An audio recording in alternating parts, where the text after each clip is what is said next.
ya barabara za vijijini na mijini TARURA. Kikao kazi cha 4 cha Serikali Mtandao mwaka 2024. Uzingatiwaji wa sera, sheria, kanuni, viwango na miongozo ya Serikali Mtandao kwa ubadilishanaji salama wa taarifa. Karibu tuijenge serikali kidijiti. Asante kwa kushiriki katika kikao kazi cha 4 cha Serikali Mtandao mwaka 2024, na shukrani za dhati ziende kwa wadhamini wetu: Mamlaka ya Mawasiliano Tanzania TCRA, Shirika la Mawasiliano Tanzania TTCL, Mamlaka ya Bandari Tanzania TPA, Mamlaka ya Udhibiti wa Ununuzi wa Umma PPRA, Azam Media, Bodi ya Mikopo ya Wanafunzi wa Elimu ya Juu HESLB, Wakala wa Usalama na Afya Mahala pa Kazi OSHA, Benki ya NMB, Shirika la Utangazaji Tanzania TBC, Chuo Kikuu Dodoma UDOM, Kampuni ya Softnet Technology Limited, Bohari ya Dawa MSD,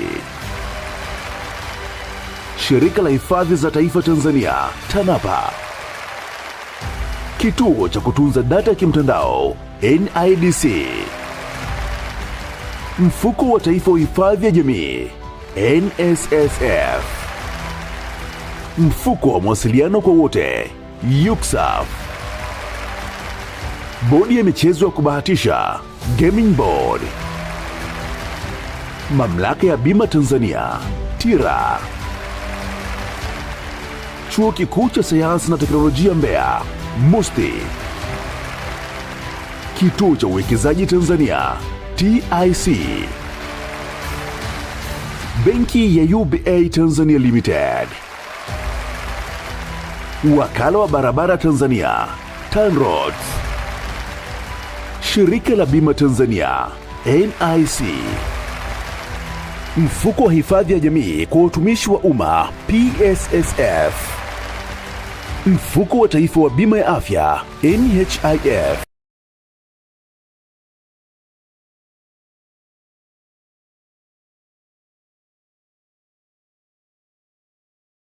Ni kuratibu shughuli za utafiti na ubunifu serikalini katika area ya serikali mtandao e-government, lakini pia kuongeza tija katika utoaji huduma ile service enhancement, lakini pia kuweka mazingira wezeshi kwa ajili ya watafiti, wabunifu na watu mbalimbali. Sasa tunafanya kazi zipi kubwa? 3. Tunafanya kazi mbalimbali, lakini zile key areas kunafanya ubunifu. Ubunifu kwa maana kwamba kuna wabunifu, zile innovations tunazofanya. Tutaona, nitaongelea kwa details slide zinazofuata. Tunafanya pia utafiti. Pia tutaongelea kwa details zaidi. Lakini pia tunajenga na kuendeleza wabunifu na vijana wetu wa Kitanzania kupitia kwenye kituo. Kwa kazi kubwa ni ubunifu, utafiti na kuendeleza na wabunifu na kuwajengea uwezo. Hapa tunadili na young stars zaidi, vijana. Tukianza na ubunifu, innovations mbalimbali zinafanyika pale kwenye kituo, lakini kazi kubwa tunafanya ni kuboresha utendaji kazi wa serikali ambao umekuwa ukifanyika pia hata kwenye taasisi za umma. Mkurugenzi wa ICT, Wizara ya Fedha, Dr. Sausi jana alikuwa anaongelea ile concept nzima ya paperless. Tunafahamu the government is cashless and paperless. Nadhani kwenye cashless inawezekana kidogo bado baadhi ya sehemu ambazo hazina miundombinu, aligusia mkurugenzi Kitali jana, lakini in overall central government is cashless. Transactions zote ni cashless, either kwa watu wa huduma serikalini au among ourselves is cashless. Na tunaelekea huko, less cash sehemu ambazo hazina mtandao, na kushirikiana na UCSAF na Wizara ya Mawasiliano, nadhani hilo linafanywa kazi. Sasa hiyo yote ni kuboresha utendaji kazi wa serikali. Na paperless kuna innovations mbalimbali zimefanyika, lakini ilianza na hii office GMS, e-board, mikutano. Yote hiyo ni ku enhance ile utendaji kazi wa serikali, lakini wanasema kuwa na tehama yenye tija ambayo pia inapunguza gharama. Yaani ICT isipopunguza gharama bado inakuwa haijatendea haki ile innovation yake. Lakini kubuni teknolojia zenye gharama nafuu na zenye ubora ni kimoja ambacho tunakiangalia. Affordable technologies, lakini zenye ubora, kwamba sasa hivi tunafahamu teknolojia nyingi sana tulikuwa tunazingia gharama kubwa na riski kubwa, lakini pia hata kuziendeleza na kuzimaintain inakuwa ni kazi. Lakini moja ya sehemu ya ubunifu tunafanya hivyo, kuangalia gharama teknolojia ambazo ni nafuu na zenye ubora. Mtu mwingine anaweza akasema hapa tunafanya kitu ambacho kimeshafanyika duniani. Yes, na hii sehemu ndio inatuhusu hapa kwenye ubora na gharama. Teknolojia zinazosimamia zile citizen centric technologies, kwamba tunatengeneza mazingira ya teknolojia ambazo zinaendana na mazingira yetu, lakini pia zinawanufaisha wananchi kwenye ubunifu. Lakini kwenye ubunifu tunafanya katika landscape across. Tunaangalia teknolojia yote kwa ujumla, yote. Kuna mjumbe mmoja jana alisema kuna issue ya Angular imeacha kuwa supported na nini, tunaenda nayo hivyo serikalini, lakini sisi tunaangalia the entire. Moja ya kazi ya kituo cha research na innovation ni kuangalia teknolojia zote zinazokuwa supported, zile ambazo ziko stable, ni kazi yetu. Na kuna augmented and virtual reality, ni eneo ambalo tunalifanyia kazi, na tuna hiyo platforms tunayo. Kama muda unatosha tunaweza kuonyesha demo kidogo, unaweza kufanya virtual tour ya kituo chetu cha RDC kupitia virtual reality. Lakini hata ukienda kwenye banda la Iga utakutana na hii virtual augmented environment ambazo tumeweka zile images kwa kutumia zile teknolojia mpya kama Google Pixels na nini, lakini tumezirani katika platform ya virtual and augmented reality. So we are going there. Kwa hiyo kwenye issue ya metaverse na zingine hizi we are very much ready.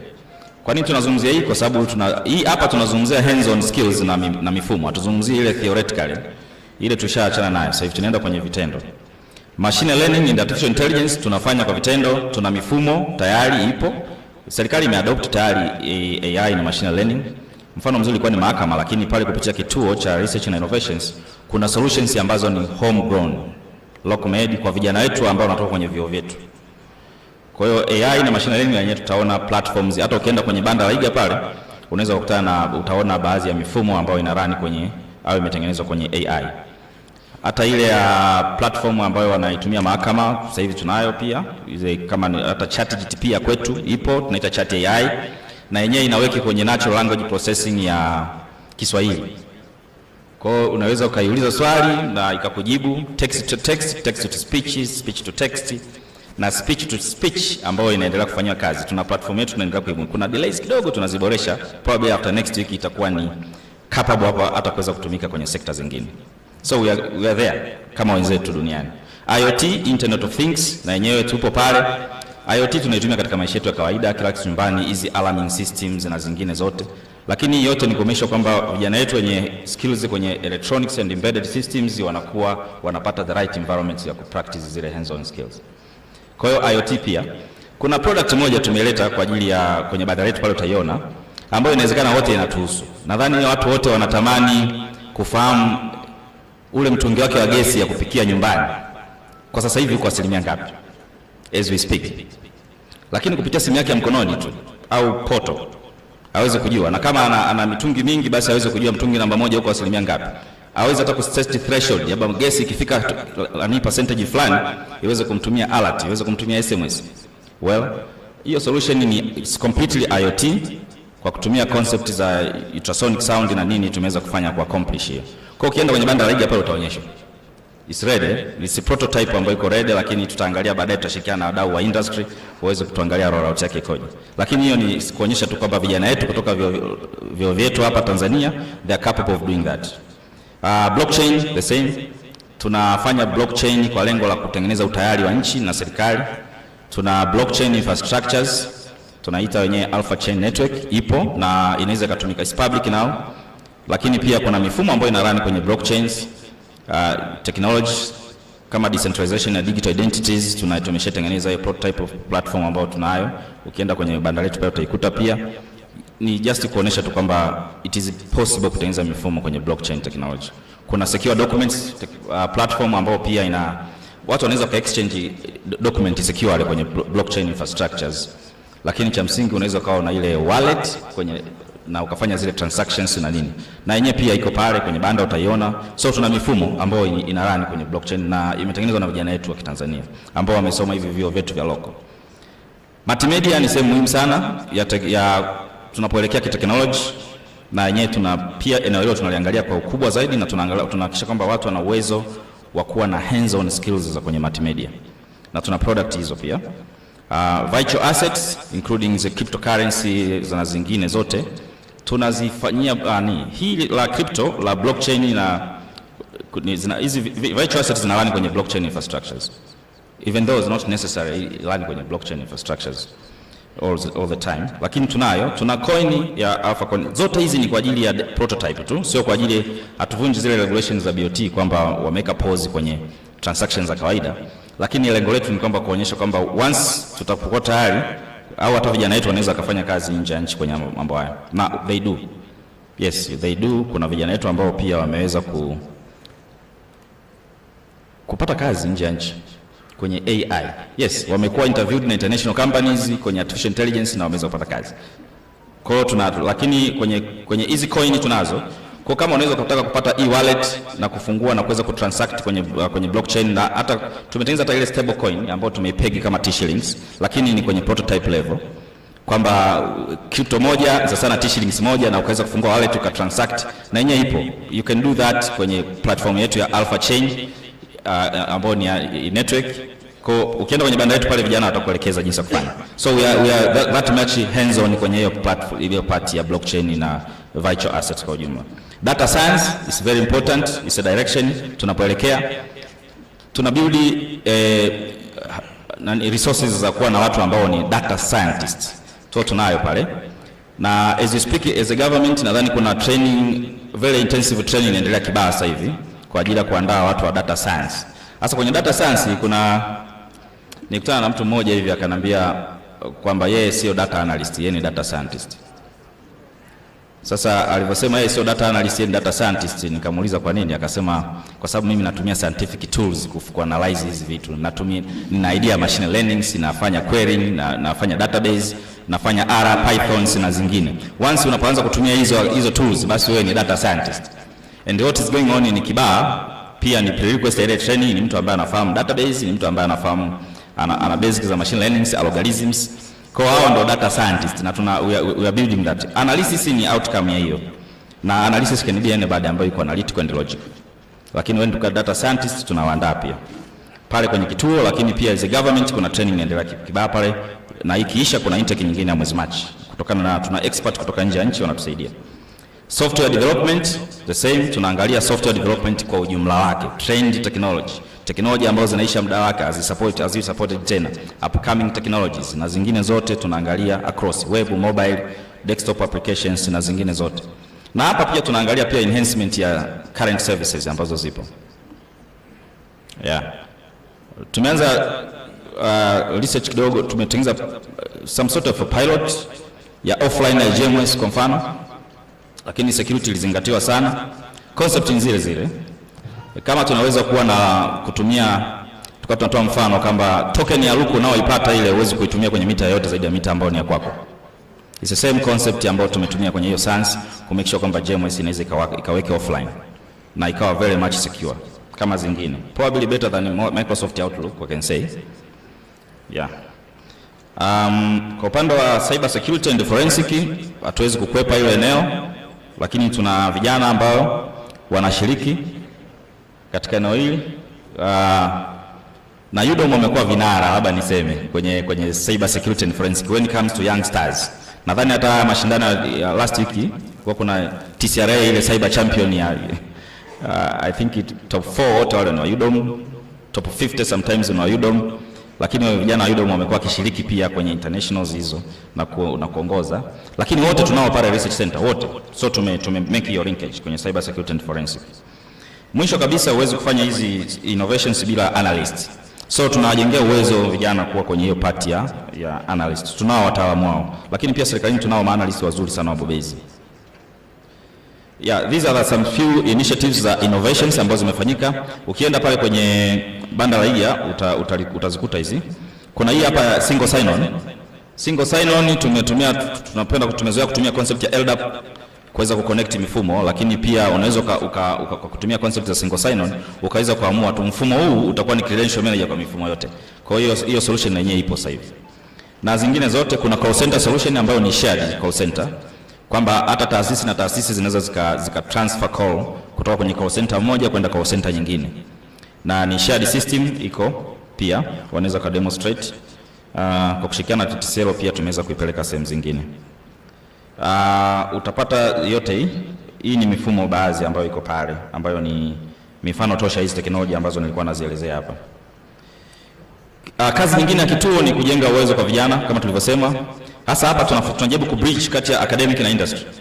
Sasa ile industrial experience tunawapa vijana wetu waweze kupata wanachokisoma chuo, lakini pia kina apply vipi kwenye industry, na hii kupitia kwenye practical trainings, kupitia kwenye internships na kupitia kwenye volunteering tunafanya hiyo. Lakini pia tunawalink na expert wa industry. Tumekuwa tukialika wataalamu mbalimbali kutoka sehemu mbalimbali, Wizara ya Fedha, wizara zote, mawasiliano. Na baadhi naona wakurugenzi hapa wamekuwa kishiriki, na mwana wangu pale alishiriki katika practical training ya safari hii kuja kuwapa experience vijana kwenye cyber security.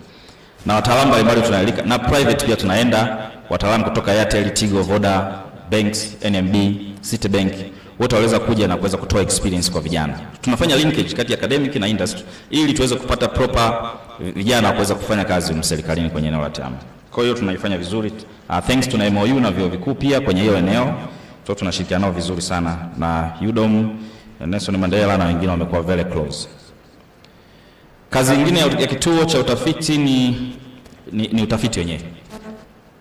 Kwenye hili eneo tunafanya tafiti kwenye eneo la serikali mtandao. Teknolojia zilizopo, mifumo iliyopo, tunaelekea wapi? Na hata kuangalia gaps na kuweza kukama hapo na something ambacho kinaweza kufill hizo gaps. Kwenye tafiti za teknolojia mbalimbali tunafanya, lakini kuratibu, tuna coordinate hiyo zile research ndani ya serikali zenye kuendana na serikali mtandao, innovations technology. Tunaratibu hiyo, lakini pia tunashirikiana na vyuo vikuu kwenye utafiti. Sasa hapa kushirikiana na vyuo vikuu inawezekana ndio mada yetu kubwa ya leo. Tuna MOU 14 na vyuo vikuu kwenye kushirikiana na mambo ya eneo la utafiti, mafunzo pamoja na innovations. Sasa lakini kipengele cha utafiti hatujaanza kukifanya vizuri sana, lakini sio kwamba tumesaini MOU, tumekuwa na work plans na vyuo vingi vimekuwa kirespond vizuri. Nelson Mandela, Mzumbe imekuwa kama number 1 vile kwenye flexibility ya kushirikiana, core ICT na vyuo vyote DIT, NIT na wote tumeingia nao IFM, IAA, Arusha, wote tumeingia nao MOUs, na kuna baadhi tumeanza kuweka work plan, hata UCC pia tumeingia nao kwenye hili. Tumeanza kuweka work plan. Sasa zile work plans hazijaanza kutake legs na kutembea. Sasa tunafanyaje?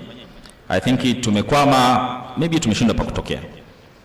Inawezekana ni resource, kwa maana ya HR, inawezekana ni finance, inawezekana tu ni theme, tunataka tufanye utafiti katika eneo gani. Kuna watu walituambia kwamba IGA tunataka tu tunawapa theme, tupe matatizo afu tufanye research. Lakini matatizo yetu ni common. Hamna matatizo ya kimtandao ambao hakuna mtu ambaye anajua IGA peke yake. Nadhani hapa wote tutakuwa mashahidi, matatizo ni yale yale. Kwa hiyo hatuna haja ya researchers sisi tuwape theme ya kusafiti wakati wewe matatizo unayafahamu. Kwa hiyo isikireti isiwe ni excuse ya kutofanya utafiti kwa sababu IGA hajawapa problem ya kutafiti. Nadhani problems zina exist na ni common na zote tunazifahamu. Kwa hiyo tuangalie tu jinsi gani ya kufanya utafiti kwa pamoja. MOU tayari zipo, work plan zipo. Tuna work plan na Mzumbe, Nelson Mandela, wapi tunazo, lakini the approach itself ya kufanya ile activity ya research bado. Tumefanya research kwa kushirikiana na baadhi ya watafiti mmoja, masters na PhD students. Mwaka huu pekee yake tumefanya 21 this current financial year, ambazo wengi zilienda kwenye thesis, publications na zingine. Tumefanya 21 kwa kushirikiana na PhD na masters. Lakini nazungumzia ile eneo na vyuo kufanya vizuri kabisa kwa kutumia hawa wataalamu wetu ambao ni tunategemea research banks kubwa. Kuna mdau mmoja alisemaga research bank ya serikali ipo kwenye vyuo. True. Na ndio maana tukaingia na hizo MOU. Kwa moja ya discussion ambayo tunataka mtushauri sasa katika hii panel yetu kwamba tufanyeje ili tuweze kufanya tafiti zenye tija kwa kutumia resources ambazo ziko vyuo vikuu. Sasa kupitia kituo cha research na innovations, nani anashiriki? Ni mtafiti yeyote yule ambaye anashiriki. Mwananchi yeyote ambaye anashauku kwenye utafiti anaweza kashiriki. Hata afisa TEHAMA anaweza kashiriki kwenye utafiti, na wapo baadhi ambao wanafanya tafiti tunashirikiana nao. Lakini pia watengeneza mifumo, software developers, pia mnaweza mkashiriki kwenye research and innovations za pale. Na wanafunzi wa vyuo vikuu wamekuwa na mwitikio mkubwa sana kwenye kushirikiana na kituo.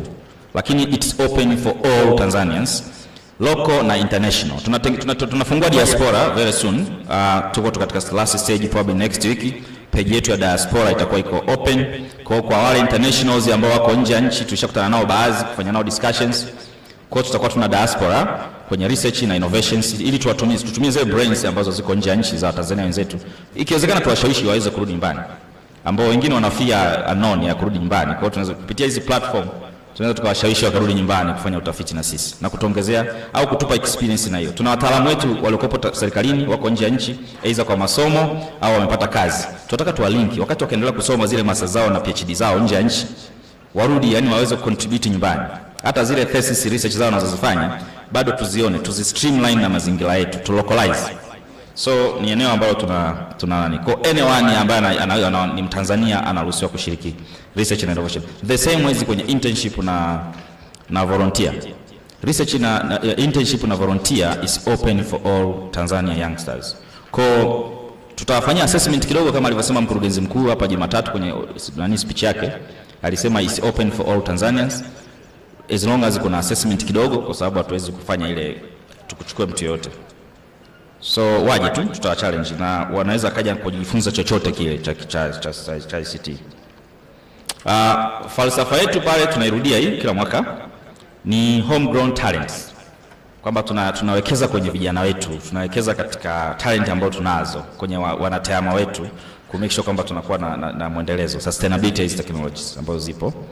Na homegrown solutions, nadhani presentation kubwa kuanzia Muse, ofisi, Tausi, zote hizi ni homegrown, ni mifano hii ya homegrown solutions. Na ukiangalia hawa wakurugenzi wote walikuwa na present, walikuwa wanaongelea wakizungumzia resources zile.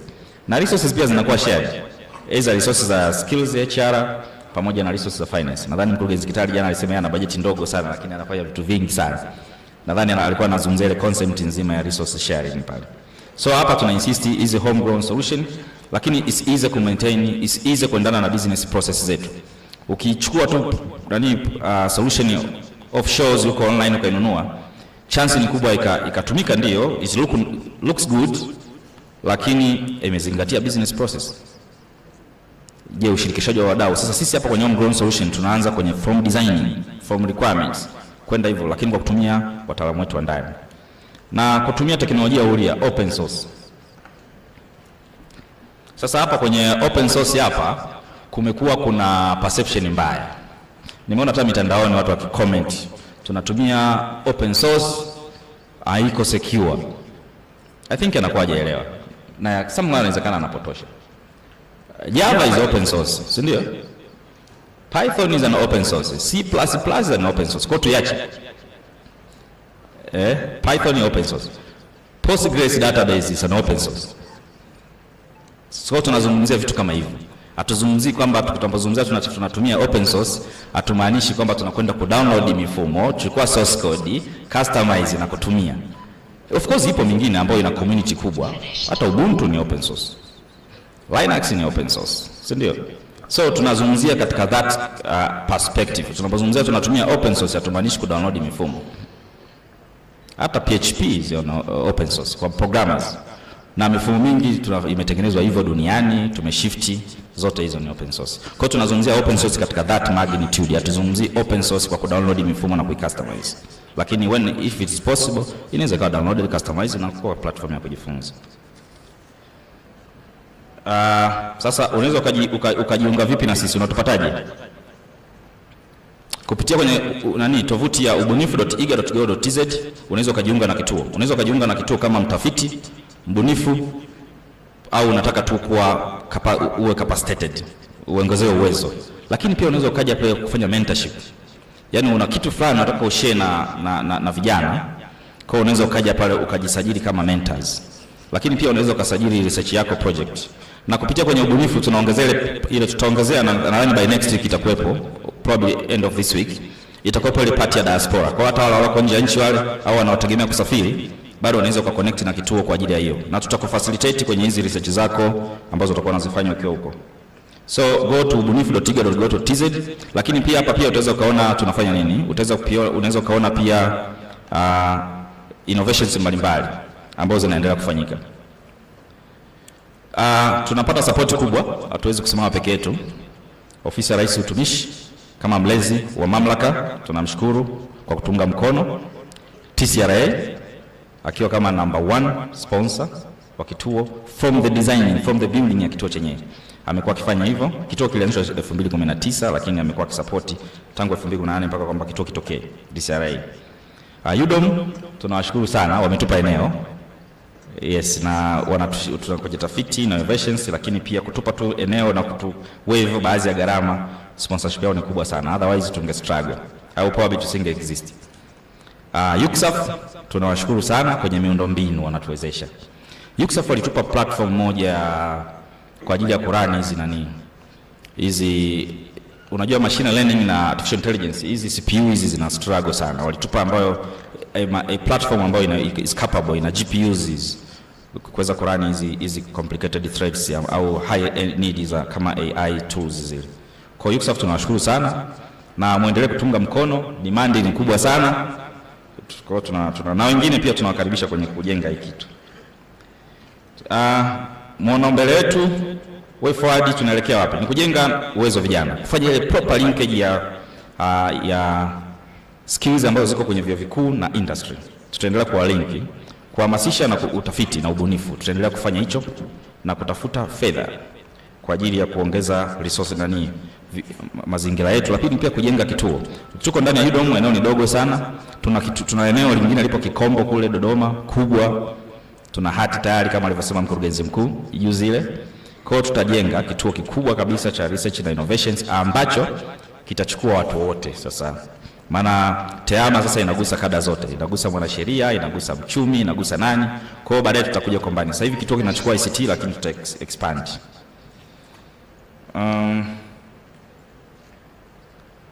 Muda au kutosha, lakini ndangu umeisha, lakini kulikuwa kwa kumalizia tu niseme kwamba tupo UDOM kwa upande wa research na innovations na college ya SAIV. Actually haya ni mazingira ya nje. Sasa nilichokuwa nakifanya hapa, hii platform ina run kwenye ni demo tu kwa ajili ya leo, it's not public, kwa ajili ya kuonesha kwamba hii ina run kwenye virtual ambayo the environment ambayo inaweza ikafanya augmented and virtual reality, kwamba naweza nikafanya tour ya sehemu mbalimbali, na kama kuna link naweza nikafungua ya kutembea ndani ya kituo na nikafanya kuweza kujua kwamba naenda wapi. Kwa hiyo naweza nikawa natembea nikafika mpaka kwenye ukumbi au nikatoka nje kwenye mazingira yetu haya ya virtual environments, au nikatembelea sehemu mbalimbali za sections na hata kurudi receptions au kutoka nje kabisa kwa kutubia. Sasa hii tulikuwa tunajaribu kuonesha ile concept nzima ya virtual na augmented reality. Tunaweza tuka virtualize mazingira yetu, kumbe tunaweza tuka virtualize hata Mlimani City ile tuka virtualize, au maonesho 77 88 yote tuka virtualize, na people can make this kind of Wachina na wenzetu hata hizi virtual exhibitions, hata hii mkutano tungeweza ku virtualize. That's the future kwenye augmented na virtual reality, na zile simulations za practical mbalimbali tutaelekea huko. Kwa karibuni sana UDOM kwenye kituo cha research na innovation center. Asante.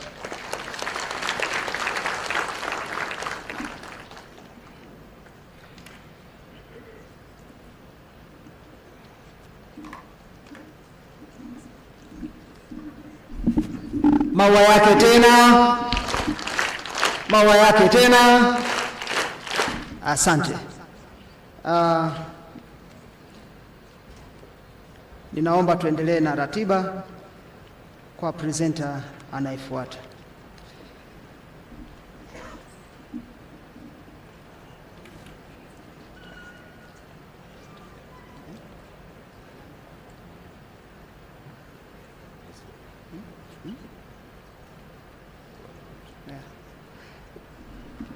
Karibu presenter.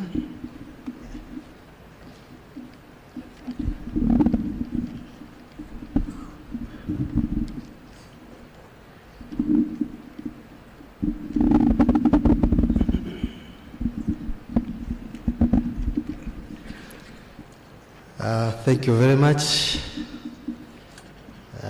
First of all, I would like all of us to recognize that I'm here on behalf of my new CEO, Dr.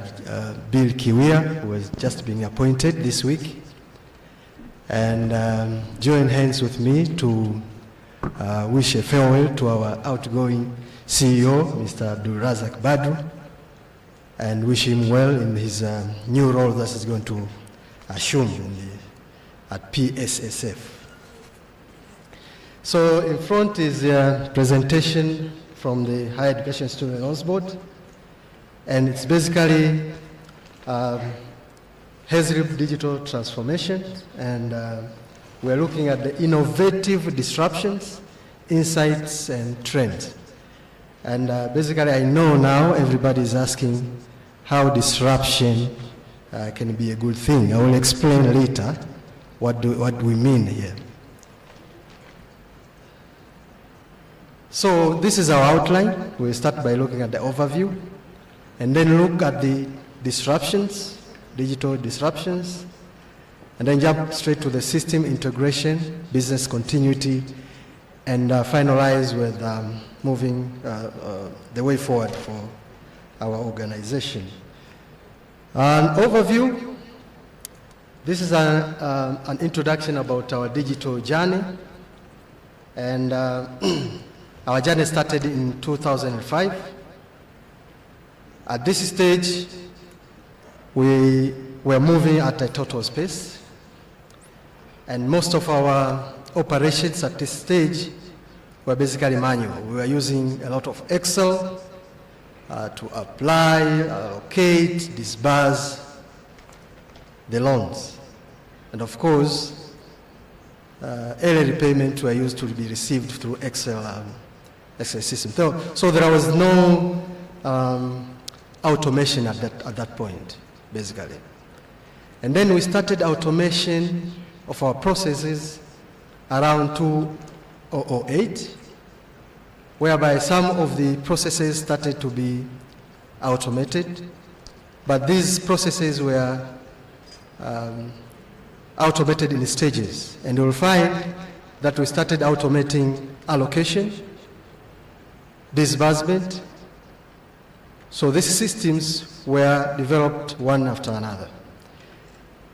In 2013, we developed first of our systems that were a bit integrated, but information were flowing from one platform to another when there was a push. So a directorate, a core business somewhere will push the data from one system to another.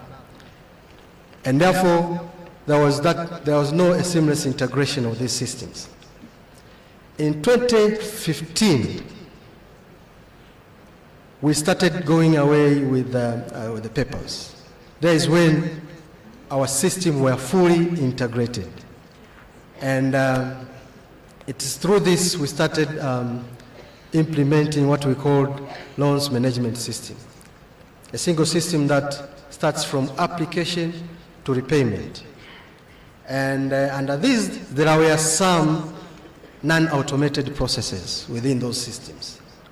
And therefore, we had to look at the ways to kind of making it all integrated, the full automation. And this was the next phase in 2022, where we categorize it as a cheetah pace, whereby we integrated all our processes, specifically the core processes, from application to repayment. All these processes have been automated. No paper that is being used throughout the process. And it's within this phase, we started developing what we call Grand Automation and System Integration Project. This project was approved by IGA, and we collaborate very well with IGA to make this project a realization. And looking forward, we want to integrate our systems with the current modern technology related to AI and machine learning. And it's through this that we are looking forward for even a more robust customer experience, a more robust decision-making strategies, and analytical, projective model, projection models. And the truth is that we are looking forward for a more digital organization in terms of financing higher education in Tanzania. In short, that is about the digital transformation of our organization. Looking at the key resources document that we are guided in, these are several documents that are guiding our operations. These are in line with our national guidelines, include ICT policy, security policy, enterprise architecture, disaster recovery plan, and all other documents that are guiding our daily ICT operations. These are in place. Talking of the disruptions, now I would like to explain a little bit what do we mean by saying digital disruption. I know we understand the word kutekenya, ukimtekenya mtu anastuka. Sasa sisi disruption tunavyoelezea ni kwamba tunaitekenya ile mifumo yetu, tunatekenya business process yetu ili iweze kustuka.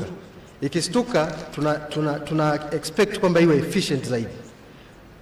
Kwa hiyo ndo maana ya digital disruption. Tunatekenya mifumo, tunatekenya business processes. Na to be honest, tumetekenya the whole core business, from loan application, as I said earlier, to loan repayments. And through those processes, there are sub-processes. When you receive application from a student, internally we have to verify to make sure that a particular applicant is actually eligible and meet criteria that they were highlighted. And then after that, we will do means testing. This is also automated. Means testing identify neediness of those applicants to determine whether they need support for higher education. And then after that, we'll award the loans. This is also automated.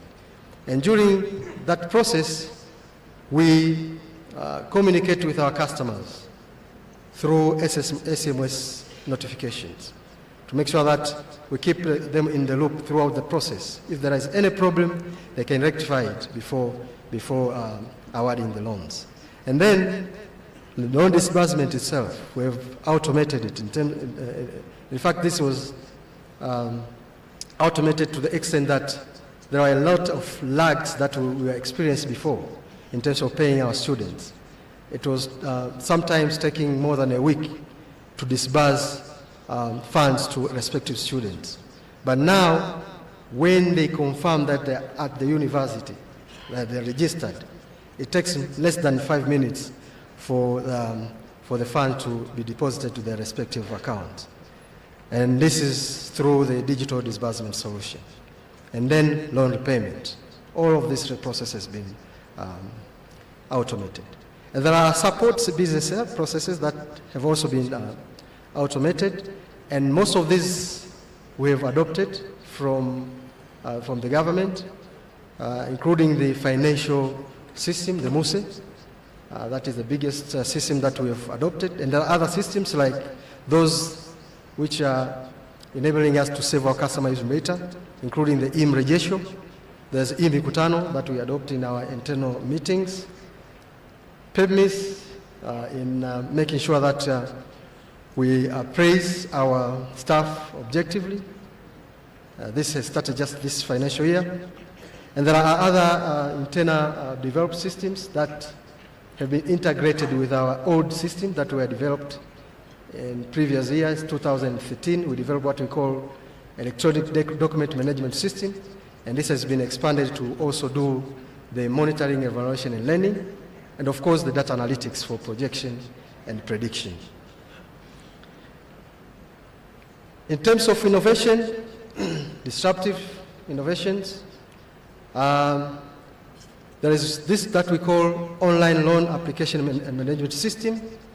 This is a system that we use to communicate with our external stakeholders and customers. So there are 4 areas that we communicate with them. The first one is loan application allocation, and under this we have a system, a platform that enables students to access their account. We call it Student Individual Permanent Account, SIPA. This is what we use to provide feedback to our beneficiaries in terms of anything that is happening into the account. And we have an online application portal which helps us in ensure that the application process itself is effective and efficient. And we have a means testing tool. And another area is about loan disbursement. And under this, as I said earlier, we have what we call a digital disbursement solution. Very, very useful platform that is improve our efficiency a big deal. And we have a mobile app for this. And of course, we have a higher education institution portal. We use this to provide feedback with our higher learning institutions in Tanzania in terms of making sure that because we operate depending on performance of these students at school. So for us to effect payment, they need to provide certain feedback, including examination results. And it's through this portal that they share those information with us. Previously, we had to send hard copy of those who are benefiting students.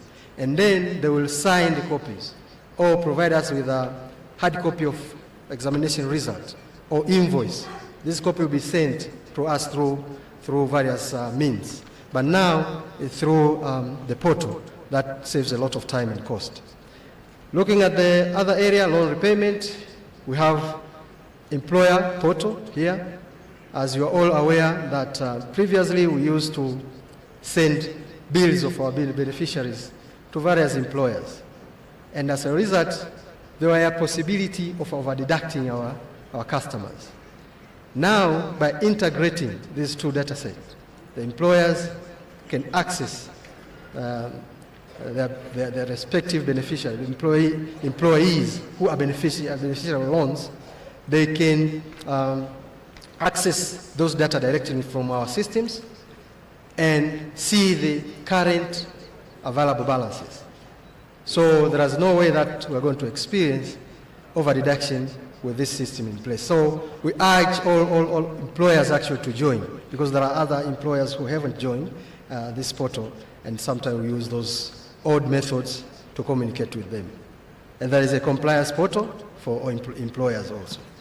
Another area is customer management, and this is, there is a LIPA. This is a loan individual permanent account. It's an extension of individual permanent account, but this is for repayment now. When our beneficiaries start repaying their loans, they will access their financial their statement through loan individual permanent account. And we have a refund portal. Refund portal is for those previously that we used to over-deduct. There was a possibility of over-deducting them because our data with employers, with the government, were not real-time synchronizing. But we are slowly getting rid of this portal because it won't be useful in the future. Then other disruptive innovation is on integrated loan management system, and this is an internal system that is interacting on daily basis with our staff. So after receiving application, as I said, there will be loan application, verification, then allocation, disbursement. When you do disbursement, students will be required to confirm that they reported and registered at the university. And this can be done through student financing mobile app. Once they confirm, it's when the payment will be affected into the account. And another process here is loan repayment and recovery. This is the overall ecosystem of our system, of our systems integration, which has been categorized mainly in 4 main areas. There is a platform that enables us to communicate with our external key stakeholders or partners. And this is a government service bus. It is through this platform that we communicate with our stakeholders.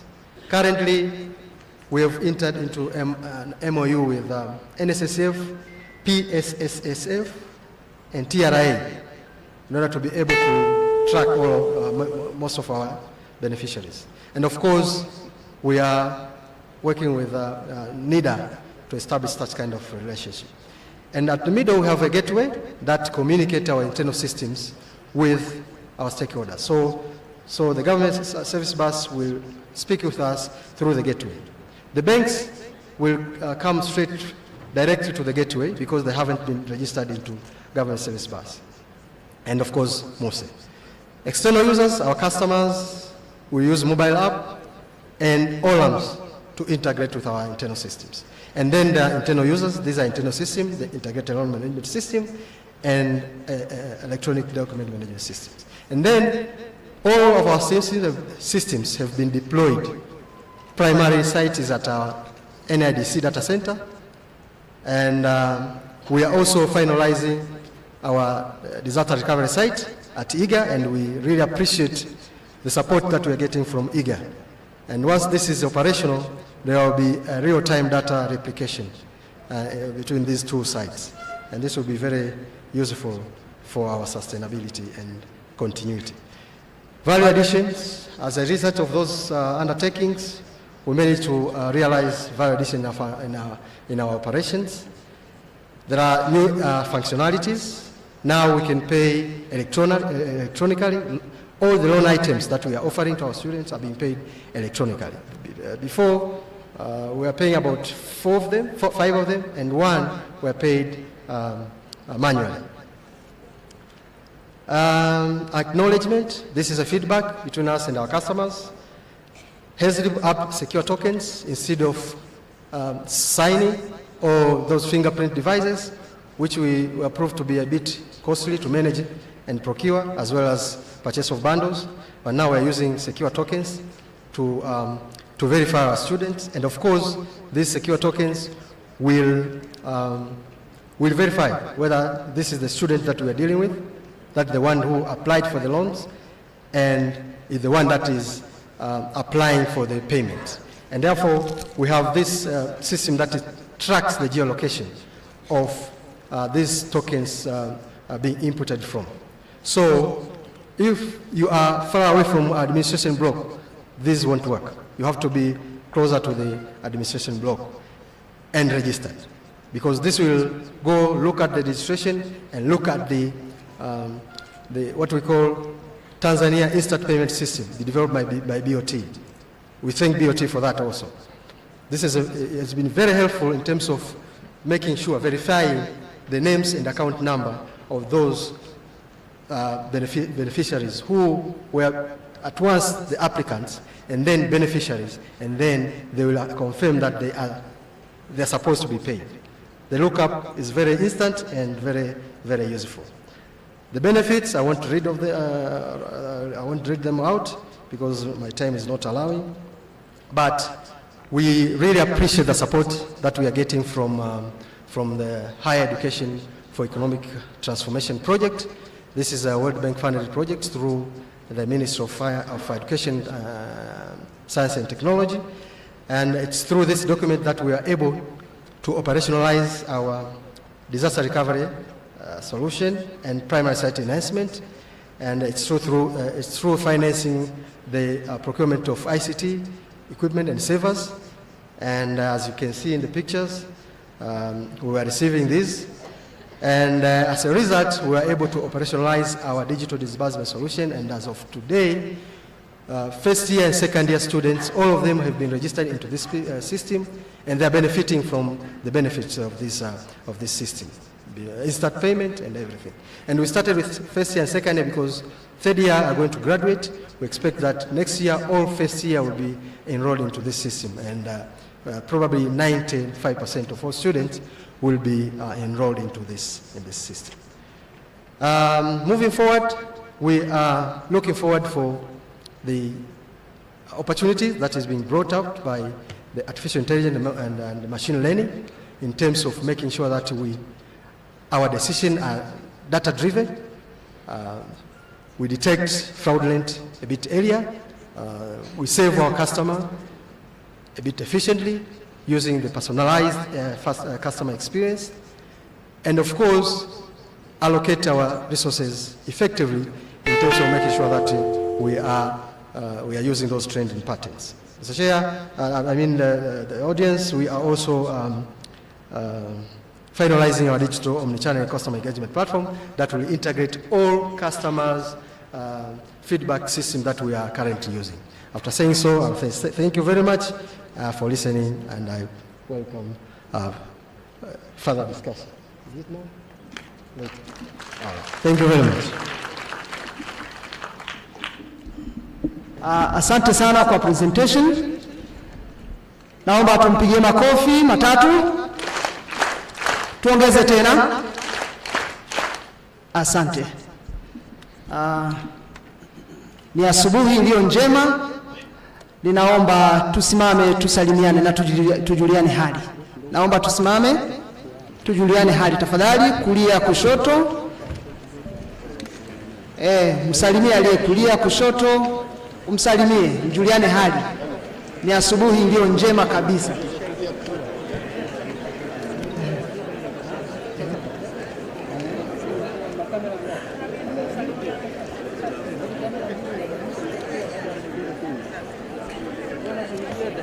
Muone aliye hata kama yuko mbali kidogo na muona, lakini unaweza kumfikia kumsalimia, msalimie. Ni asubuhi iliyo njema, na leo ni siku yetu ya kuhitimisha kikao hiki. Kwa hiyo tujuliane hali.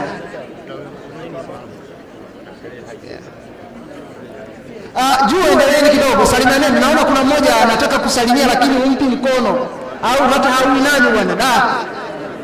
Inama basi, inama umsalimie. Akuone hata kinodi tu anaelewa umempa salamu.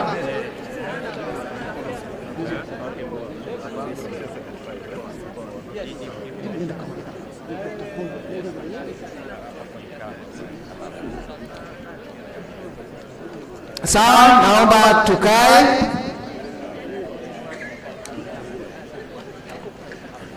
Naomba tukae.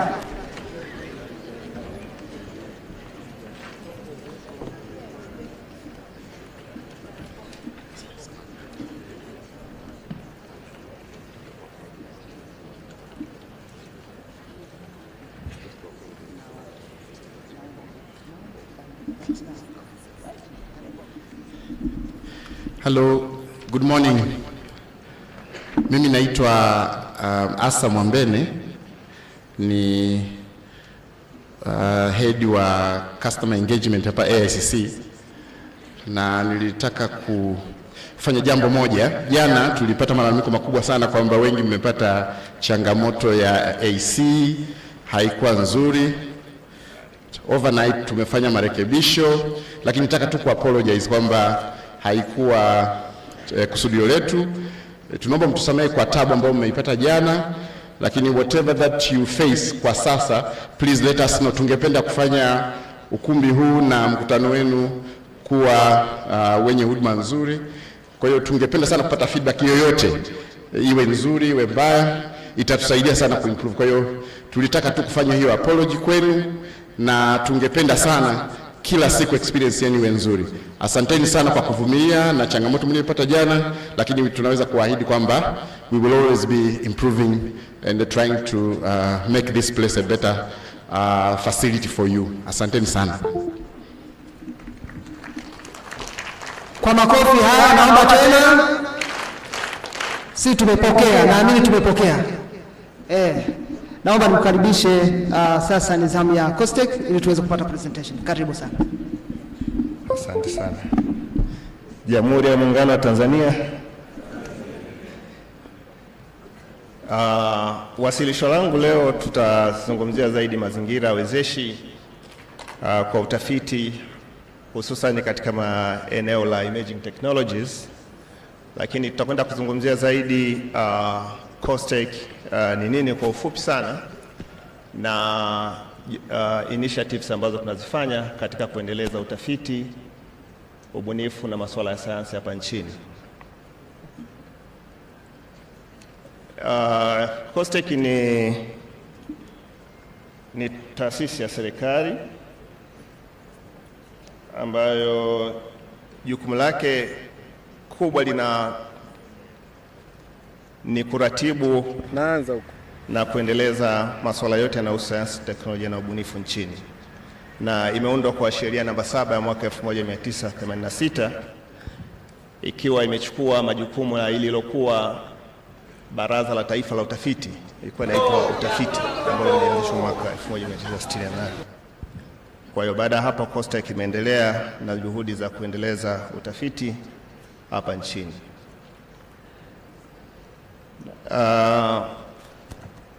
Kimuundo wa serikali yenyewe, COSTECH kama nilivyosema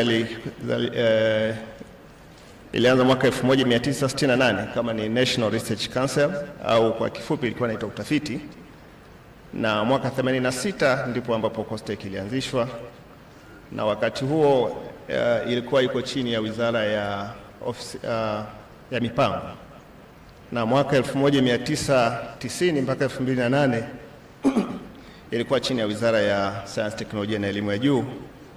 2005 mpaka 2015 ikawa kwenye Wizara ya Mawasiliano, Sayansi na Teknolojia, na mwaka 2015 hadi sasa tuko chini ya Wizara ya Elimu, Sayansi na Teknolojia. Kwa hiyo kisera tupo katika wizara hiyo, na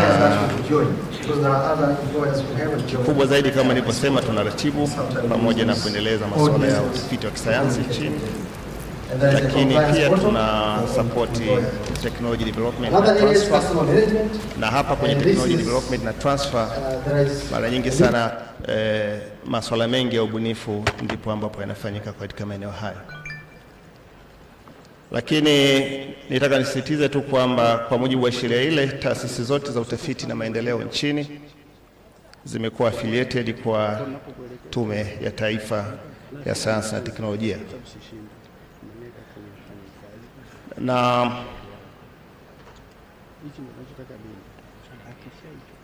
katika ile sheria kuna tume ambayo jukumu lake kubwa sana ni kufuatilia na kuwezesha masuala ya utafiti nchini, commission.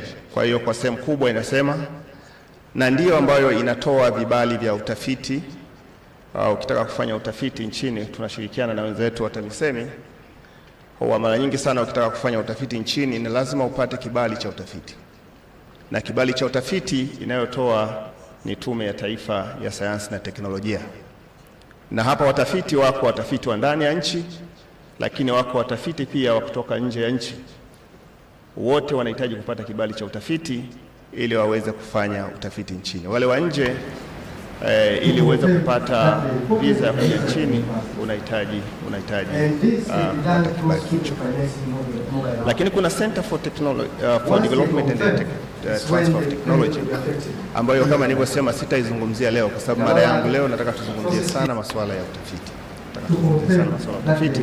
Lakini hii Center for Development and Transfer of Technology yenye hasa inajikita na masuala ya ubunifu, lakini pia na kusajili tech transfer agreement na masuala yanayohusiana na uhawilishaji wa teknolojia hapa nchini. Na eneo la tatu ambalo sheria ile inaunda ni mfuko unaitwa National Fund for Advancement of Science and Technology, ambayo kazi yake kubwa sana ni kufund his research na innovation, na tunasema kubwa fedha inatoka serikalini na tunafanya hasa kwa ushindani. Lengo kubwa la mfuko ambalo nataka nizungumzie hayo ni mazingira wezeshi kwa nchini yetu. Lengo kubwa la mfuko ni kufund his research and innovation nchini.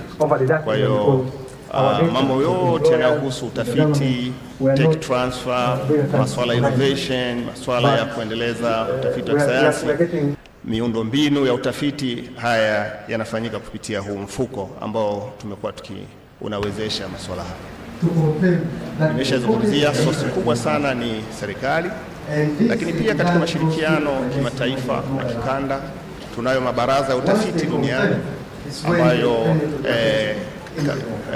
na organization za nchi mbalimbali zina support tafiti hapa nchini na huko mbele nitakwenda kuelezea jinsi ambavyo tuna sapoti tafiti mbalimbali katika eneo, lakini tutajikita vizuri kidogo katika maeneo hasa ya emerging technology, tafiti maeneo ambayo tumeweza kuwezesha na tunaendelea kuwezesha pia.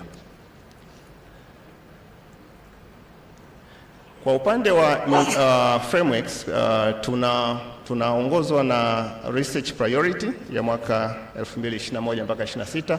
Kwa hiyo katika kugawaji wa fedha na kuendeleza masuala ya tafiti huwa kuna vipaumbele vya kitaifa vya utafiti ambalo hiyo ndio inatuongoza, lakini pia tunaongozwa na kitu kinaitwa Research and Innovation Grant Manual, na hii ndio ambayo ugawaji wa fedha tunagawa katika mfumo wa grant. Kwa hiyo bado hatujaanza kuwa na ile revolving fund, lakini mara nyingi sana tunafanya kwa utaratibu wa grant.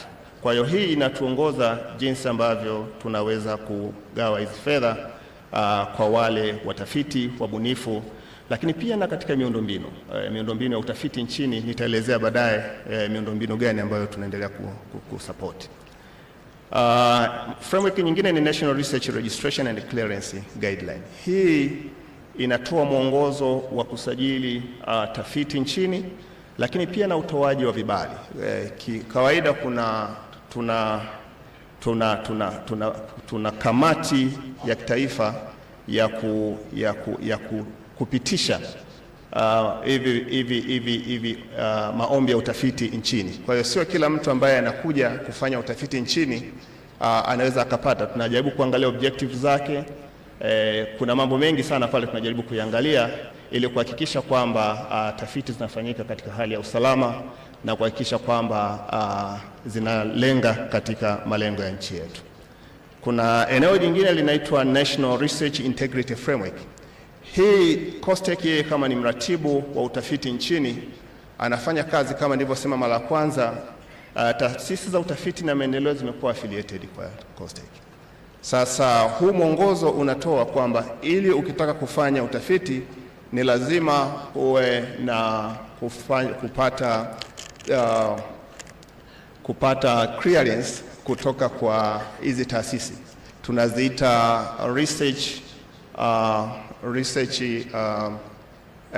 research boards kama NIMRI, wao tunawapa katika eneo lile. Kwa hiyo ukishakuwa cleared kule, then inakuwa ni njia mojawapo ya wewe kuweza kupata utafiti. Kwa hiyo hii inatoa utaratibu mzima wa jinsi ambavyo kila eneo la utafiti, kama wewe ni mtafiti kwenye upande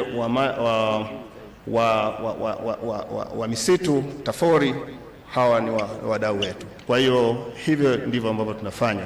Lakini hivi karibuni umesajiliwa National Innovation Framework ambayo sitaizungumza sana, lakini inaelezea ubunifu wa nchi kutoka katika lower level mpaka kufika national level na jinsi gani ambavyo tunaweza tukaendeleza ubunifu nchini kwetu. Hii nimeizungumzia kwa ufupi sana. Research and Innovation Grant Manual ndio tunayoitumia katika kugawa, na objective zake zinaonekana hapo. Mkitembelea katika website ya COSTECH mtaona jinsi ambavyo ugawaji wa huu nafikiri Kiswahili chake kinaitwa mwege grant, jinsi ambavyo grant tunagawa na ni very transparent. Hakuna ubaguzi wala hakuna upendeleo. Tukitoa call au basi watu wanapofanya kuna utaratibu ambao unafuatwa kuhakikisha kila mmoja anapata kile ambacho anastahili. Tunafanya kwa utaratibu wa competitive. Tunatangaza call na hata sasa tumetangaza calls na tunaendelea. Nita encourage baadaye watu waendelee kutembelea tovuti yetu ili waweze kuomba maeneo ya utafiti. Lakini tunatoa fellowship grants pia kwa ajili ya PhD, lakini na masters kwa ajili ya kujenga uwezo. Mwongozo pia unaeleza masuala ya scientific events kwamba katika hizi tafiti ili ziweze wanasayansi wanakutana kuzipitisha. Kwa hiyo huwa mara nyingi kunakuwa na events, na kwa mujibu wa sheria tunatakiwa kusponsor scientific conferences ili kuhakikisha wanasayansi wanakutana na wanajadili matokeo ya utafiti, na ni sehemu ya kudisseminate hizi tafiti, lakini zile ambazo zinakidhi kupitia hizi conferences then zinakuwa published. Tunasapoti R&D and higher learning institution. Nimesema tunasapoti infrastructure. Tumesapoti infrastructure na nitatoa mfano tu. Kuna kipindi nchi yetu ilikuwa na changamoto moja ya makaa ya mawe. Tulikuwa tunaagiza sana nje makaa ya mawe kuja kwa ajili ya viwanda, hasa kwenye upande wa simenti. Tuliona hiyo ni changamoto, na katika eneo hili tulitoa fedha karibu kama shilingi bilioni 1 kwa ajili ya kuanzisha maabara ya kufanya utafiti kuona, je, hizi makaa yetu ya mawe yanafaa kwa viwanda au hayafai. Na matokeo yake iliweza kubadilisha sera kabisa za nchi, na hivi sasa makaa ya mawe nchini kwetu yanatumika kwa ajili ya viwanda vyetu vya nchi. Na hizo tumetoa infrastructure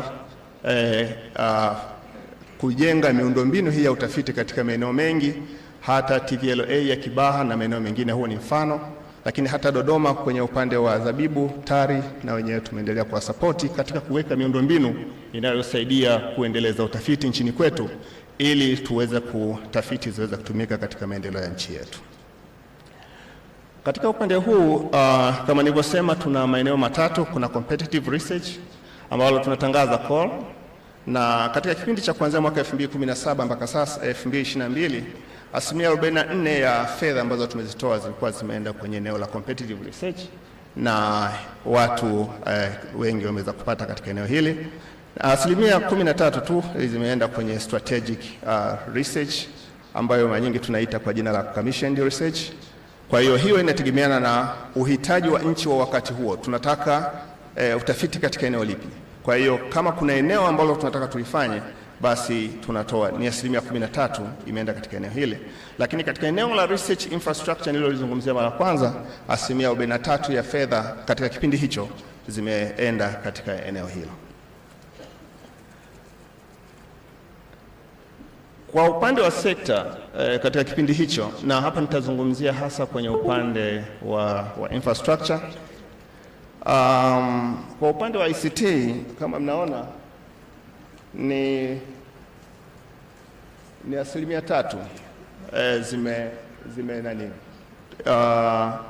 zimeenda kwenye upande wa ICT. Kwa hiyo ni kiwango sio kikubwa sana, lakini eneo kubwa sana limeenda katika kilimo. Kilimo wamepata sehemu kubwa, wakifuatiwa na afya wamepata asilimia 19, na wengine wamepata kama inavyoonekana katika eneo hili. Kwenye upande wa ubunifu nitazungumza kidogo.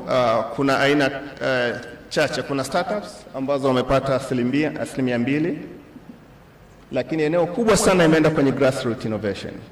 Kwa kawaida huwa tuna ile makisatu, mashindano ya taifa ya sayansi, teknolojia na ubunifu, ndo ambao tunapata watafiti wabunifu wengi pale, na hawa tunawaita wengi wanakuwa ni grassroots innovators.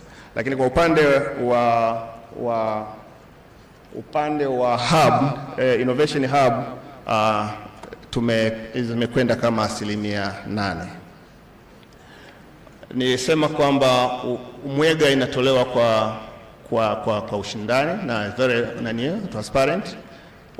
Kunakuwa na calls na mpaka inakuja kukamilika, na hizi zote zinaonekana kwenye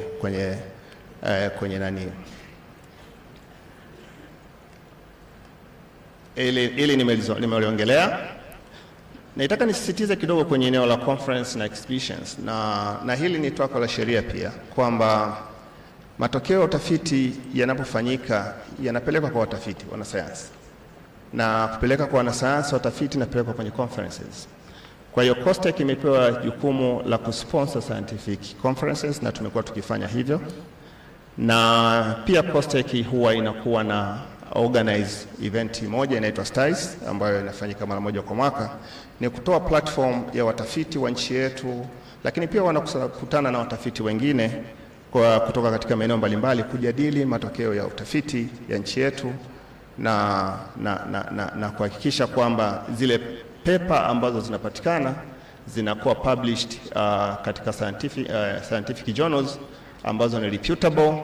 Na kwa conference ya mwaka jana tuliweza kupublish kama paper 32 kati ya paper 39 zilizokuja. Kwa hiyo paper 32. Kwa hiyo watafiti tunaendelea kuwahimiza wanapoona hizo fursa ni eneo nzuri na wanaweza tukapublish, inalipiwa na COSTECH kwa sehemu kubwa kama ni eneo mojawapo la kuendeleza utafiti. Nataka nizungumzie kidogo eneo la research clearance, kwamba COSTECH inatoa vibali vya utafiti, na tumeendelea kutumia matumizi ya mifumo yetu. Tuna mfumo unaitwa Research Clearance System. Mara ya kwanza watu wengi walikuwa wanakuja wanataka kuomba kutoka COSTECH, lakini hivi sasa tumeweza ku-automate mfumo mzima. Business process yote ya utoaji wa vibali vya utafiti inafanyika kwa kutumia mfumo. Kwa hiyo mtu yoyote pale alipo, maeneo yote duniani, wanaingia katika mfumo huu wa research clearance, alafu wakishamaliza kuomba, alafu wanaanza kufuatilia katika kila hatua. Huna haja ya kupiga COSTECH simu, unafuatilia kutoka unapoanza na imefika hatua gani mpaka mkurugenzi mkuu anatoa permit, na ile permit unaipata. Kwa hiyo unachokifanya wewe ni kuprinti na kuendelea na hiyo permit tunayoitoa, then wanaitumia katika taasisi mbalimbali kuhakikisha kwamba inatoka. Kwa Mtanzania unatakiwa kuingiza tu namba yako ya NIDA na details zake tutazipata kutoka pale. Kwa hiyo unaendelea kufanya kusubiri kupata vibali vya utafiti, na huo ndo utaingia hapo. Nilitaka tuende lakini nitairuka hapo. Lakini eneo moja la emerging technology kwa haraka sana, mwezi Mei mwaka jana tulitangaza call kwa ajili ya watafiti katika eneo hili, kwa sababu eneo la ICT lilikuwa halipati fedha nyingi. Kwa hiyo tukatoa call maalumu kwa ajili ya emerging technology, na focus area tukawa tumezionyesha kama zinaonekana hapo, mtaweza kusoma. Lakini mwisho tukaweza kupata miradi saba ambayo thamani yake ilikuwa ni kama bilioni 1 na bilioni 1 na milioni 50, na kila mmoja alikuwa anapata kama milioni 150, na miradi ambayo ilikuwa imepitishwa ilikuwa katika maeneo hayo. Lakini kuna call nyingine ambayo tumeitangaza hivi sasa, lakini focus kubwa ipo katika climate change, na katika eneo hili pia mkitembelea tovuti watafiti tunaendelea kwa encourage muweze kutembelea na kusubmit proposal zenu, lakini ni climate. Lakini tunajaribu kuangalia eneo mojawapo la emerging technology na lenyewe liko katika eneo hili. Kwa hiyo tunaendelea kwa encourage watafiti muweze ku apply, na kama nilivyosema kwamba watu wengi wanasema hakuna uwazi katika utoaji wa hizi mwega, na hii itakuwa ni grant, na hiyo ya emerging, ile ya climate change ni fedha ambazo kama nilivyosema, source nyingine ya fedha ni kutoka kwa international organization. Kwa hiyo tumeshirikiana na NORAD, wametoa kuna kama bilioni more than 2 billion kwa mwaka huu kwa hii ambayo tumeipata, na watu wanaweza kupata kati ya milioni 200 na milioni 550. Kwa hiyo mkiingia katika tovuti ya COSTECH mtapata hizo taarifa. Baada ya kusema hayo, nashukuru sana kwa kunisikiliza. Asanteni sana.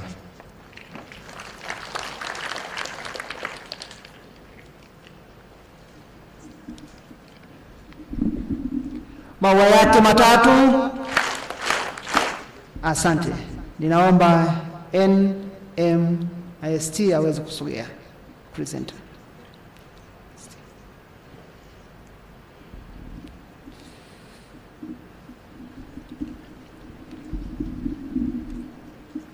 Napenda kuwasalimu kwa jina la Jamhuri ya Muungano wa Tanzania. Naitwa Dr. Elizabeth Mkoba, natoka Nelson Mandela African Institution of Science and Technology. I'm a lecturer and researcher at the institution. Kabla sijaanza nilikuwa nataka kujua ni wangapi wanaifahamu taasisi ya Africa ya sayansi na teknolojia ya Nelson Mandela.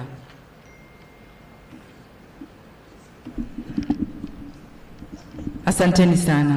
Kumbe tuna kazi kubwa ya kufanya. Nadhani visibility yetu lazima tuifanye sana. Nimejifunza na nina swali lingine la pili. Humu ndani kuna women ICT expert wangapi? Naomba mnyoshe mikono. Women ICT experts. Nadhani tunaona pia. Yeah. Ni sehemu yangu ya utafiti ndio maana nimeuliza. Yeah. Okay, so I will start by giving just a brief about Nelson Mandela African Institution of Science and Technology. Nelson Mandela, we are a network of Pan-African Institution of Science and Technology, and it cut across the whole of Africa. And it has been started by we call it the late president of South Africa called Nelson Mandela. And Nelson Mandela said, in Africa, we don't have enough scientists, and we need a number of scientists in Africa so that we can be able to solve our own homegrown problems. So there are 4 African Institutions of Science and Technology.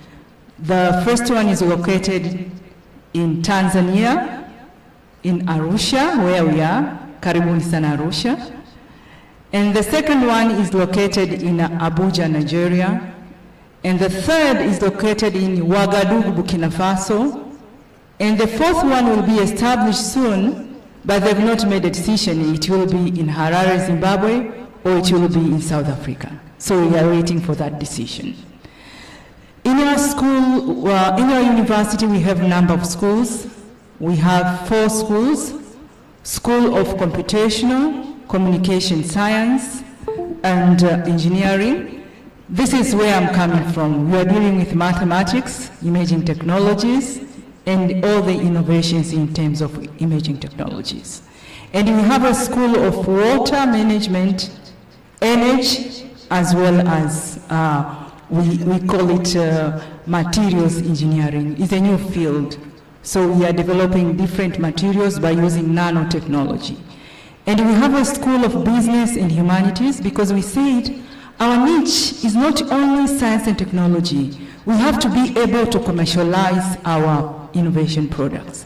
So we have a School of Business and Humanity. And the other school is very new and it's about to be started. It's called School of Earth Science and Nuclear Science. Also, it will be started in our school, in our university. And the other institution, in the other institution, we have another school. And this school is, I can say, is the establishment of Nelson Mandela.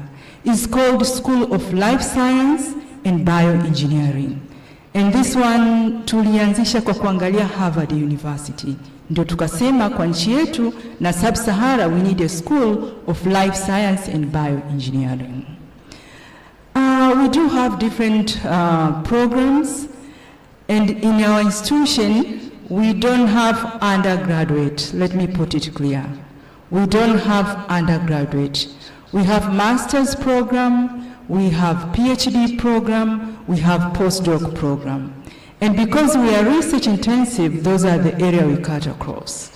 So you are warmly welcome to Nelson Mandela for masters, for PhD, as well as research collaboration. So let me end up there because lecturers, we can talk even 7 or 8 hours. I've been given 15 minutes. So let me continue with my presentation. So I've been told to talk about e-government research opportunities in imaging technologies. So my presentation has got 4 parts. The first part is about the introduction. This is just a brief. And the second one will be global initiative, because if you're doing a research, we have to know what is going on in the global society so that we can align with our local research. And the other part is about research opportunities and what should be done. So I'm starting about the e-government strategy. And before I talk about it, I want to talk just to give a personal appreciation for the mamlaka ya Serikali Mtandao. Mamlaka ya Serikali Mtandao nawapa pongezi sana Mimi ni mdau mkubwa katika kuanzisha strategy ya e-government miaka iliyopita, na tulikuwa wako wadau wengine ambao pia wako humu ndani, tulishirikiana. Kwa kweli nawapongeza sana, kwa sababu mimi nilikuwa aina ya activist, nasema kwamba tunatakiwa tuwe na homegrown solution. Sio tuna copy, tunaleta, tuna paste. Needs zetu ziko tofauti, kwa hiyo tunataka homegrown solution.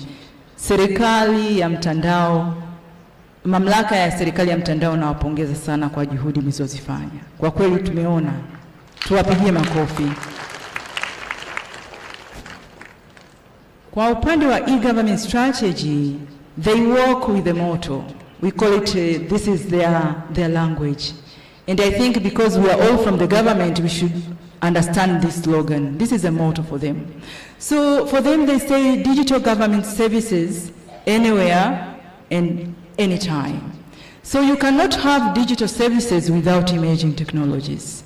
And if you're dealing with emerging technologies, you need to involve research so that you can solve the problems within our country. So according to the government, e-government strategy, we know that ICT is developing very fast. And nowadays we have a buzzword, artificial intelligence. Everyone is talking about artificial intelligence.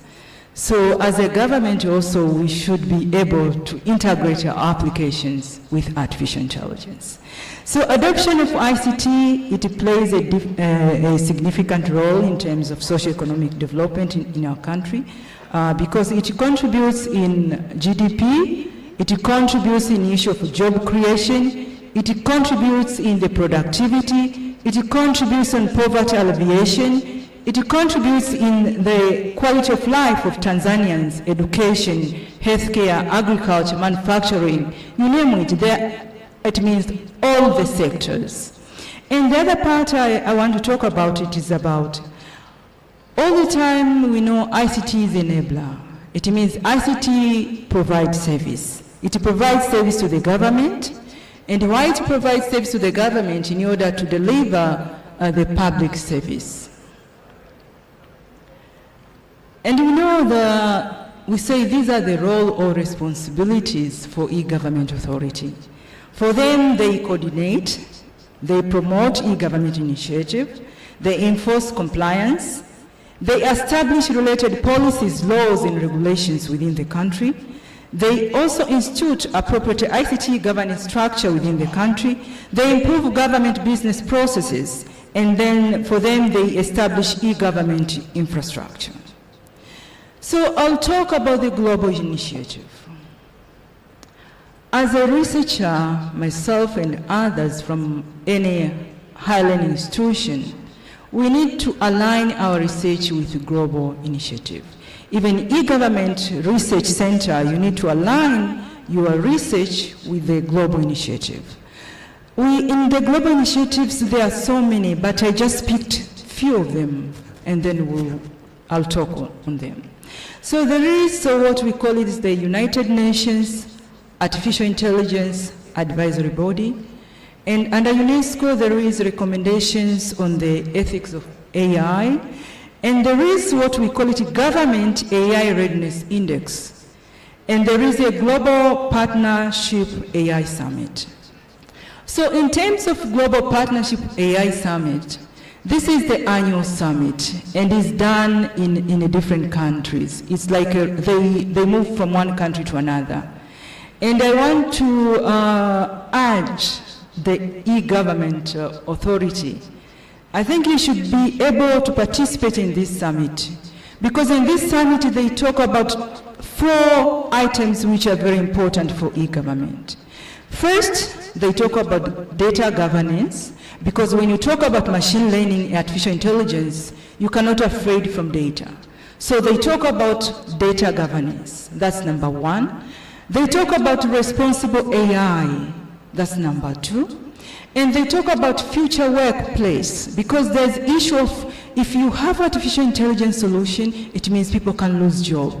People are scared that now if I deploy artificial intelligence, maybe in that particular organization or in that particular, let's say, agency within the government, people can lose job. That is not true. So there is a discussion in that summit about the future work plan, how the future work plan should look like. And also there is the third component in that discussion, and these are the research outcomes. So you meet some other researchers from government, from higher learning institutions, from different sectors. And the fourth one is all about innovation and commercialization. The world realized that if you innovate and you commercialize, you can create jobs, because we are suffering about the issue of employment. So there is an area where people, they come up with findings in terms of innovation and commercialization. So I'll go in detail to talk about UN AI Advisory Body. So this body, nitachanganya language zote mbili. Hii bodi ilianzishwa tarehe 30 Oktoba mwaka 2023, is very recently. Na ilianzishwa na UN Secretary General wa United Nations in terms of addressing the issue of risk of artificial intelligence, opportunities of the artificial intelligence, international governance of the artificial intelligence. So this body was established to support the international community, because nowadays we have a lot of solutions. They are coming up with artificial intelligence. When you talk about embedded system, also they embed artificial intelligence. They embed machine learning. Even if we call it traditional information system, also they embed artificial intelligence. But we ask ourselves, do we really have the governance of the artificial intelligence? So globally, now this body will come up with the global AI artificial intelligence. It will provide the guidance on how we can deploy the artificial intelligence, because the artificial intelligence must be aligned with the humanity. So artificial intelligence is for human right. Artificial intelligence is for human right. Yeah. And according to this board, last year they came up with the first report. And this report, I argue you go and browse the website so that you can even become one of the reviewer in that, they call it Governing AI of Humanity. That is the interim report that has got a number of guidelines in terms of artificial intelligence guidance. So go and review, and even there's a link, you can provide your own reviews. The other part about the global initiative, this is for, we call it Government Artificial Intelligence Readiness Index. This one is a research that is conducted by the Oxford Insight, United Kingdom, is a research entity in the United Kingdom. They always say that assessing AI readiness for a country like Tanzania is a paramount. Now for the time being, Africa, including Tanzania, we don't have the AI readiness index tailored to our needs in Africa, or tailored to our needs in Tanzania. Is not available. So it means when they do this readiness, they use their own index in order to evaluate our countries. So last year they did the assessment for 193 governments, including Tanzania. So it's better we see the result. Where are we in terms of our country? So for them, when they do this assessment, they consider the following pillars. They consider government, and inside the government, they consider the vision of artificial intelligence in that particular country. Does the country has got national AI policy? Does the country has got national AI strategy? So they look on issue of even the committee, national committee for the artificial intelligence. And also there is the issue of governance and ethics. Do we have AI governance and ethics in a particular country? And another one is about digital capacity. Do we have digital capacity in Tanzania? Is it enough? Is it sufficient? Or maybe the higher learning institutions, we need to train more so that these experts can be help to solve our government problems. And they look on the issue of adaptability, maturity, innovation, capacity, human capital, infrastructure, data availability. So when it comes to artificial intelligence, issue ya data kwa artificial intelligence ni kama binadamu na damu, blood in your body, or we call it water in your body. So without data, you cannot run your algorithm, you cannot train your algorithm in terms of any artificial intelligence or machine learning models. So I just want to give you the results for Global Artificial Intelligence Index. And the top 10 countries, the first one is United States of America, Singapore the second, United Kingdom, and the 10th one is Netherlands. So as a researcher, we need this kind of information because we can even have a benchmark when we are doing some, maybe we are formulating a policy, we are developing a strategy, so we need a benchmark. So I want to emphasize here, according to this Global AI Index, it has 193 countries, but that in the top 52 countries, there is no any country from Africa. The governments are 193. From 1 until 52, there is no any country from Africa. So where is Tanzania in this index? Now we can see. So the first country in sub-Saharan Africa is Mauritius. Mauritius was having a score of 53, and it was in 53 according to the list. And the other country is South Africa, Rwanda, Senegal, and Benin. So for 5 countries now, you may find even Tanzania is not there. So where is Tanzania? Where is it? Okay. So in the African Union, now they are coming up with AI continental strategy for Africa. And this one will be launched in the 2024 AU Summit. So as the e-government, because you are responsible to come up with the framework, policies, and also strategies for the country, observe this AI continental strategy so that we can align our policies, strategy, and guidelines to that particular strategy. So where is Tanzania? I think everyone, kila mtu anataka kujua tuko wapi. Okay. So this is the finding for the whole of Sub-Saharan Africa. And Sub-Saharan Africa has got 48 countries, including Tanzania. So you may find the United Republic of Tanzania is in the, just count, 14th position in Africa. I'm talking about Africa. And when you take, or you talk about East Africa, now East Africa is now having 8 countries. We are in the 4th position in terms of AI readiness index. And where are we in the 193 governments in the global? Tanzania is in the position of 137. So we have a work to do here. Yeah. So let me continue with my presentation. So what are the research opportunities in emerging technologies? I want to pose a question here. Are we in the 4th industrial revolution? Or in the 5th industrial revolution? Where are we? Tuko kwenye 4th or 5th? Where are we? Are we in the 4th? Are we in the 5th industrial revolution? Or we are in the 3rd? Where are we? We are in the 5th industrial revolution. We are not in the 3rd. I think we need to congratulate ourselves. We are moving. We need to put more effort. So according to the 5th industrial revolution, it's all about human and machine interaction. And you cannot say you're in the 5th industrial revolution without knowing what are the research opportunities in the emerging technologies.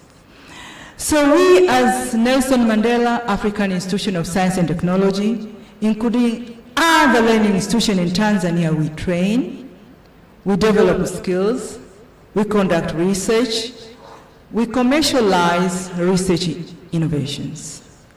So we conduct research in a number of emerging technologies, including cloud computing, cloud services, energy efficiency and security in cloud infrastructure, smart electronic system development, including the 3D printing. Can we be able to print circuit in Tanzania? Are we able to do that? So we are giving skills in order to do the 3D printing. And another area we do is cybersecurity. I think we know now cybersecurity is everywhere. Cyber attack is at any time. So we are doing research in cybersecurity, data protection and privacy, information system security, security in wireless and mobile systems, as well as IoT security. Also, we do research in embedded system, embedded networking, system engineering, Internet of Things, sensors, actuators, and also we do research in smart cities and precision agriculture. There are many because the time is not enough with me here. And we do research in terms of artificial intelligence, machine learning, deep learning, high performance computing, etc., including what we call generative AI. And we do research in mobile system application development, wireless mobile communication technologies, 5G infrastructure, and we do research in terms of IT project management, audit and assurance. Are we assured that the project in e-government are successful? How far are we looking? What are the factors to consider when we look at a particular project and say this project is successful? And we look on the issue of project sustainability, because we need all the project to be sustainable. And we do research in responsible and ethics of AI, open innovation, etc. So we as higher learning institutions, we do a lot of research in terms of emerging technologies where we collaborate with e-government authority. So what should be done in the country? This is very important. As researchers, without research fund, we cannot do research. So we need to mobilize research funding and other resources in order to be able to do research. And another thing we have to do is we have to strengthen the collaboration between e-government authority and the higher learning institutions. As my former presenter said, there are a number of 14 MOUs, but we need to know which are the focus, and so that we can realize the benefits from those MOU. And another thing is we need to formulate national AI policy. Ask yourself, do we have national AI policy? And who is supposed to do that? Are we supposed to do now? Are we supposed to do yesterday? So think about it. I think it's very important for the nation. And we have to think of the national AI strategy. So e-government has a vision to implement AI, so we need national AI strategy. And we need AI governance and ethics, because now we say AI is for human right. Do we have any framework in terms of ethics of the AI? So that is what we are supposed to do. The other part is to continue to have digital skills. We train a lot of higher learning, we call it experts in the country, and we should have a program, we call it capacity building program in terms of digital skills. And the other part is about data availability. Why I'm saying this, I tell you, because we are going for the artificial intelligence. You cannot do any training of the model without having the data. So we need to address the issue of data governance. There is the issue of adaptability. Can the government change and innovate effectively? Because we need innovative government. And the other part is about human capital. So does the e-government has what we call talent management strategy for the ICT expert? Because nowadays people, they import experts, people, they even export experts. Do we have a talent management so that we retain the ICT expert we have in the government? And the other part is about e-government digital technology implementation maturity level. So have we assessed and know in which maturity level are we in terms of implementing digital technology in the government? And we need to conduct the AI readiness index for ministry, department, and agencies so that we understand how many AI applications are deployed to support public delivery. How many? Are they 5? Are they in the agriculture sector? Are they in the health sector? Are they in the education sector? So all this must be done with the e-government authority. So that is the end of my presentation, and I thank you very much for listening.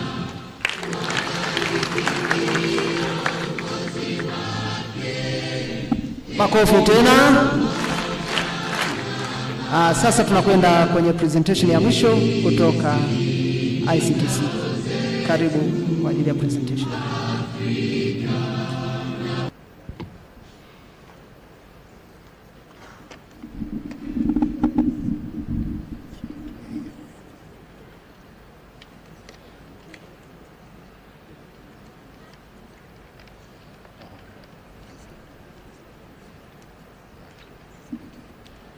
Good morning. My presentation is about national ICT profession and capacity building and industrial trends. So a little background of what ICT Commission is. Our scope is nation, and our vision is to be a dynamic world-class model in promoting the ICT industry that contribute effectively to the national economic growth and knowledge economy. So there are key terms in here which are really important for all of us to understand.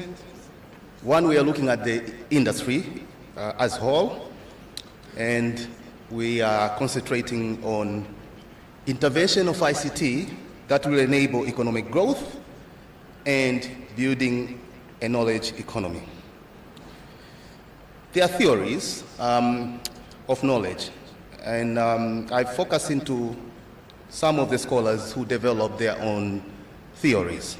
There are two economists, Robert Lucas in 1988 and Paul Romer in 1990, who assert that accumulating and exploiting knowledge offer an opportunity to increase, to innovate and grow beyond the resource limit of traditional economy.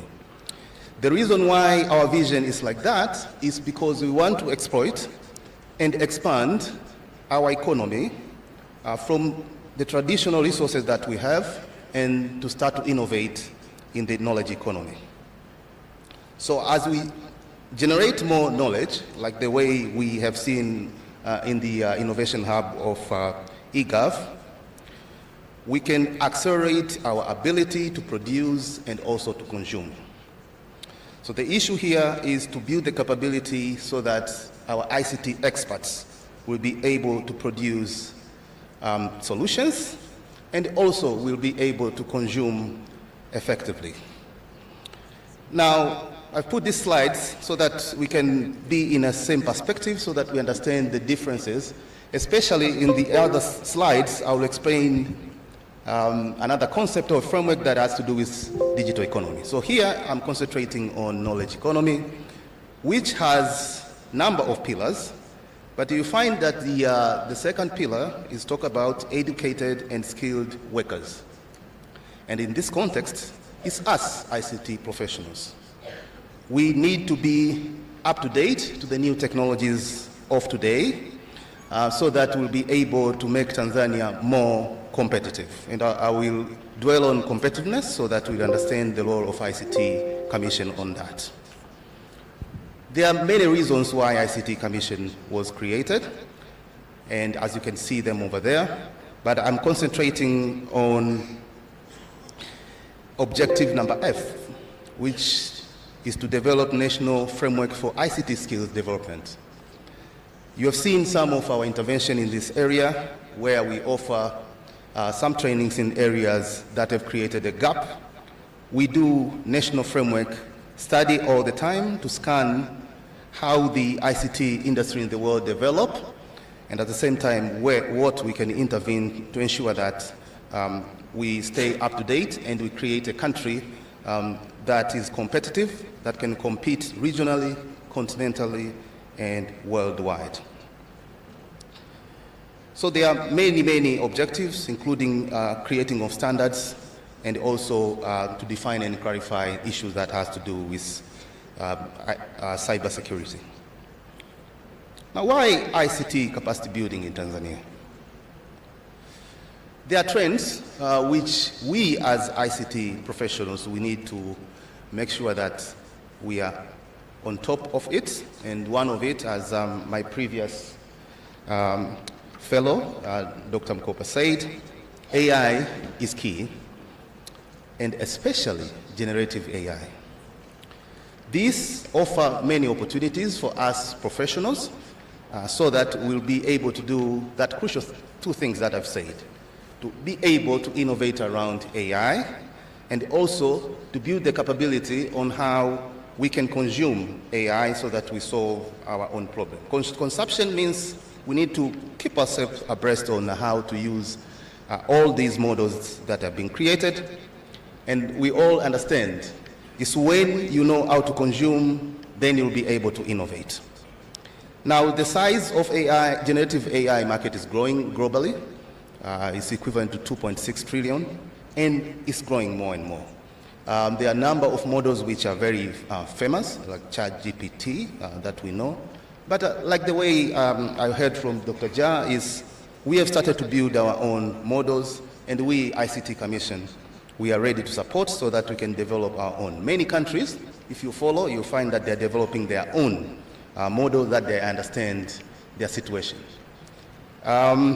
Day before yesterday, I was in an event where we are unveiling a center of proton treatment of cancer, first of a kind in the continent. It is going to be hosted in the University of Dodoma. A bigger part of that center for cancer treatment is using AI. And there was a gentleman who has come with a solution for that from the United States. Having chat with him, I asked him about the data that he have, and he said, you have trained the data to understand the situation in the medicine and things like that. But I posed him a question that, you know, majority of Tanzania, they speak Kiswahili. And language has culture issue, and there has a many issue that the model has to understand. He admitted that he need to train his model so that it can understand situation in Kiswahili, so that we'll reach a point where our people will be able to use these systems for self-diagnosis and other things. So there's this area, we as a professionals, we need to build. We have to ensure that we build these models so that Tanzania can be ahead of others, especially in using a model that they understand Kiswahili, as we understand Kiswahili is the language of Africa. So we are the one that we're supposed to be leading this way. So there are capability we need to build. We have to build the capability of building AI applications.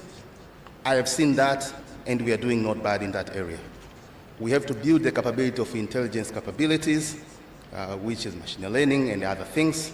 And also we have to be able to have learning systems and AI enabler infrastructure that will enable us to be able to lead in this area. So the infrastructure is very important, like the way Dr. Mkoba has clearly articulated that if you want to be a leader in AI, you need to have three things, or to build the capability on three things. One, to ensure the data is in Tanzania, is in our databases, or data center.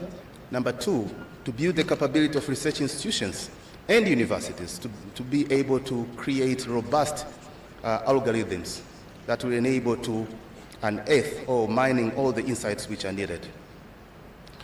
And the most crucial of it is computation. So it's computation data algorithms. We need to build capabilities in all of that things.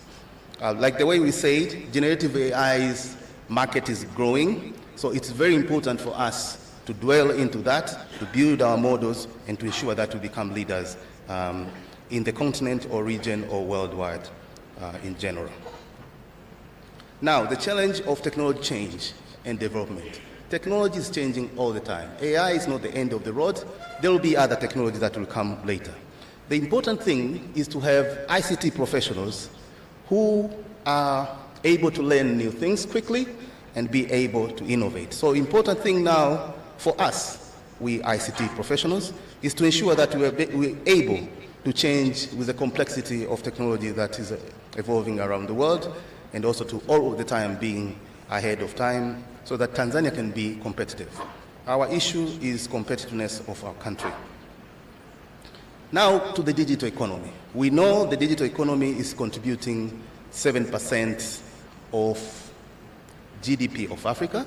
So the GDP of Africa is we are summing all the GDP of the countries, and we look the contribution of ICT over there. So it's a 7%, it's a bigger number. But if you look at our country, ICT is measured only in the indicators of communication, and it shows it contributes to 1.5. So we are doing research about that. We have been instructed by TCRIA to look at ICT-enabled services to get the actual contribution of ICT into that. But the way it's measured now, it shows it's 1.5. So we as the ICT professionals, we need to work to ensure that first we understand which are indicators that are used for measurement, and then to being able to get the data that will enable to show clearly how our sector is contributing to the GDP of the country. Fact is, if you shut down internet or communication, we know the impact that will happen in the economy. So we believe that we are measured wrongly. Digital economy.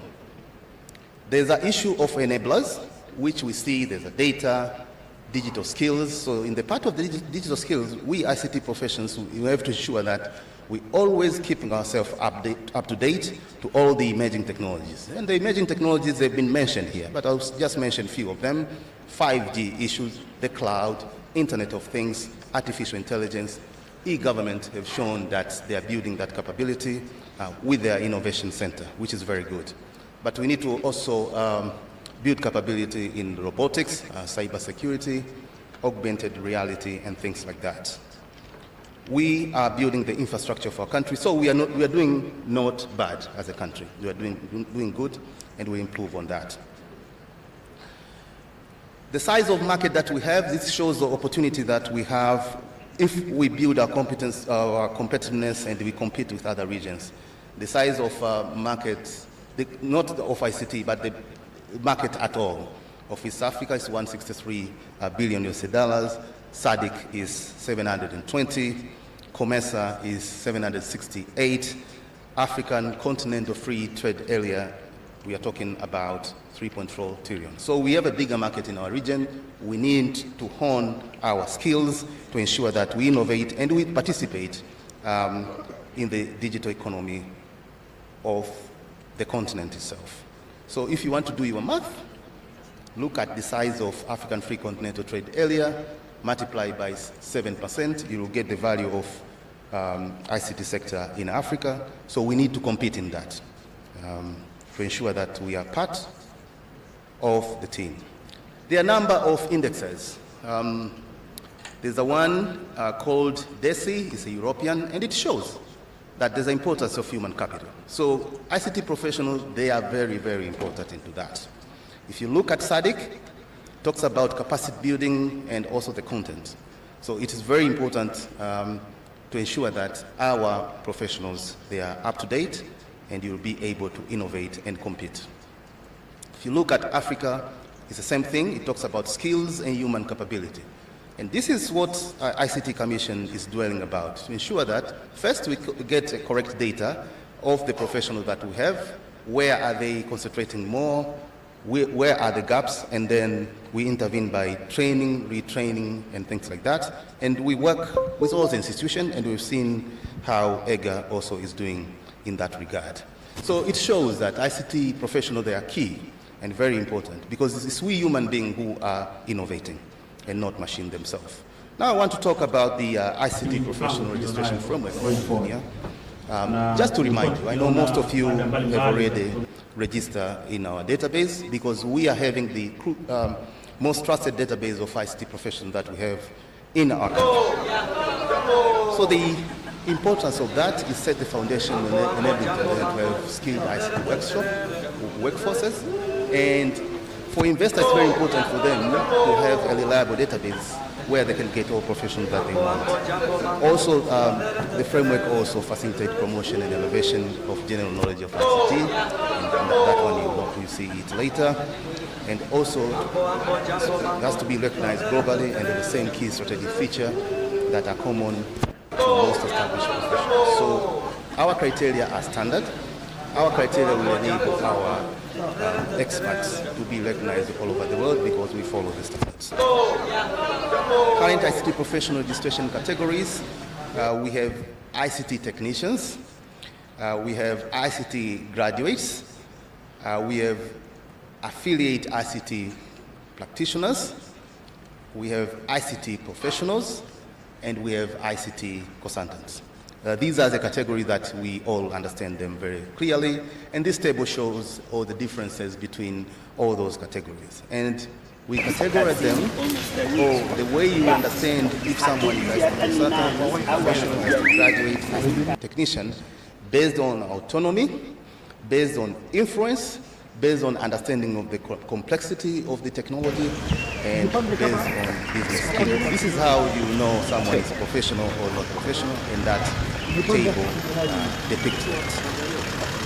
Also, there are issues of continuing professional development, which are very important. Once you graduate, we categorize you, you need to develop it. So we track that, and that is key to show that these professionals, they are up to date, they know what's going on, and they improve their skills. And the issue of professional development hours, we calculate that, and that is very key to ensure that we have good people. And these are looking at professional practices, it looks at formal activities. So our standard of registration is very flexible. It looks at different kind of things. It looks at informal activities, different kind of formal activities, and we assign hours on that. Participation of training, conferences and things like that. Even this training also is adding up to the number of hours once you are registered with us. If you do the presentation, also you get some points. So it's a very flexible type of registration standard that will enable us to build on top of that. And also there's the issue of contribution of knowledge, which looks at normal contribution to masters, PhD, all the contributions we assign hours, and it adds you to show how good you are. And for one to be ICT professionals, those are the hours that we have indicated there, the graduates, the IT technicians, and so on and so forth. These are the fees. Of course, we are reviewing them. We'll come out with other fees this year. And the registration process, we all understand it, especially for those who have registered. You pay application fee, you complete the form, we verify to ensure that you are what you claim to be, and you assign the numbers. Now, skills development framework, which is very important for us. We did our studies, and our studies showed the following things. That the demand of artificial intelligence in Tanzania is very high. The same thing with big data analytics, cyber security, and computer security and cryptography. Also, cloud computing, blockchain, computer forensics, and high also in software development, mobile, and robotics. So all these things that we've been hearing in this meeting are crucial, and also they align with the findings of our studies. Now we come to the statistics. Of course, it's the statistics for 2023. Those are the numbers. There is an issue of gender here. We need to sensitize more female professionals that I know they're existing so that they can register, so that we can have a balanced ICT industry that we want. Asanteni sana.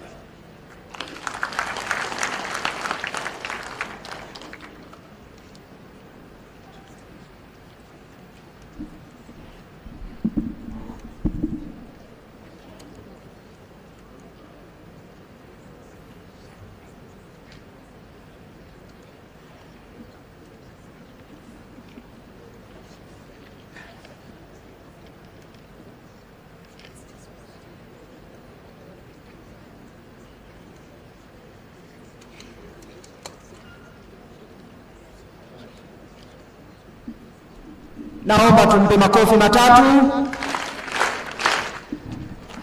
Mwenyekiti, sasa floor ni ya kwako, tuendelee na discussion. Karibu sana. Asanteni na naomba niwasalimu kwa jina la Jamhuri ya Muungano wa Tanzania.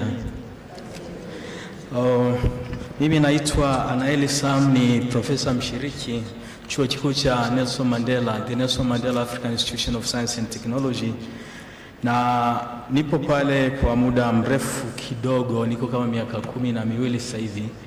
I won't go to the introduction of the Nelson Mandela African Institution of Science and Technology kwa sababu Dr. Elizabeth Mkoba akishaiongelea ili tusipoteze muda, tuende kwenye panel discussion ambayo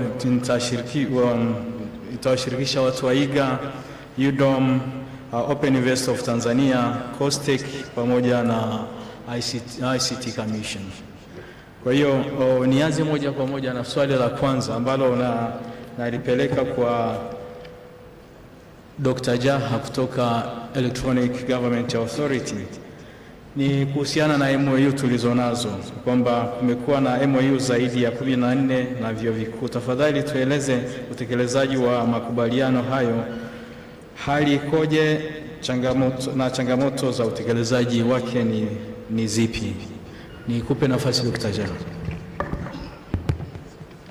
Asante mwenyekiti.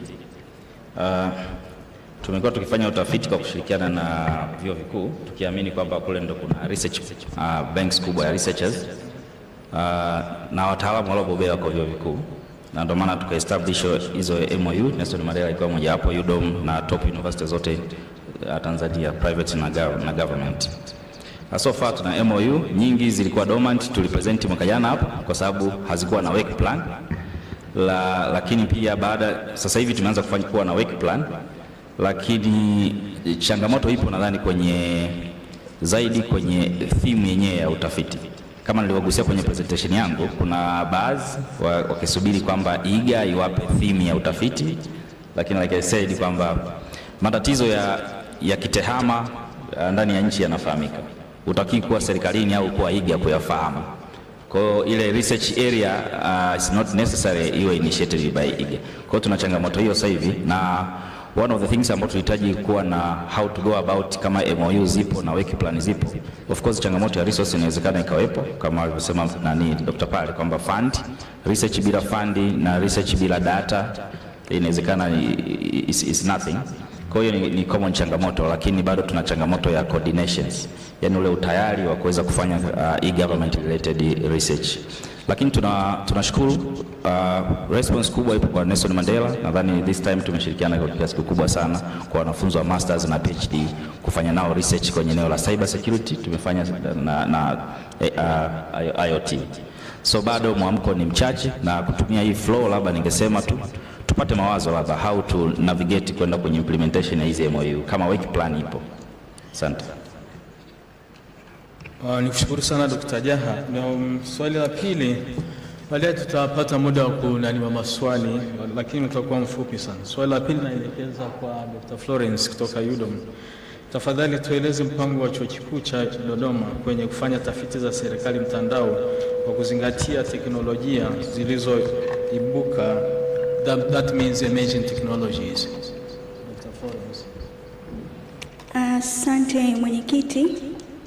Kama chuo kikuu cha Dodoma katika mpango wake wa kufanya tafiti za serikali mtandao kwa kuzingatia teknolojia zinazoibuka, sasa kama chuo tuna project ambazo zipo kwenye area hii kama 8, ambapo katika hizo 2 zinafadhiliwa na wafadhili wa nje IDRC, 1 inafadhiliwa na Lakuna, nyingine inafadhiliwa na COSTECH, ambapo kwa kupitia hizi research ambazo tunazifanya unaona kwamba ni jinsi gani tunaendana na teknolojia zinazoibukia.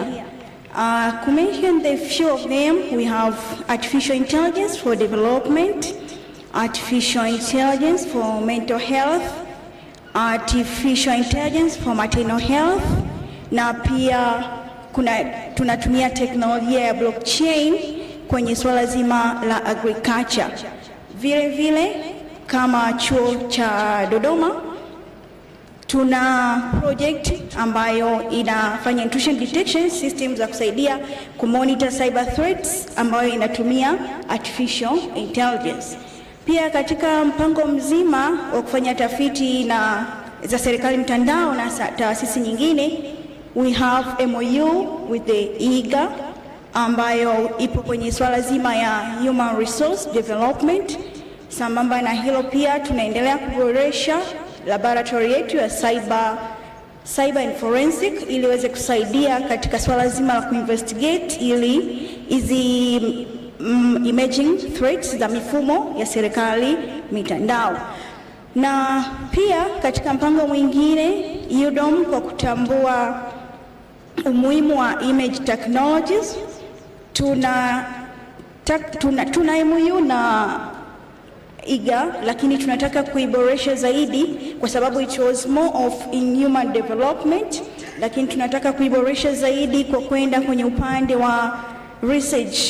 Amesema hapa Dr. Ja kwamba as ICT people we know all the problems, lakini sometimes it's better kwamba we sit down and discuss, like we have this and this, we need someone to develop. Kwa hiyo tutaenda kufanya nao mazungumzo pia katika moja ya kuboresha MOU kwamba they give us what they want and through emerging technology we can develop the solutions ambazo zitasaidia IGA na taifa kwa ujumla.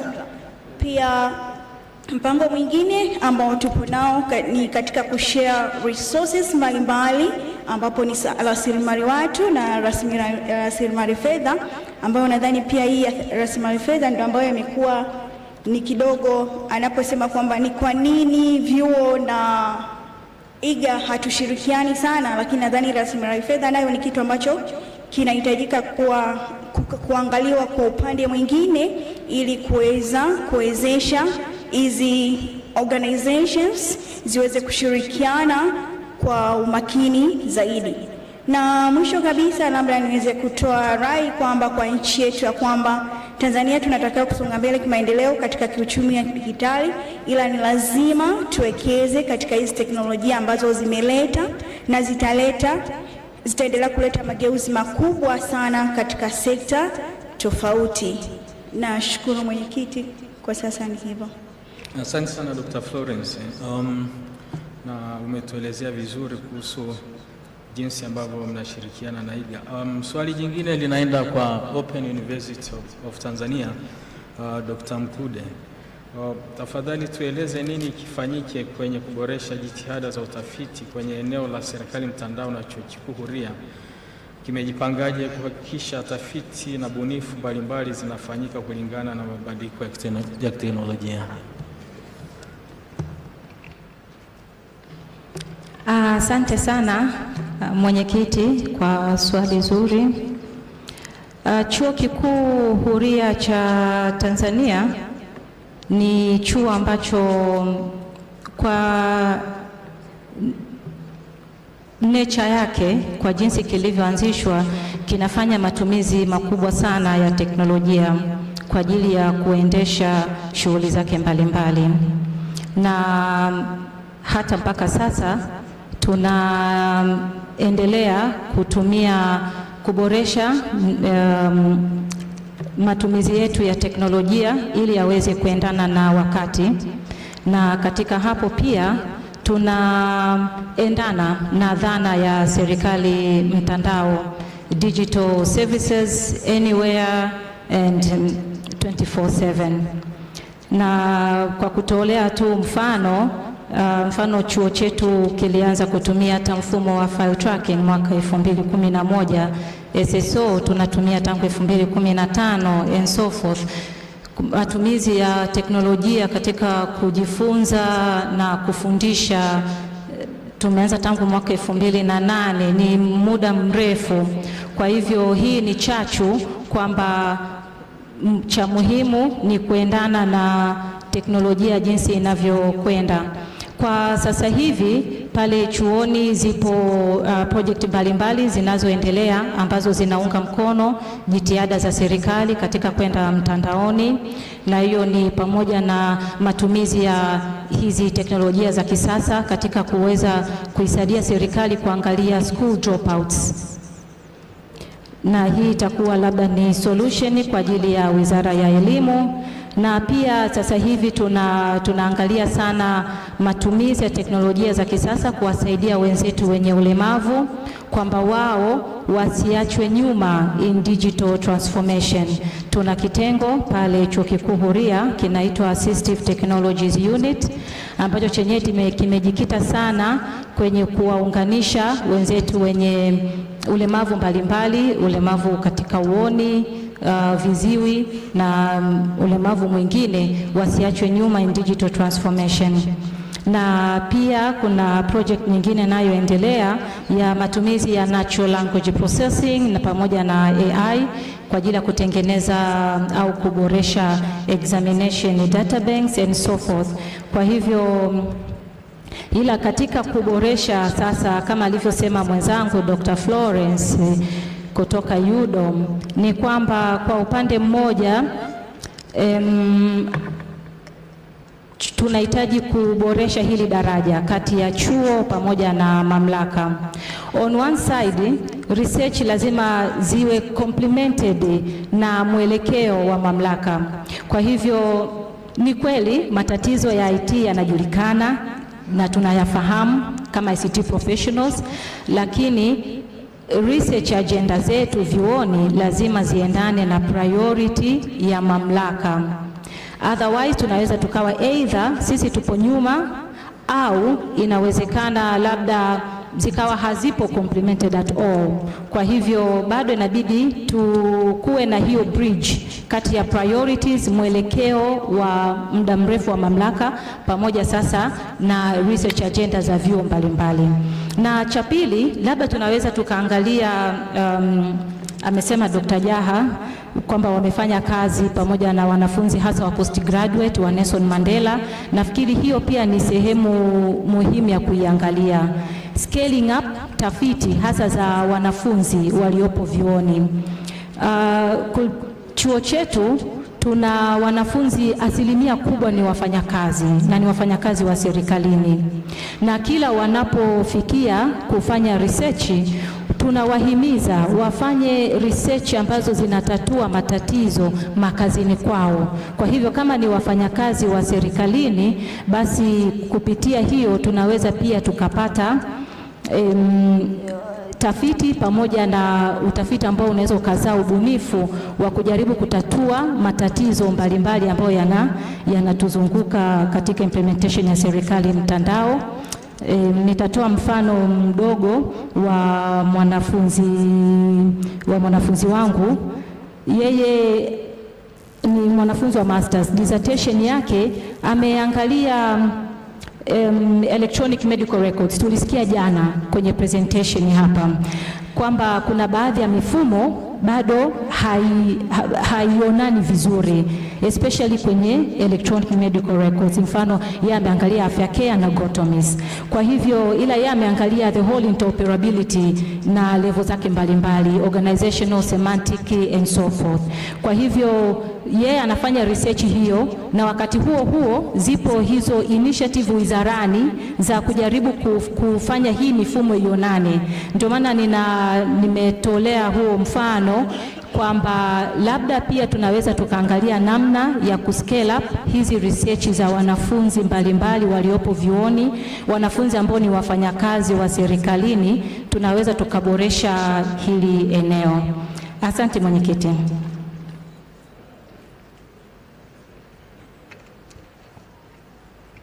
Nikushukuru sana, na swali linalofuata linaenda COSTECH kwa Samson Maela. Nafikiri labda nimepata jina lako kwa sababu nimeulizia, samahani kwa jina lako. Sasa swali lenyewe ni kwamba kumekuwa na ushirikiano wa mamlaka ya serikali ya mtandao na taasisi za elimu ya juu kwenye kufanya tafiti na ubunifu na hata mafunzo, na kumekuwa na kumekuwa bado kuna changamoto mbalimbali hasa kwenye resources, ikiwa ni fedha na miundombinu. Naomba kufahamu utayari wenu na mmejiandaa vipi kwenye kuimarisha ushirikiano huu na nyie kuwa sehemu ya jitihada. Pia naomba utueleze mchakato mzima wa ku-maintain bunifu mbalimbali za startups. Asante sana. Kwanza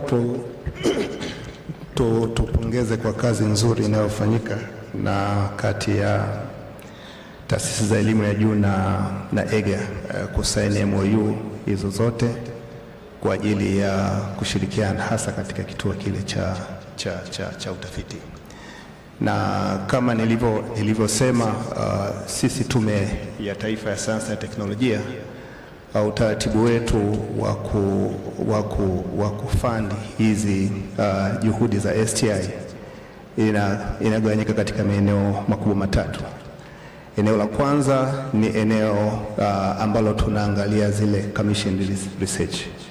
Eneo jingine ni eneo ambalo lina miundombinu, na eneo la tatu ni eneo la funding. Sasa kwenye eneo la commissioned research, kama research hiyo tumeona kabisa kwamba inahitajika kufanyika na inahitaji funding popote pale, then nawasilisha maombi yanawasilisha kwa mkurugenzi mkuu Tume ya Taifa ya Sayansi na Teknolojia, na yanachambuliwa, yanapitiwa process yote nzima, na baada ya hapo funding inatolewa katika eneo hilo.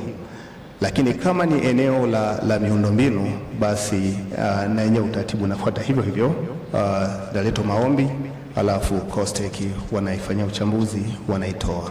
Sasa katika eneo la ushirikiano kati ya vyuo na IGA hasa kituo chao, sisi ili tunalipongeza, na kama nilivyosema, utafiti wowote unaofanyika hasa tafiti zinazohitaji kupata vibali vya nchi, COSTECH inaweza inatoa hivyo vibali, na hasa kwa tafiti zinazofanyika nchini zenyewe huwa hazina fedha. Lakini kama inahitajika funding, basi kuna hizo room mbili nilizozisema ambazo ni kuwasilisha tu maombi kwa mkurugenzi mkuu. Lakini katika tafiti zinazofanyika kushirikiana kwa vyuo na EGA, kama tafiti hizo zitakuwa zimo katika call zile ambazo tunazitangaza, kwa sababu huwa tunatangaza call. Kwa mfano hivi sasa nimesema tumetangaza call na inaisha mwezi wa 4 kwenye eneo la climate change. Lakini katika eneo la climate change tumeangalia eneo hasa matumizi ya emerging technology katika kukabiliana na climate change. Sasa kama kuna project ya namna hiyo, basi inawasilishwa, kwa sababu ni swala liko wazi, unawasilisha kwenye mfumo wetu, halafu baada hapo nafanya review, alafu zinapata. Ndio maana jirani yangu hapa anasema waliomba fedha hizo na wenyewe wakapata. Nafikiri huo ni utaratibu mzuri wa kushindanisha, ili at least kama mnafikiri hiyo kwamba inakidhi, basi mnaweza mkapata hizo fedha. Eneo la pili ilikuwa inazungumzia samani kidogo, ilikuwa na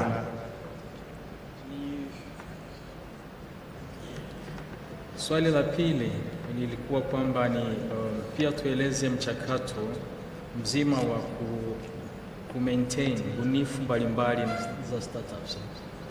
Kuna startups nyingi sana Tanzania, na nimeona sasa hivi kuna initiative ya kuwa na startup forum upande wa ICT. Sasa upande wenu kuna mchakato mzima wa kuzimaintain bunifu mbalimbali ambazo ni startups, na kama kuna mchakato labda wa kuwawezesha financially ama kwenye let's say from the point of kwa direct namna ya kuwa na vitu kama na sensitization au awareness seminars.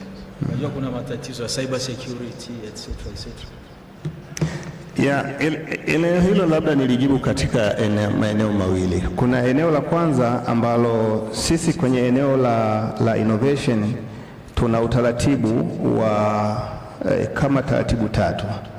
Ya kwanza ni taratibu ambao kunakuwa na mashindano yale ya kitaifa ya sayansi, teknolojia na ubunifu MAKISATU, ambayo inaanza kutoka kwenye grassroots mpaka kufika kwenye national level.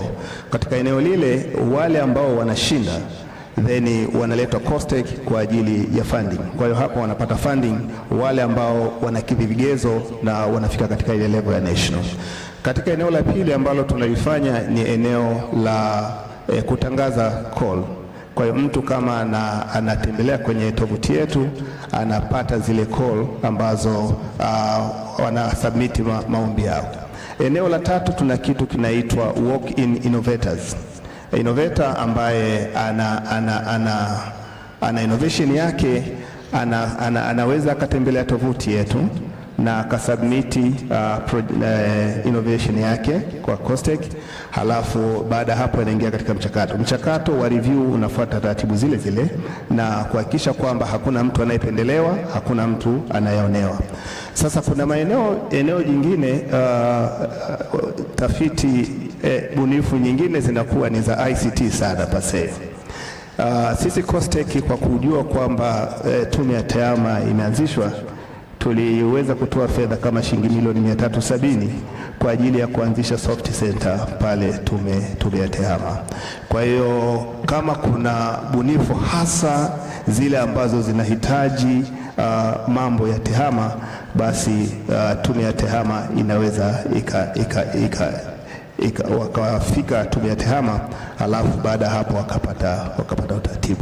Lakini kama tulivyokuwa tumesema, mfumo wetu wa kujua kwamba hii ni innovation au hili ni wazo, tuna kumbi pale mbili pale COSTECH, moja ni buni na wengine ni DTBI.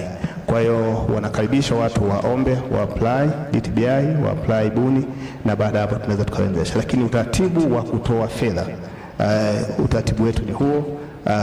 Tukitangaza call waombe, lakini kama kuna walk-in innovator na anafikiri.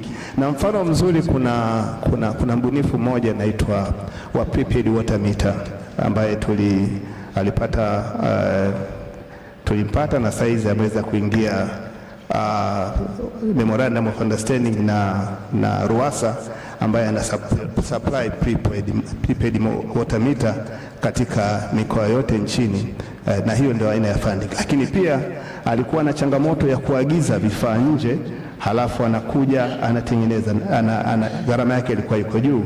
Kwa hiyo sisi tumemwezesha COSTECH ya kutengeneza kituo chake kwa ajili ya kutengeneza vile vifaa kwa ajili ya kutengeneza. Kwa hiyo tunawakaribisheni COSTECH, kwa hiyo tunaweza kufanya. Nikushukuru sana, umetuelezea kwa kiundani, na swali la mwisho linaenda kwa ICT Commission. Dr. Mwasaga, tafadhali tueleze mpango mzima wa utambuzi wa watumishi wa TEHAMA na tumejipanga vipi kuhakikisha wana-TEHAMA wanajiendeleza katika fani watakazokuwa wametambuliwa. Tafadhali elezea tafiti ambazo zimefanywa na ICT Commission. Thank you. Asante sana. Kuhusiana na kama nilivyoelezea kwenye presentation yangu, process nzima ya usajili, tuna makundi yale manne ambayo niliyaelezea vizuri. Kuna professionals hawa au wataalamu wanaotoka vyuoni moja kwa moja, wana fee yao ambayo iko ndogo, kwa kutambua kwamba tunachotaka ni kuwa na database kubwa yenye wataalamu wengi. Kwa hiyo wanachofanya ni kuja katika tovuti yetu.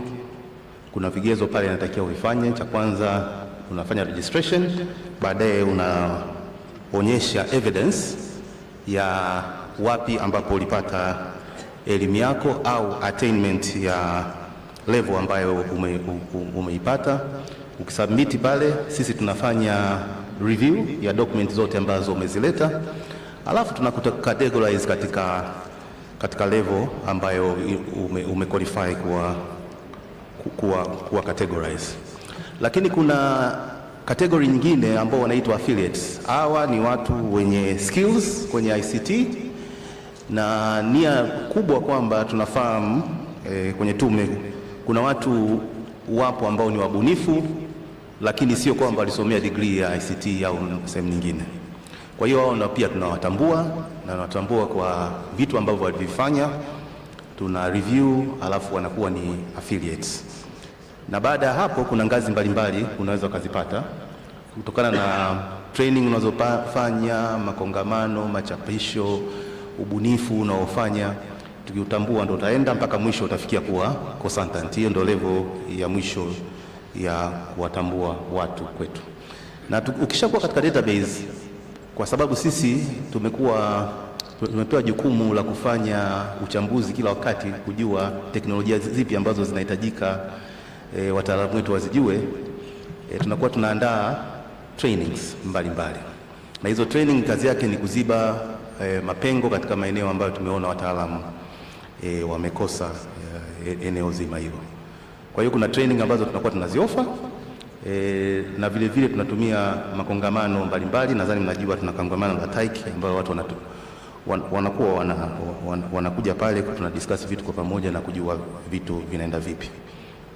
Pia wizara yetu, nadhani utakuwa umepata taarifa kwamba kuna wataalamu 500 wanategemea kuwa train, na hao wanatakiwa wawe registered kwenye database yetu, na from there ndo mtu unaweza kupata nafasi za hizo short courses specifically katika maeneo ambayo tuna gaps kwetu sisi hapa Tanzania. Cha msingi tunachokiangalia ni kwamba tunataka tuwe tuna wataalamu ambao wanaweza kucompete duniani. Hicho ndo cha msingi. Tunataka tuwe na wataalamu ambao wata grow. Trend inaonekana duniani ni kwamba tuna create sasa hivi masoko ya kikanda, na African Free Continental Trade Area sisi kama Tanzania tumesign. Kwa hiyo tunataka wataalamu wetu soko la Afrika liwe ni eneo lao ambalo wanaweza wakatufanya innovation, wakaongeza competitiveness, na sisi tukapata mapato na create jobs.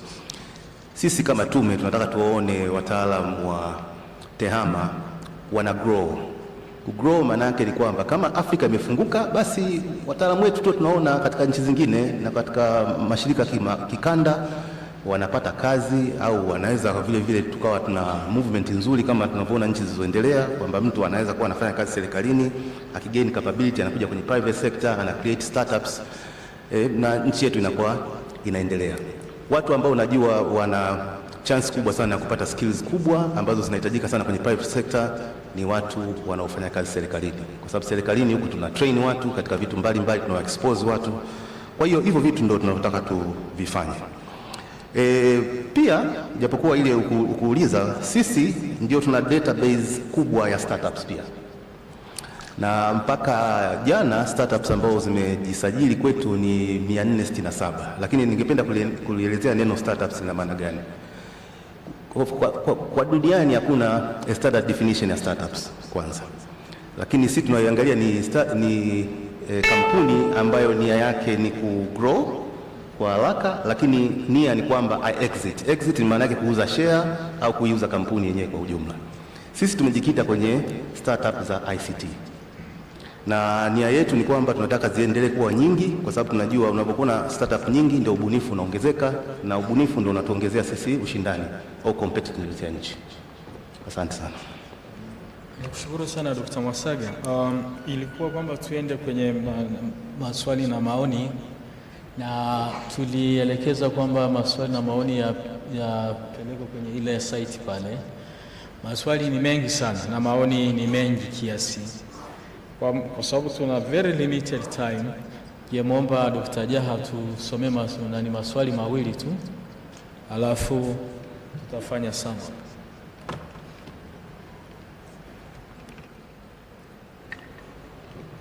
Kuna maswali ambayo ni specific kwa taasisi. Nadhani maswali mengi yatajibiwa offline pia, na yatawekwa results ya kuanzia Jumatatu mpaka haya ya siku ya leo yatawekwa kwenye TSMS.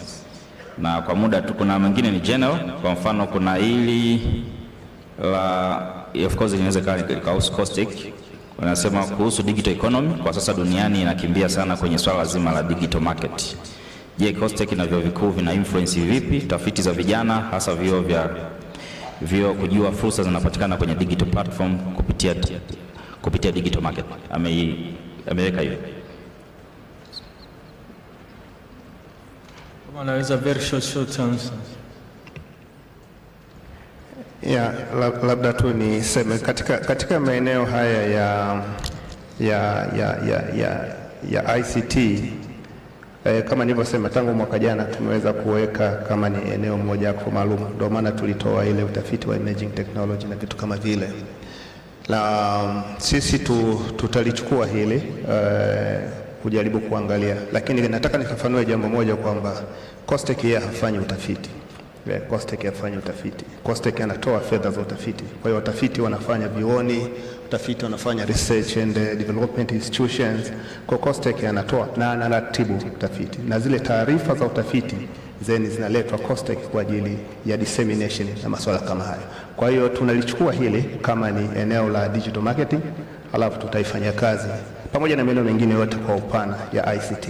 Alafu baada hapo tuna utaratibu wa kutangaza calls na mtu atakayepata then katika eneo. Kwa mfano mwaka jana kulikuwa na changamoto ya mathematics, wanafunzi kufeli katika shule za msingi. Kwa tukaona kwamba hii ni tatizo, kwa hiyo tukatoa call, utafiti unafanyika, matokeo yatakayotoka atasaidia katika kushauri marekebisho ya sera zetu. Nikushukuru sana. Sasa muda umetubana kweli. Nataka kila mmoja wa panelists aweze kusum up only two sentences. Nianze na COSTECH samani. Asante sana mwenyekiti, na sisi tushukuru sana kwa maoni mengi tumeyapata, tutayajibu kwa wakati, lakini pia tuwakaribishe watafiti wote, hasa upande wa TEHAMA. Kuna wengine walisema kwamba kwa nini upande wa agriculture pamoja na livestock wamepata 52% ya fedha za COSTECH, lakini ICT wamepata asilimia, maana hakuna watafiti. Kwa hiyo mara nyingi sana niendelee kuwasihi sana watafiti wote watembelee, na tunapotangaza zile calls wajitokeze. Tusione ile climate change, tuione hasa matumizi ya technology kwenye climate change, alafu wajitokeze waombe. Asante sana. Asante. Niende kwa UDOM, Dr. Florence, only kwa kifupi sana, sentence mbili tu. Okay, asante mwenyekiti. Tunashukuru kwanza kwa kushiriki kwenye hii hafla, ila kama Chuo Kikuu cha Dodoma tunawakaribisha taasisi zote kuja kwenye chuo chetu. We have so many programs. Tuna banda letu pale nje, mnaweza mkaliona. Kwa bado tuko wazi kwenye different MOUs, na pia kama kuna any short course ambayo mnahitaji, tunafanya tailor made kwamba we develop the short course based on your needs. Kwa hiyo tunawakaribisha sana katika chuo chetu cha Dodoma. Asante. Okay, asante sana Dr. Florence. Tuende kwa upande wa ICT Commission, Dr. Mwasaga. Asante sana. Kitu ambacho nitaka nikielezee kwa wataalamu ambao tuko nao hapa, gig economy ni economy ambayo hipo. Kuna vijana wengi wanajisajili sasa hivi katika digital market na wanaajiriwa. Kwa hiyo hivi ni trends ambazo tunatakiwa tuziangalie, hata sisi ambao tumeajiriwa serikalini, skills zako zinaweza kuwa zinahitajika duniani. Okay, asante sana. Naomba niende kwa upande wa Open University of Tanzania, Dr. Mkude. Asante sana mwenyekiti.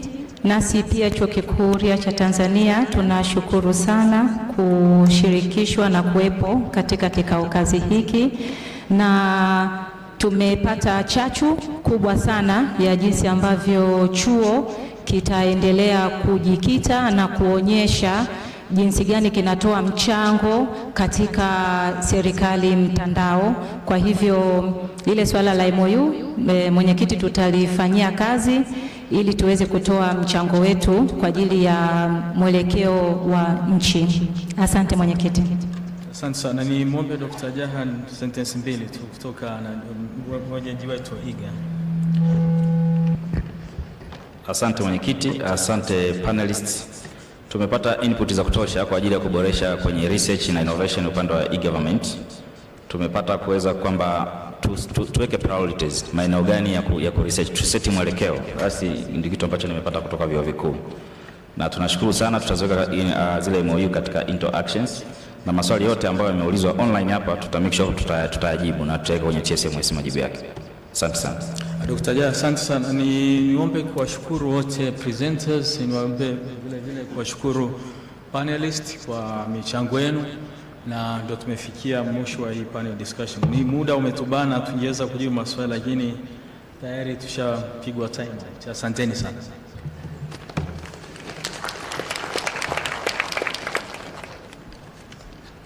Naomba tuwapongeze kwa makofi matatu. Tena wakati mwenyekiti, tunashukuru sana kwa panel hiyo, tunashukuru na tunaomba sasa tuendelee na ratiba inayofuata. Wakati wanaondoka, naomba tuwapigie makofi tena mpaka wafike wanakoelekea. Tena tuende, endelea tu. Asante, asante, asante, asanteni sana.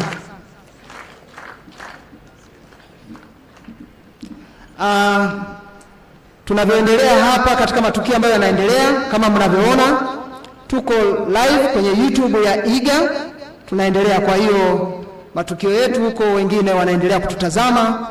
Kwa hiyo tutambue kwamba tuko live kwa kupitia YouTube ya e-government. Lakini vile vile baada ya kupata tangazo la wadhamini wetu, tunafuata ratiba ya maadhimio. Kwa hiyo kwenye maazimio, ninaomba atakayetuongoza kwenye maazimio asogee awe karibu, lakini tutataka kupata majibu ya maazimio ya kikao kilichopita, halafu tuazimie maazimio ya kikao cha sasa au cha leo.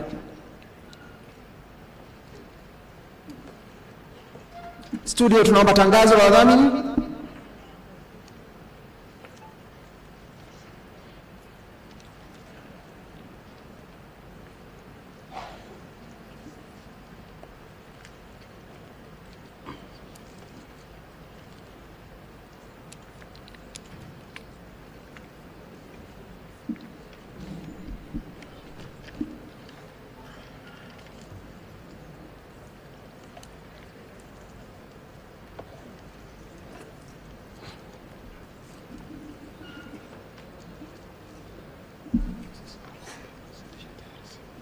Yes. Na presentation zote kwenye TSMS tayari zimeshakuwa loaded, kwa hiyo kila mmoja anaweza kuziona. Ulikofanya registration kwenye mfumo kule, fungua, utapata presentations zote zipo tayari mpaka sasa tunavyozungumza.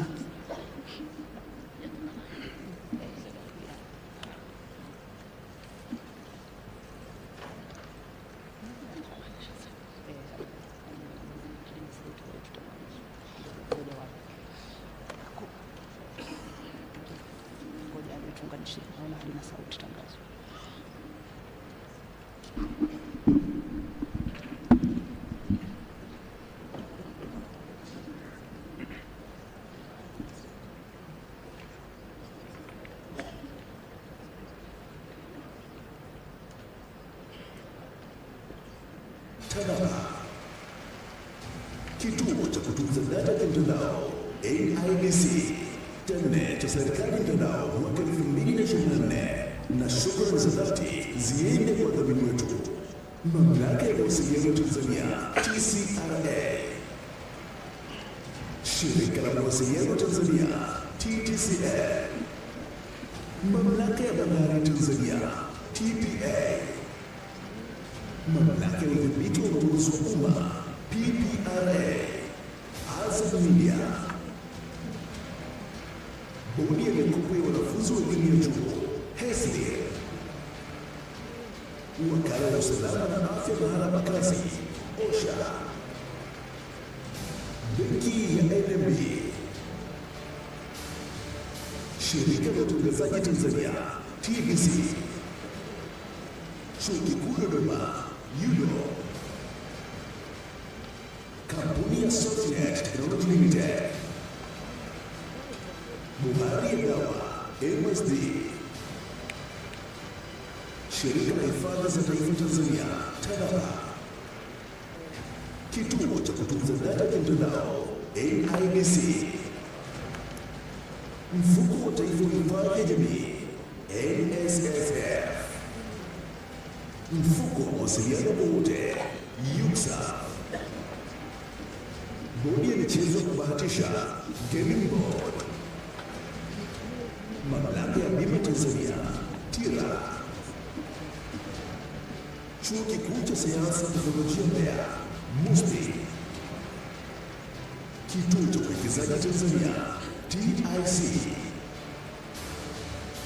Benki ya UBA Tanzania Limited.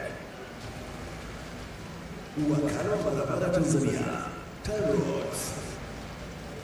Shirika la Bima Tanzania, AICC. Mfuko wa Hifadhi ya Jamii kwa Utumishi wa Umma, PSSF. Mfuko wa Taifa wa Bima ya Afya, NHIF. Shirika la Nyumba Tanzania, NHC.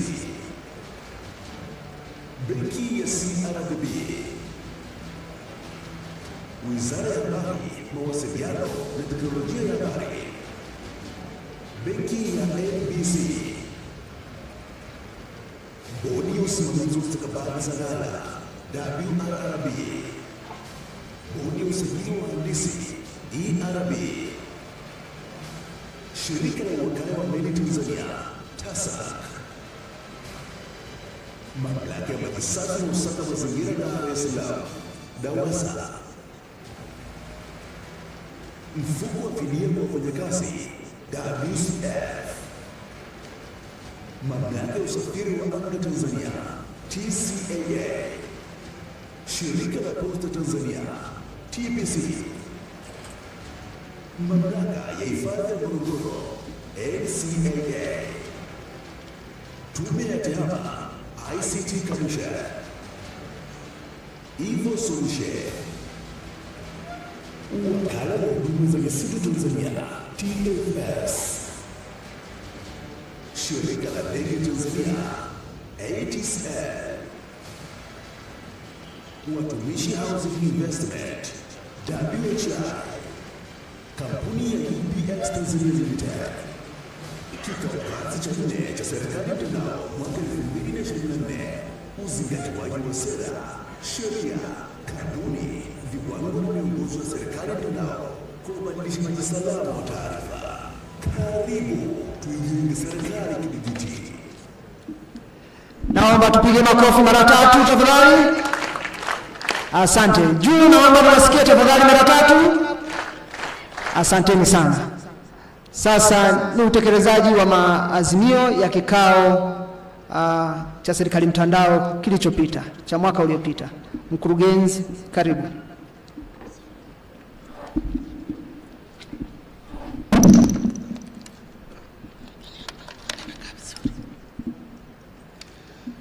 Habari za asubuhi. Washiriki wenzangu, habari za asubuhi au za mchana? Za asubuhi bado. Habari za asubuhi. Jamhuri ya Muungano wa Tanzania. Kikao kimeendaje? Kizuri? Haya, nashukuru na naomba kwa niaba yenu nitatoa taarifa utekelezaji watokanao wa maazimio ya kikao cha 3 cha Serikali Mtandao kilichofanyika tarehe 8 hadi 10 mwezi Februari mwaka 2023. Tulikuwa na maazimio 12 na yote yametekelezwa. Kwa hiyo nitapitia moja baada ya lingine na nitatoa taarifa ya utekelezaji. Naanza na azimio namba 1. Azimio namba 1 lilikuwa linahusu taasisi zote za umma na lilikuwa ni kwamba taasisi za umma ziwajibike kutumia teknolojia ya habari na mawasiliano ili kuboresha utoaji wa huduma kwa wananchi kwa njia ya kidijitali. Watekelezaji walikuwa ni taasisi zote za umma, na hali ya utekelezaji ni kwamba kwanza azimio lenyewe ni endelevu kwa sababu bado tunatakiwa kuendelea kutumia teknolojia. Ni endelevu na tunatakiwa tuendelee kulitekeleza. Ila utekelezaji kwa huu mwaka mmoja ni kwamba taasisi za umma zimeendelea kutumia TEHAMA katika kutoa huduma mbalimbali kwa wananchi, ikiwa ni pamoja na kujenga mifumo mbalimbali ya kitaasisi na ya kisekta pamoja na kuboresha mifumo ambayo tayari ipo. Na kwa kitakwimu kuanzia tarehe 1 Februari mwaka 2023 takriban taasisi 92 za umma zimewasilisha miradi ya ujenzi wa mifumo mipya ya tehama, kwa maana kwamba kuna mifumo mipya imeongezeka. Aidha, mifumo mbalimbali imeendelea kutumika katika utoaji wa huduma kwa wananchi, ikiwepo mfumo wa tausi tuliusikia kwenye wasilisho la jana. Mfumo wa usimamizi wa vyama vya ushirika ilikuwa kwenye wasilisho la DG wa IGA, ambao tayari unatumika na vyama zaidi ya 6,000, na mfumo wa maji ambao tayari unatumika kwenye mamlaka za maji 94, na kwenye mfumo wa mobile simu za mikononi kwa maana ya mGov tayari unatumiwa na taasisi 372. Kwa hiyo tunaona kwamba kuna mwitikio mkubwa wa matumizi ya mifumo, hasa ile mifumo ambayo ni mtambuka na ya kisekta. Kwa hiyo hiyo ndio taarifa ya utekelezaji wa mwaka mmoja, lakini ni azimio endelevu ambalo bado tutaendelea kulifuatilia. Azimio la pili ilikuwa ni kwamba taasisi za umma zihakikishe zinaendesha shughuli za kawaida za taasisi kama vile uendeshaji wa vikao vya management, vikao vya bodi, vikao vya halmashauri, vikao vya mabaraza ya madiwani kidijitali ili kupunguza matumizi ya karatasi. Na wahusika walikuwa ni taasisi zote za umma, na utekelezaji ni kwamba matumizi ya mifumo ya e-board, mikutano, e-office yanazidi kuongezeka, na mpaka sasa hivi taasisi 51 zimejiunga na mfumo wa e-board. Matumizi ya mfumo wa mikutano yameongezeka na zaidi ya taasisi 200 zimejiunga, na zaidi ya vikao 2000 kitakwimu kwa mwaka unaoisha zaidi ya vikao 2000 vimefanyika kwa kutumia mfumo wa mikutano. Aidha, matumizi ya mfumo wa e-office na yenyewe yameongezeka, ambapo taasisi 296 zinatumia mfumo huo hadi kufikia mwezi wa Januari 2024. Na nadhani jana kwenye wasilisho la Wizara ya Fedha mliona jitihada kubwa zinazoendelea kufanyika za kuunganisha e-office, mikutano, e-board ili kwenda paperless kwa kila taasisi ya serikali. Azimio la tatu ilikuwa ni kwamba kila taasisi ya umma ihakikishe tovuti ya taasisi inakuwa na taarifa zinazouishwa na zinazoendana na wakati muda wote. Pia tovuti hizo ziboreshwe ili kuendana na teknolojia za kisasa. Na utekelezaji ni kwamba IGA imejenga mfumo wa WebGuard ambao upo kwenye hatua za majaribio. Mfumo huu unaweza kutambua tovuti zote za serikali kama ziko up au down na mara ya mwisho kuuishwa. Mfumo unaweza kujua idadi ya waliotembelea tovuti na vifaa vilivyotumika katika kutembelea hiyo tovuti. Mfumo pia unaweza kufanya usimamizi kwa maana ya monitoring ya ufanisi wa tovuti na mifumo na vifaa vinavyotumika katika kuaccess hiyo tovuti, kwa mfano switch, router, server na kadhalika. Mfumo huu ni jumuishi, hivyo mnahimizwa kuanza kuutumia. Kwa hiyo tukitumia mfumo tunaweza kujua kwa urahisi zaidi kwamba tovuti zetu zimeuishwa au hazijauishwa, na IGA watakuwa wanautumia kwa ajili ya kufanya monitoring. Na kama mnavyoona ili azimio na lenyewe ni endelevu, kwa hiyo naomba tuendelee kuwahimiza hasa wale wa vitengo vya habari na mawasiliano ili waweze kuendelea kuisha hizi tovuti. Na kwa upande wa sisi wa TEHAMA tuendelee kuziboresha ili ziendane na wakati. Azimio la 4 lilikuwa ni kwamba taasisi za umma zitoe kipaumbele katika masuala ya utafiti na ubunifu kwenye eneo la TEHAMA ili kuibua mifumo ya TEHAMA itakayowezesha taifa kuendelea na kasi ya maendeleo ya viwanda kwa maana ya Fourth Industrial Revolution, ikiwemo kutenga rasilimali fedha kwa ajili ya ubunifu. Nadhani wote tumewitness leo kwenye session za asubuhi ubunifu ambao tayari umefanyika, na tumeulizwa swali tuko katika Fourth Industrial au Third au Fifth, nadhani tumejibu. Kwa hiyo kuna maendeleo makubwa yamefanyika kwenye hili, na kwa utekelezaji kwa kipindi cha mwaka mmoja ni kwamba taasisi za umma zimeendelea kutumia TEHAMA katika ubunifu kama tulivyoona kuanzia jana. Mifumo mingi imeelezwa hapa, kwa mfano tausi, kuna mfumo wa vyama vya ushirika MOVE na GoToMIS na mifumo mingine mingi ambayo tayari ipo.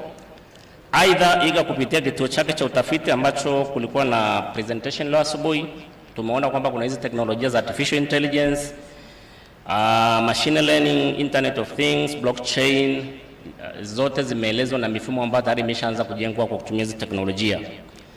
Vile vile mamlaka inaendelea kushirikiana na vyuo vya elimu, kama tulivyoona hapa kuna MOU na vyuo vya elimu na tafiti mbalimbali zimefanyika katika kuibua mifumo ambayo inaendana na teknolojia mpya, na tumekaribishwa kwamba katika kituo cha utafiti tunapokea practical training, tuna volunteers, tunapokea interns.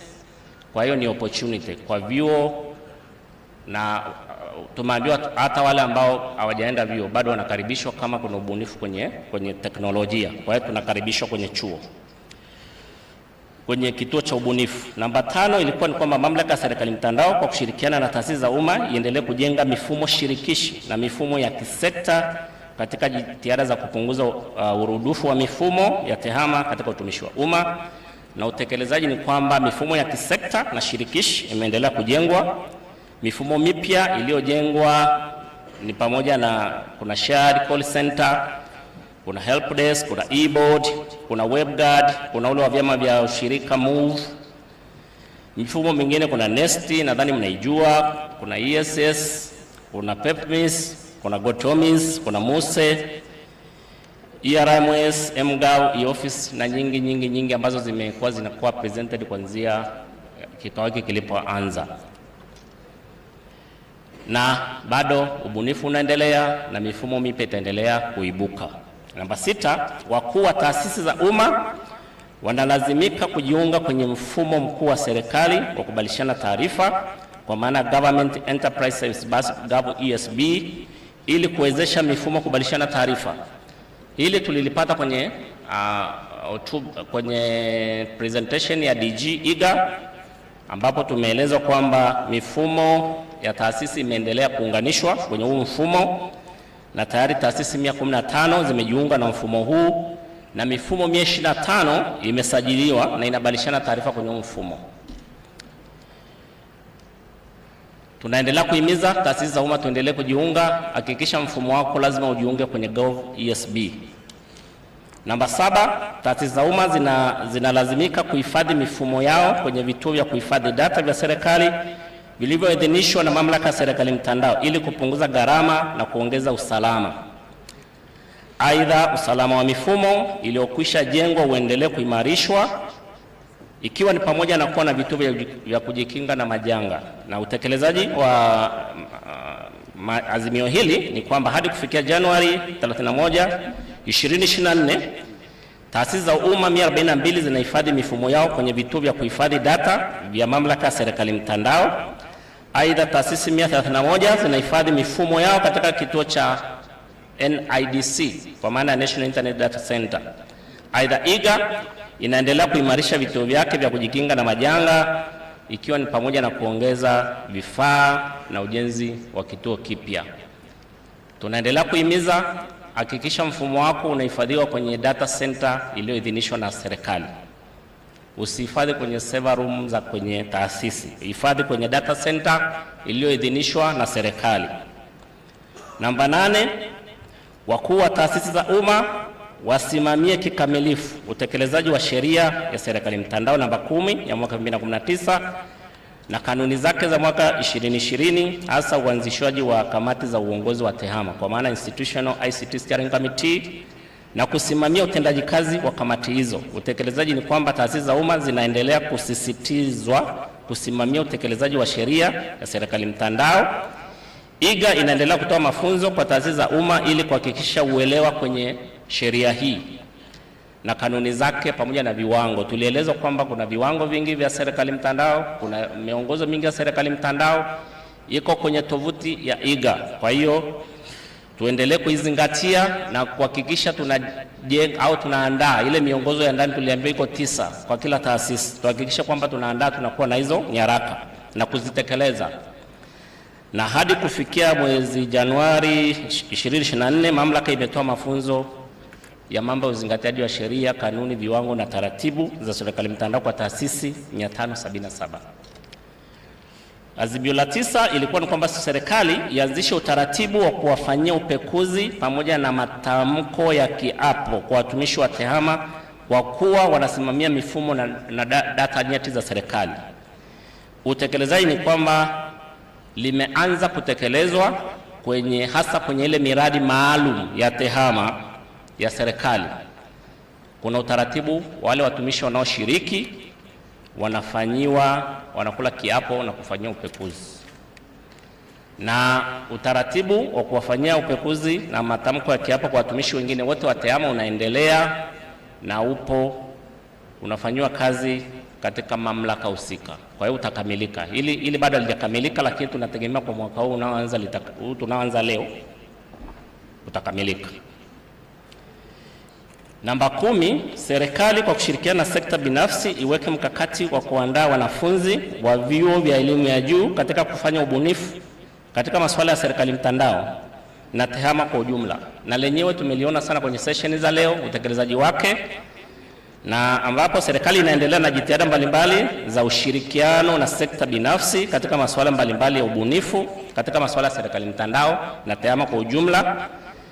Aidha, IGA inaendelea kushirikiana na vyuo vya elimu ya juu vya serikali na binafsi kwenye kuandaa vijana kwenye eneo la ubunifu. Tumeona leo kuna MOU kupitia program za practical training. Vyuo vyote vinavyotoa taaluma ya tehama vimepewa nafasi ya kuleta wanafunzi kwenye kituo cha ubunifu kwa ajili ya mafunzo kwa vitendo. Vile vile wadau mbalimbali ikiwemo kampuni za simu na mabenki wamekuwa wakialikwa kwenye kile kituo cha ubunifu kwa ajili ya kutoa uzoefu kwa wale vijana ambao wako pale kwa ajili ya kujenga mifumo mbalimbali yenye kuinclude hizi emerging technologies. La 11 ilikuwa ni serikali iwekeze katika kuanza kutengeneza vifaa vya tehama hapa nchini, na utekelezaji wake ni kwamba serikali kupitia mradi wa Tanzania ya kidijitali inaendelea na utekelezaji wa mpango wa utengenezaji wa vituo vya kukarabati vifaa vya tehama nchini. Kwa sasa tathmini ya uanzishaji wa vituo hivi inaendelea kufanyika kupitia kwa mshauri elekezi. Vituo hivyo vinategemewa kuanzishwa kabla huu mradi hujakamilika mwaka 2026.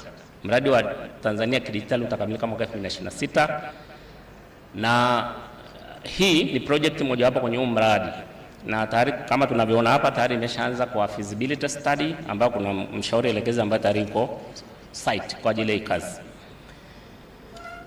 Azimio la 12 na la mwisho ni kwamba mifumo ya tehama ya serikali inayojengwa iwe endelevu, kwa maana sustainable, ili kuepuka kubadilisha mifumo mara kwa mara, kwa kuwa hadi mfumo kuanza kutumika kunakuwa na uwekezaji mkubwa ikiwemo mafunzo kwa watumiaji. Utekelezaji ni kwamba mifumo mingi imejengwa na watumishi wa ndani. Kuanzia sheria ya serikali mtandao ilivyoanza mwaka 2019, kama mnavyo witness, mifumo mingi ya serikali imejengwa na vijana wa ndani. Kwa hiyo shughuli ya kuiuisha inakuwa ni rahisi kwa sababu tunatumia vijana wetu wa ndani. Hatubadilishi tena, hatuna ile una access na source code au change order na kadhalika, inakuwa rahisi kubadilisha. Kwa hiyo hata ile kubadilika kwa muonekano wa mfumo au teknolojia ya mfumo haibadiliki total kama tulivyokuwa tunabadilika hapo zamani. Serikali imeendelea kusisitiza ujenzi wa mifumo inayozingatia uendelevu wa mifumo kama vile kutumia vendor na technological ile tumekuwa na ile nani ya vendor locked au technology locked, hasa ile mifumo tunaochukua ya nje. Sasa hii mifumo ya ndani tunasisitiza kwamba isiwe vendor locked au technological locked. Okay. Yes. Okay. Kwa hiyo kwenye hili sasa hii ni mifumo ya ndani na kuibadilisha inakuwa rahisi, haihitaji tena kubadilisha yote kwa pamoja. Na tunasisitiza sana mifumo izingatie mahitaji ya watumiaji, business process. Lazima tuanze na business process review and engineering na tupate vizuri yale mahitaji ya mtumiaji ili tukijenga mfumo ukae muda mrefu. Naomba kuwasilisha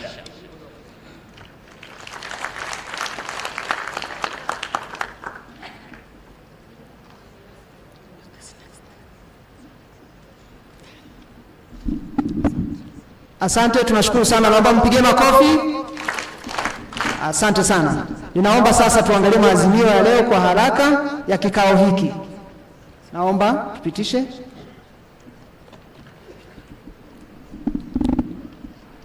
Na kwa taarifa ni kwamba mgeni rasmi sasa yuko katika maeneo haya ya AICC.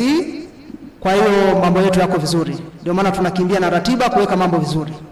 Wakati huo watu wa logistics wanaendelea kuweka vizuri, ndio maana mnawaona wanatembea tembea mbele kidogo, ili tutakapokamilisha hili baada ya maazimio haya, then tunaendelea na ratiba kama kawaida.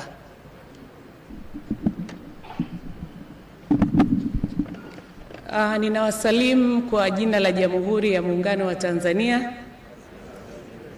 Ninaitwa Jeni Masawe, ninatoka Baraza la Taifa la Hifadhi na Usimamizi wa Mazingira NEMKI, na ni meneja tehama na takwimu. Sasa nitawapitisha kwenye maazimio ya kikao chetu, na mpaka muda huu wakati wanaendelea kukusanya maazimio tunayo 9. Kwa hiyo nitasoma azimio la kwanza, alafu tutaulizana kama tunalikubali, tunaenda la pili. Azimio namba 1. Ofisi ya Rais, Management ya Utumishi wa Umma na Utawala Bora ikae na vyuo vikuu ili kupitia miundo ya idara za tehama ili kuwezesha utekelezaji wa matakwa ya kifungu cha 21 cha sheria namba 10 ya Serikali Mtandao. Mnakubali? Asante. Azimio namba 2, Mamlaka ya Serikali Mtandao itoe tuzo kwa taasisi za umma zinazofanya vizuri katika uzingatiaji wa sheria, kanuni, viwango na miongozo ya Serikali Mtandao, pamoja na kuainisha taasisi ambazo hazijafanya vizuri katika eneo hilo. Tunalikubali azimio? Azimio namba 3, taasisi za umma zihakikishe zinajijengea uwezo wa kusimamia mifumo ya taasisi ili kuhakikisha uendelevu wa mifumo hiyo. Tunakubali? Azimio namba 4, taasisi za umma zinaelekezwa kujiunga kwenye mfumo mkuu wa serikali wa kubadilishana taarifa, yani GovESB, ili kuwezesha mifumo kubadilishana taarifa. Tunakubali? Azimio namba 5, taasisi za umma zinatakiwa kufanya tathmini ya hali ya ukomavu wa tehama, yani self ICT capability maturity assessment, na kuandaa ripoti itakayoidhinishwa na kamati ya uongozi wa tehama katika taasisi husika kabla ya kuiwasilisha kwa Mamlaka ya Serikali Mtandao katika kila mwaka wa fedha. Tunakubali?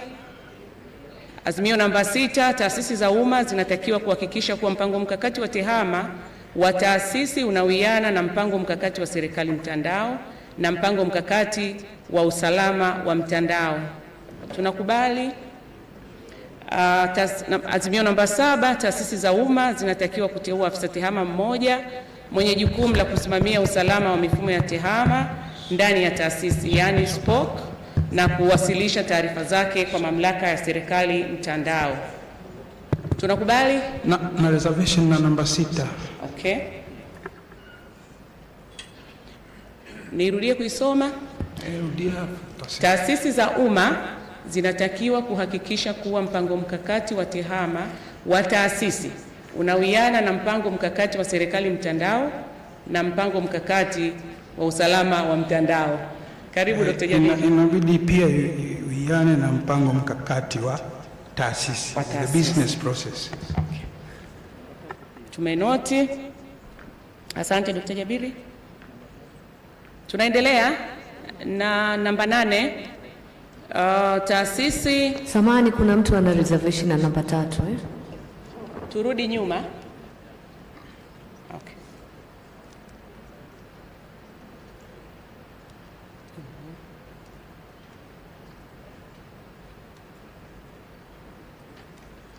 Tulisome? Taasisi za umma zihakikishe zinajijengea uwezo wa kusimamia mifumo ya taasisi ili kuhakikisha uendelevu wa mifumo hiyo. Karibu. Zinajengea uwezo au zinajengewa uwezo? Zinajengea uwezo nazi baada ya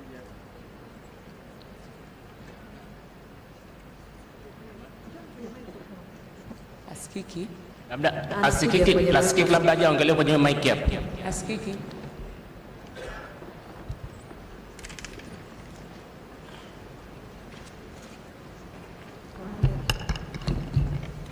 Reservation ilikuwa ni kuweka iwe a bit clear kwamba kujengea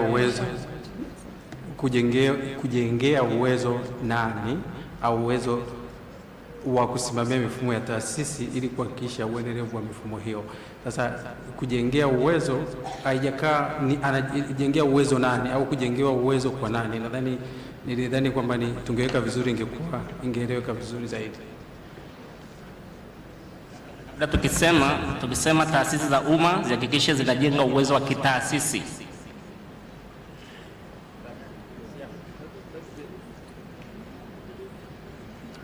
Washiriki, tunakubaliana na hayo maboresho kwamba taasisi za umma zijijengee uwezo wa ndani, wataalamu. Tunakubaliana na hayo maboresho? Okay, basi tunaendelea. Azimio namba 8, taasisi za umma ziimarishe usimamizi wa tehama kwa kuhakikisha kamati ya uongozi wa tehama, yani Institutional ICT Steering Committee, inatekeleza majukumu yake ikiwemo kuhakiki na kuidhinisha andiko la mradi wa tehama pamoja na kuidhinisha nyaraka za usimamizi wa tehama kabla hazijawasilishwa kwa mamlaka ya serikali mtandao kupitia tovuti ya huduma za tehama serikalini GISP. Tunalikubali. Azimio namba 9 na la mwisho, taasisi za umma zinatakiwa kuboresha na kutumia teknolojia ya habari na mawasiliano tehama katika utoaji wa huduma kwa wananchi kwa njia ya kidijiti, ikiwa ni pamoja na kufuatilia utekelezaji wa mikataba ya huduma kwa wateja, yani Client Service Charter, ili kusaidia katika kuongeza uwajibikaji kwa watumishi wa umma katika kutoa huduma kwa wananchi wetu. Tunalikubali. Hili ni uendelezo na limechukuliwa tena kutoka kwenye maazimio ya kikao kilichopita cha mwaka jana. Basi kwa ukimya huo mimi naiseme yote karibu.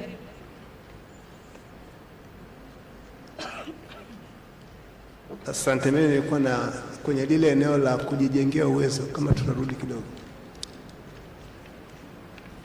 Namba 3. Na kuna mtu alipendekeza kwamba kujenga uwezo wa wataalamu, lakini nafikiri hilo linaposomeka hakikisha zinajijengea uwezo wa kusimamia, kwa sababu wakati mwingine sio wataalamu peke yake, lakini inategemeana, wakati mwingine zile facilities hakuna, utakutana na vitu kama vile. Kwa nini nafikiri kujijengea uwezo ni pana zaidi kuliko kujikita kwenye kujengea uwezo wa wataalamu wa tehama. Kwa hiyo nilikuwa napendekeza ibaki kama ilivyo.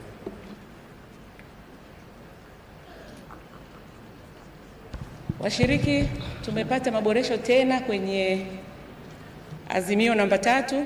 Nadhani iko sawa kwamba isiwe tu wataalamu pamoja na zile facilities. Naweza nikaendelea? Nashukuru. Kwenye azimio hilo? Kwenye azimio hili? Hapana. Okay, karibu. Ile tumekubaliana tuache kama ilivyo. Okay, sawa. Aturudi tena azimio namba 3. Karibu. Asante sana. Mimi nimekumbuka azimio moja tulikubaliana siku ya kwanza, hapo sijaliona, la kureview e-government strategy na cyber security strategy. Ilikuwa nadhani na lenyewe ni la msingi, kwa sababu kuna baadhi ya vitu vingi vinajitokeza na tumeona kuna haja ya kureview mkakati huo. Lakini la mwisho kama azimio napendekeza, lakini kama wajumbe watalikubali, kikao hiki ni muhimu sana. Nilikuwa napendekeza kikao cha 5 kiwe ni azimio, tukifanye mwakani, na kwa sababu kila mwaka tukikutana tunapata mengi mazuri. Kwa hiyo nadhani tukiazimia itakuwa ni kitu kizuri zaidi na kutakuwa na muendelezo. Asante sana. Asante. La kureview mikakati, nadhani aliyeongea siku ile alisema utakapofika muda wa kureview, na imetumika mwaka mmoja. Tusita kama labda itakapofika mwaka wa kureview ndio tutachukua manani. Ila hilo la kikao mnasemaje? Tunaafiki la kikao liingie? au tuachie EGA ambao wanaratibu mkutano huu watatuambia. Sawa, mimi nadhani tuachie EGA. Nachukua hoja mbili za mwisho. Karibu.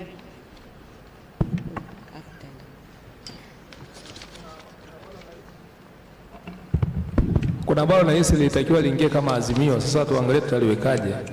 Ni lile la gharama za ubadilishanaji wa taarifa kati ya taasisi za serikali na taasisi za serikali kimfumo. Limezungumzwa sana juzi na jana kwamba yani ni hindrance katika ubadilishanaji wa taarifa kati ya taasisi moja ya serikali na taasisi nyingine ya serikali. Kwa hiyo tuliangalia jinsi ya kulichukua hapa kama sehemu ya azimio ili tuweze kuwalazimisha hawa taasisi na baadhi ya maafisa masuhuli kuweka urahisi katika hii application integration.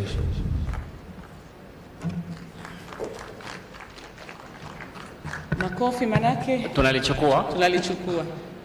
Asante, karibu. Nashukuru, samahani kidogo, azimio la 3. Hai, karibu. Mimi kwa mtazamo wangu naona liko open na utekelezaji wake ni mgumu sana. Hili swala sio la taasisi pekee, linaanzia utumishi. Taasisi nyingi zinakosa wataalamu kwa sababu ya utaratibu ambao uko utumishi wa vibali vya ajira, na ndio maana watu wengi hawapo.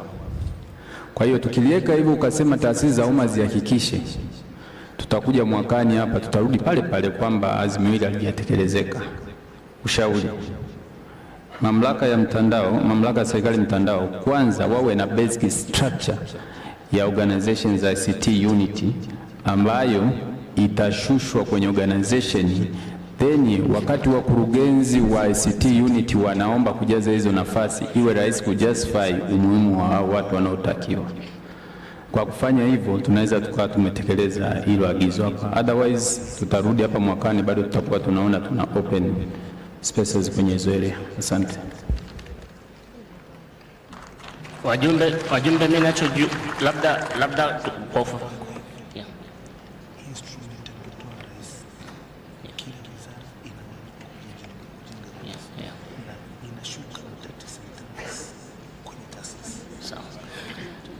kwanza wajibu wa kujenga uwezo wa taasisi huko kwa taasisi, hata tukianzia kwenye mahitaji ya watumishi. Mahitaji ya watumishi yanaanzia kwenye taasisi. Wajumbe, mahitaji ya watumishi yanaanzia kwenye taasisi.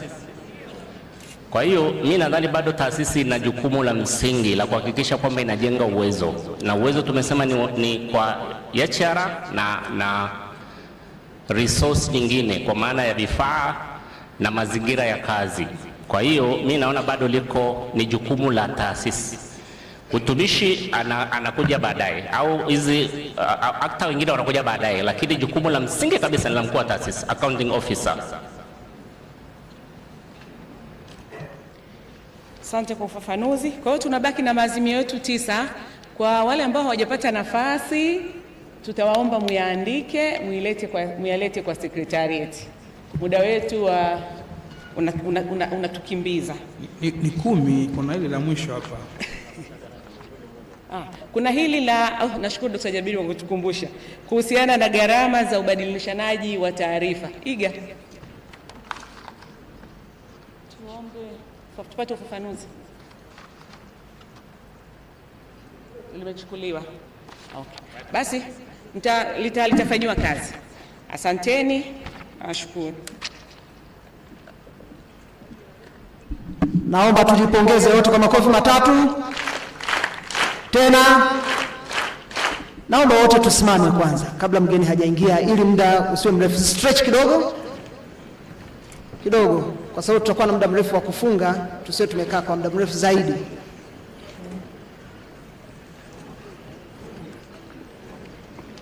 Stretch kidogo.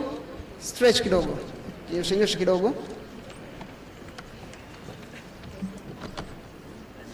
Kwa sababu session inayofuata ni kwa ajili ya ufungaji. Naomba tukae.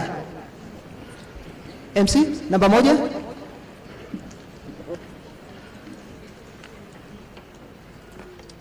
Kwanza naomba microphone ile nyingine ipatikane hapa. Microphone zile zilizokuwa zinazunguka huko tunaziomba tafadhali. Lakini kama ilivyo ada, mgeni rasmi anapoingia tunasimama na tunampokea kwa makofi yale yale ya utaratibu. Kwa hiyo naomba microphone nyingine ili kuweza kuorganize namna ya kumpokea. Naomba haraka haraka.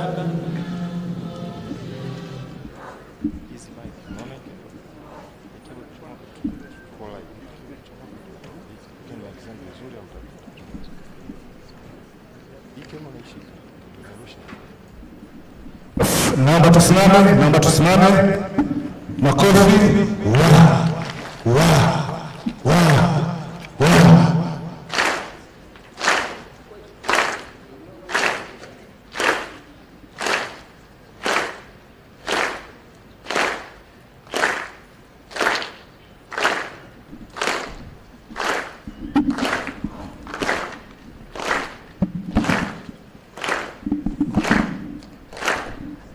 Asanteni.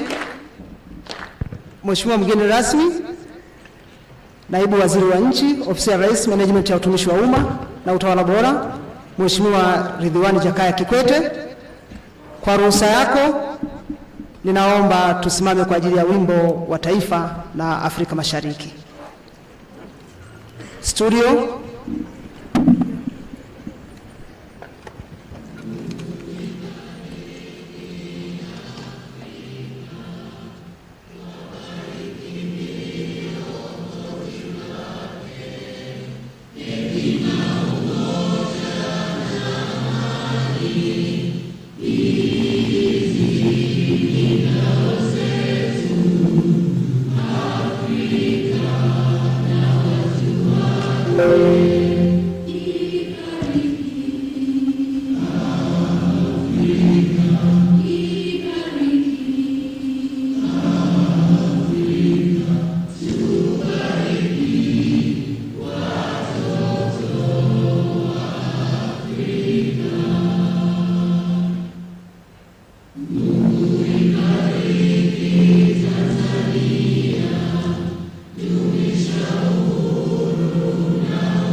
Wimbo wa Afrika Mashariki.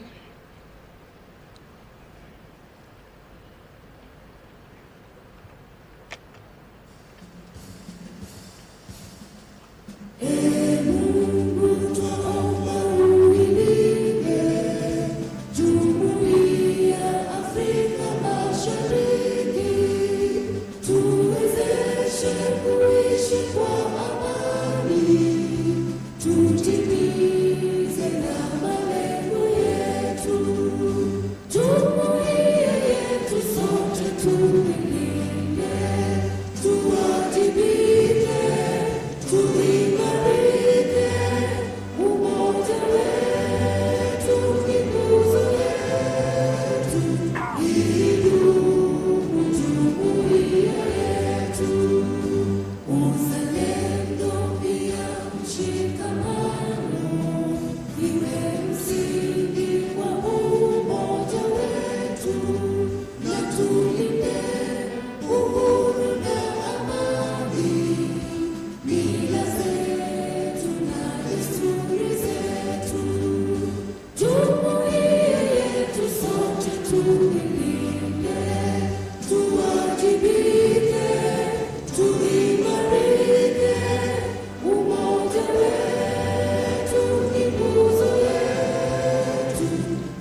Asanteni, naomba tukae.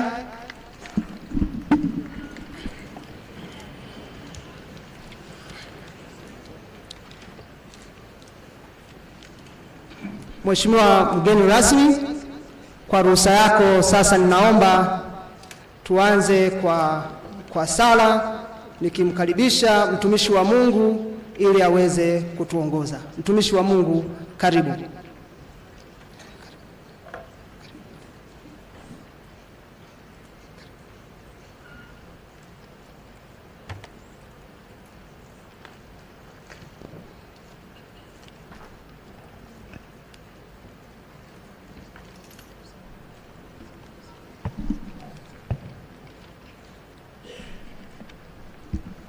Taifa la Mungu, tumsifu Yesu Kristo. Bwana asifiwe. Asalamu alaykum. Tuwe wanyenyekevu, tufungue mioyo yetu kwa ajili ya sala. Tuwe karibu na Mungu. Yeye ni Mungu. Mungu, Mungu wangu.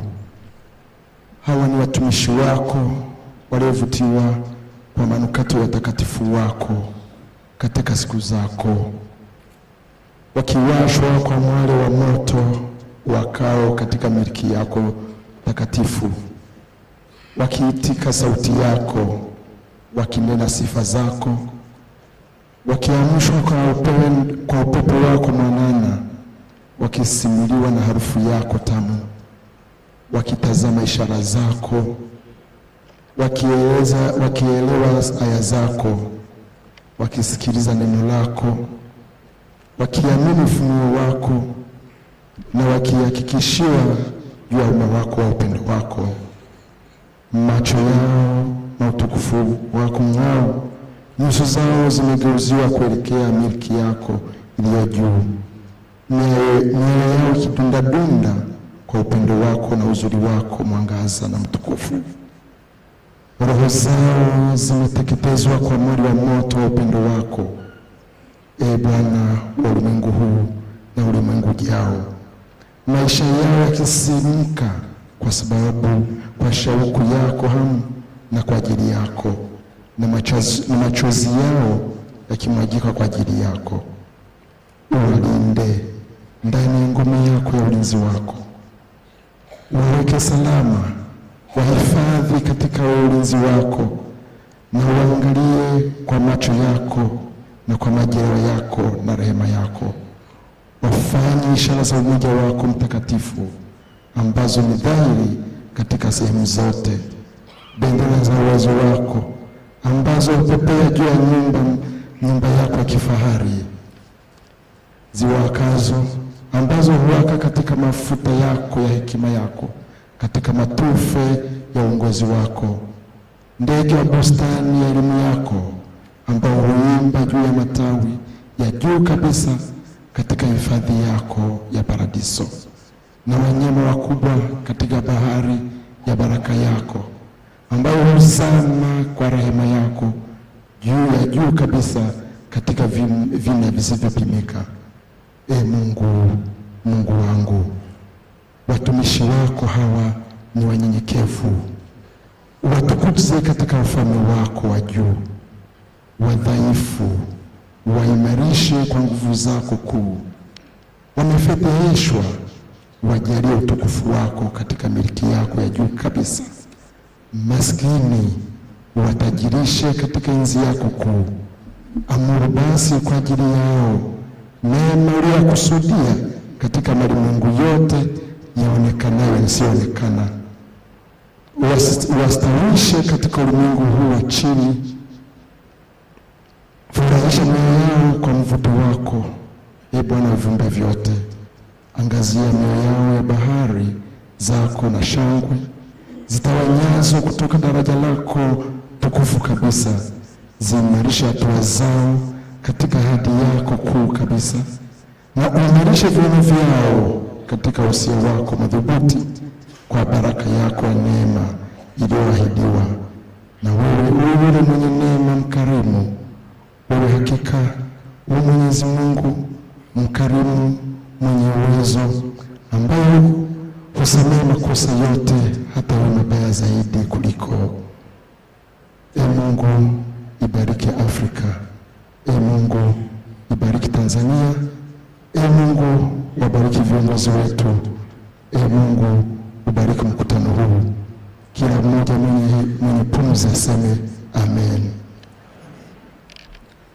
Ninaomba nimuite kwa dua Sheikh Shahab Ahmad, Sheikh wa mkoa Ahmadiyya Muslim Jamaati Tanzania kwa ajili ya dua.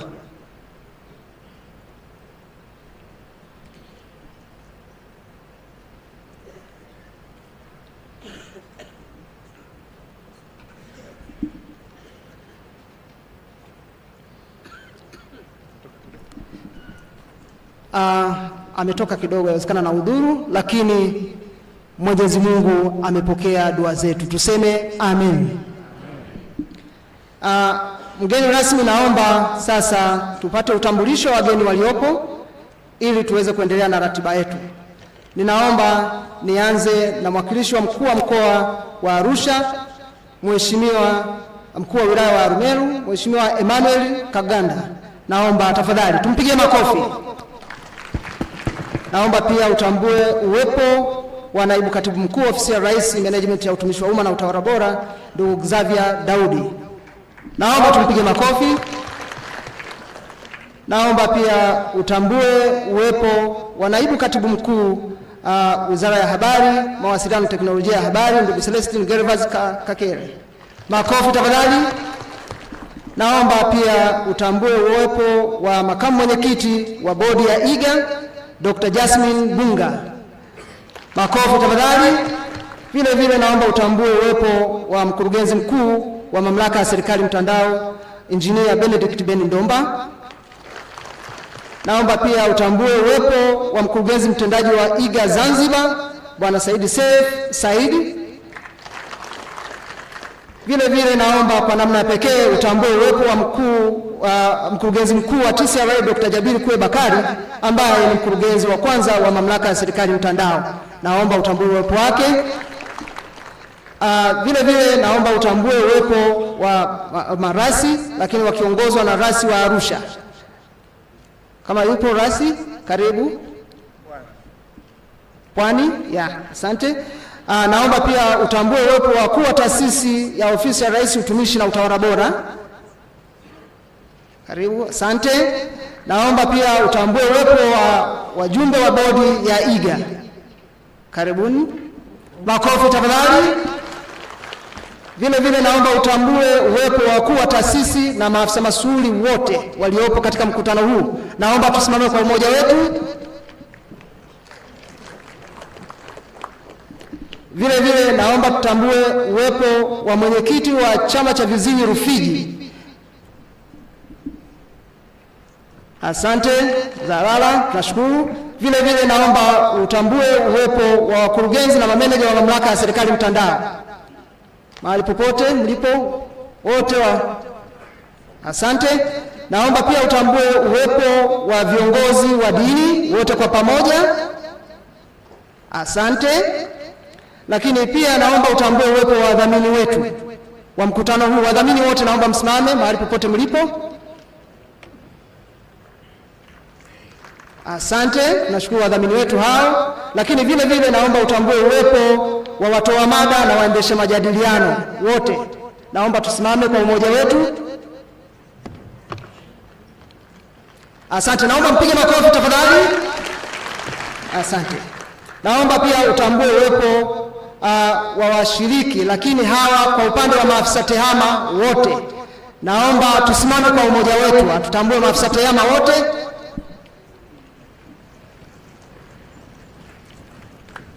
Naomba tupige makofi. Asante. Lakini pia tuna watumiaji wa mifumo ambao tunao humu, ambao wote tupo humu, ambao ni watumiaji wa mifumo, tukiwatoa maafisa tehama. Naomba tupige makofi wote. Asante. Lakini pia tuna waandishi wa habari kama unavyowaona hapa, ndugu mgeni rasmi, ambao wako hapa mbele yetu. Tunatambua mabibi na mabwana, itifaki imezingatiwa. Kwa baada ya kusema hayo, baada ya utambulisho huo, ninaomba sasa tupate dakika mbili za wadhamini wetu waweze kusema neno. Ninaomba NMB dakika 2. NMB karibu, pokea maiki hapo, dakika 2 utoe salamu.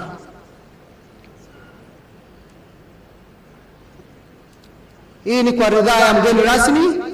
Naomba upate dakika 2 utusalimie. Wakati huo Softnet akijiandaa, naomba Softnet usogee pia utusalimie kwa dakika 2 baada ya NMB. Asante. Habari za mchana mabibi na mabwana. Mbele hapa ni mwakilishi kutoka benki ya NMB.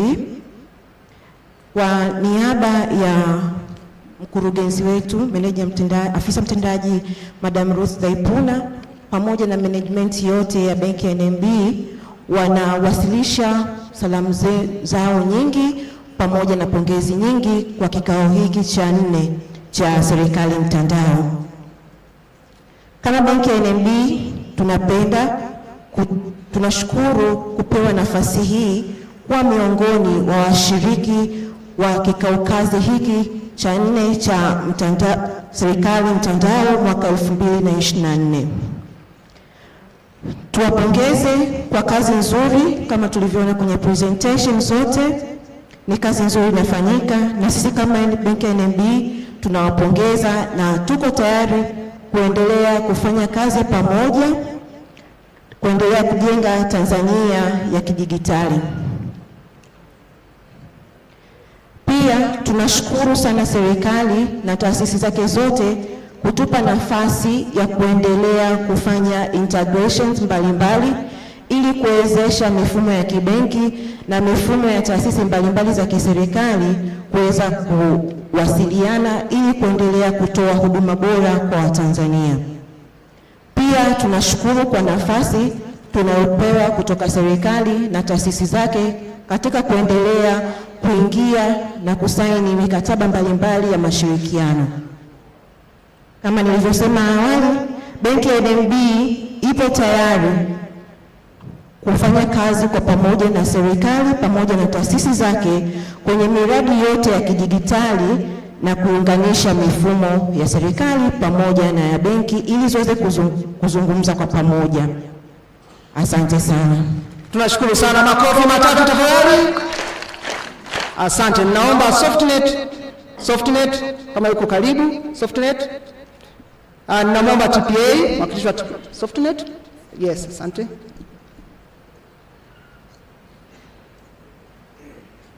TPA, naomba usogee karibu. Salamu dakika 2. Karibu. Habari za mchana.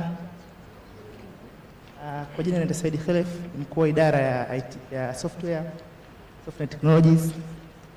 Kwa niaba ya uongozi wa software technologies, napenda kwanza kushukuru kualikwa kuwa kama wadhamini na pia kuwapongeza kwa jitihada za kuunganisha taasisi mbalimbali za ICT. Pili, Softnet tunapenda kuendelea kushirikiana na taasisi mbalimbali za serikali na ija katika kuendeleza dijitali Tanzania. Shukrani.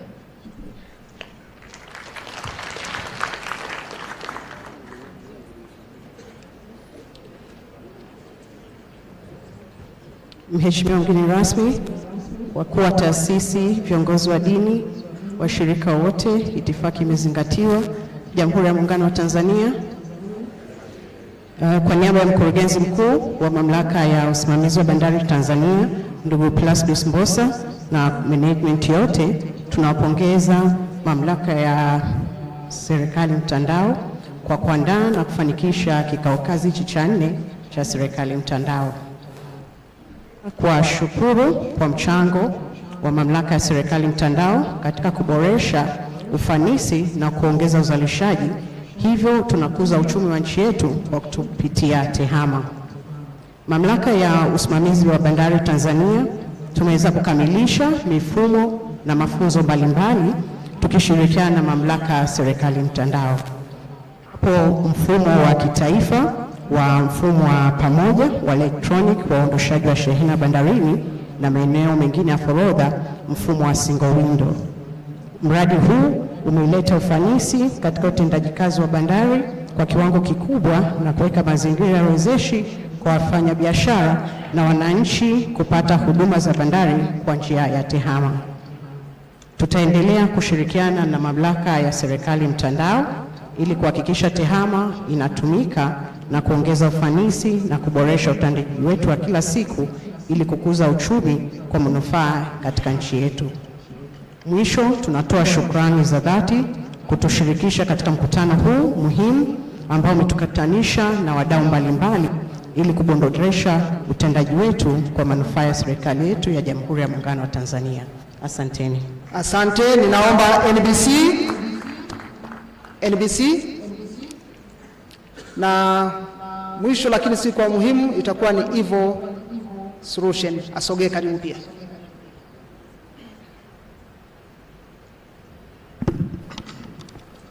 Jamhuri ya Muungano wa Tanzania, nilisimama hapa mbele yenu kwa majina, naitwa Method Tryphon na wakilisha management ya benki ya NBC. Kwa niaba ya mkurugenzi na timu nzima, tunapenda kushukuru management ya IGA kutualika na kutupa nafasi hii kuweza kushare mawili matatu na kuwakilisha salamu zetu kama wadau katika mifumo ya tehama, na tunashukuru sana kwa ujumla kama serikali kwamba katika mifumo yote ambayo wamekuwa wakiibuni na kuianzisha imekuwa na chachu kubwa katika maendeleo ya sekta nzima ya fedha na hasa katika na hasa katika kuhakikisha watumishi raia na wananchi kwa ujumla wanapata huduma za kifedha katika tehama na kupata kwa upesi zaidi.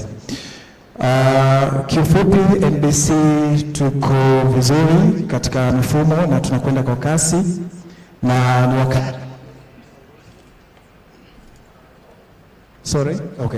ni wakaribishe wadau wote mliopo humu ndani kwamba sisi katika mifumo ya tehama tumejipanga katika huduma zote. Kwa nafasi zaidi kwa maana ya kuzungumza, tutakuwepo pale nje kwenye banda letu kwa namna ambavyo tunafanya kazi. Kama kuna mambo ambayo mtahitaji kujua zaidi, tunawakaribisha, tutawaeleza, lakini tuko tayari na tuko pamoja na Nawashukuru sana na asanteni sana na Mwenyezi Mungu azidi kuwabariki. Makofi kwake. Naomba tupige makofi tena. Evo Solution, karibu, dakika 2 za kwako.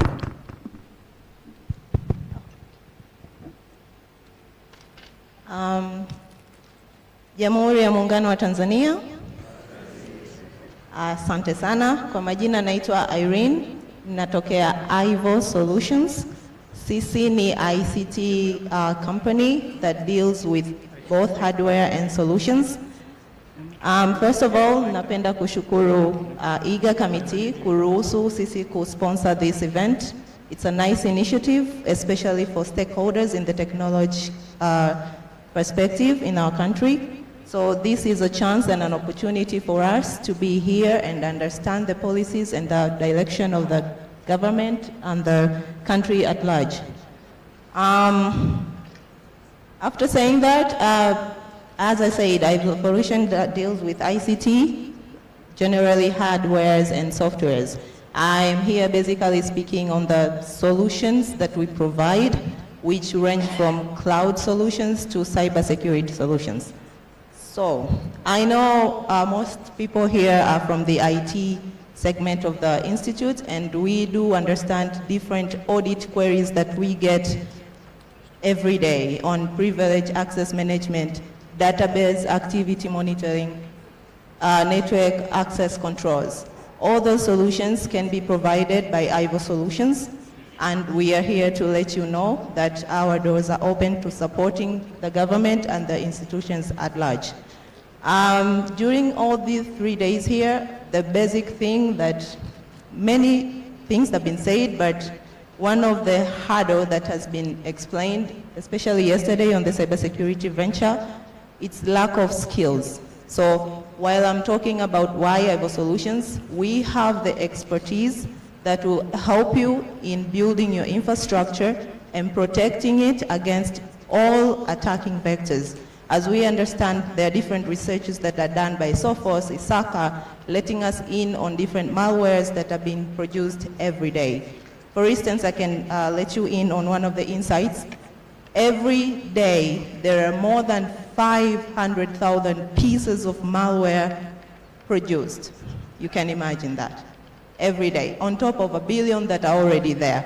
So if our systems and our infrastructures are not well protected, I doubt if we stand a chance. The same way we wake up every morning, kwenda ofisini and deal with our business, it's the same way attackers do. It's a business model for them.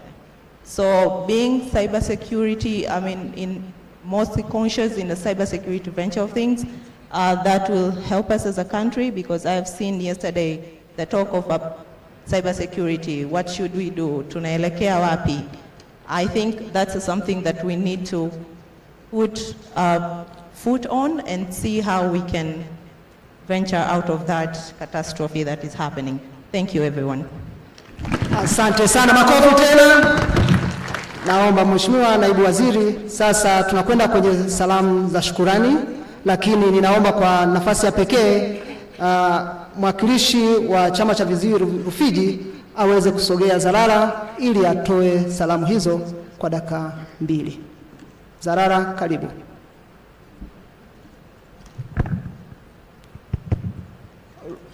Profesa Loga, naomba usogee karibu kwa ajili ya salamu za washiriki. Habarini za mchana. Mheshimiwa Naibu Waziri, Ofisi ya Rais, Utumishi, Mheshimiwa Makamu Mwenyekiti wa Bodi ya Uendeshaji, Mheshimiwa Mkurugenzi Dr. Jabir, Mheshimiwa wakurugenzi wengine wa taasisi mbalimbali za umma, waheshimiwa wakuu wa idara mbalimbali, wageni wote waalikwa, mabibi na mabwana, na wasalimu kwa jina la Jamhuri ya Muungano wa Tanzania. Mimi jina langu naitwa Suleiman Ara Zalala, mimi ni mwenyekiti wa CHAVITA wilaya ya Rufiji. Nafurahi kushiriki katika mkutano huu, ni mzuri sana. Na lengo la mkutano huu ni kukutanisha wadau wa serikali mtandao. Na lengo ni kujadiliana kuhusu huduma za serikali mtandao na kuboresha pia au ufanisi katika serikali mtandao. Mheshimiwa Naibu Waziri, kikao hiki kimeanza mwezi tarehe 6 mpaka jana na leo pia tunahitimisha. Mheshimiwa Naibu Waziri, kwa binafsi mimi napenda kutoa shukrani kwa kutushirikisha watu wenye ulemavu katika shughuli hizi, kwamba mnafanya awareness kwamba sisi mnatupa nafasi kwamba tutakutana na maafisa tofauti wa TEHAMA hapa Tanzania. Watu wenye ulemavu ni mara ya pili tumeshiriki. Mwaka jana tulishiriki pamoja na mwaka huu. Kwa hiyo tunawashukuru sana management ya serikali mtandao.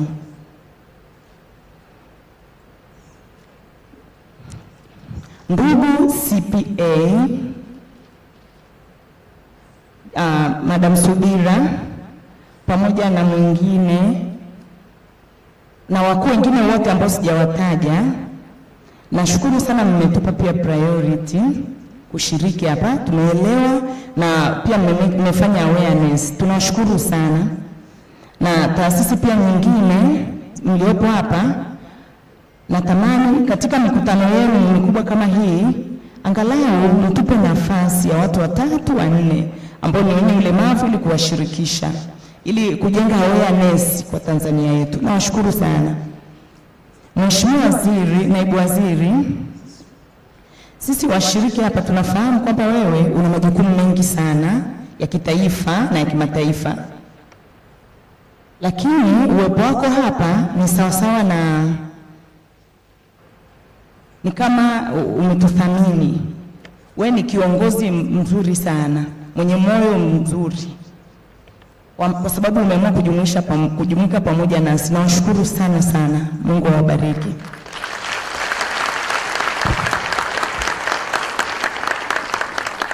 Asanteni sana. Sasa namwomba nimwite Profesa Loga kwa ajili ya shukurani.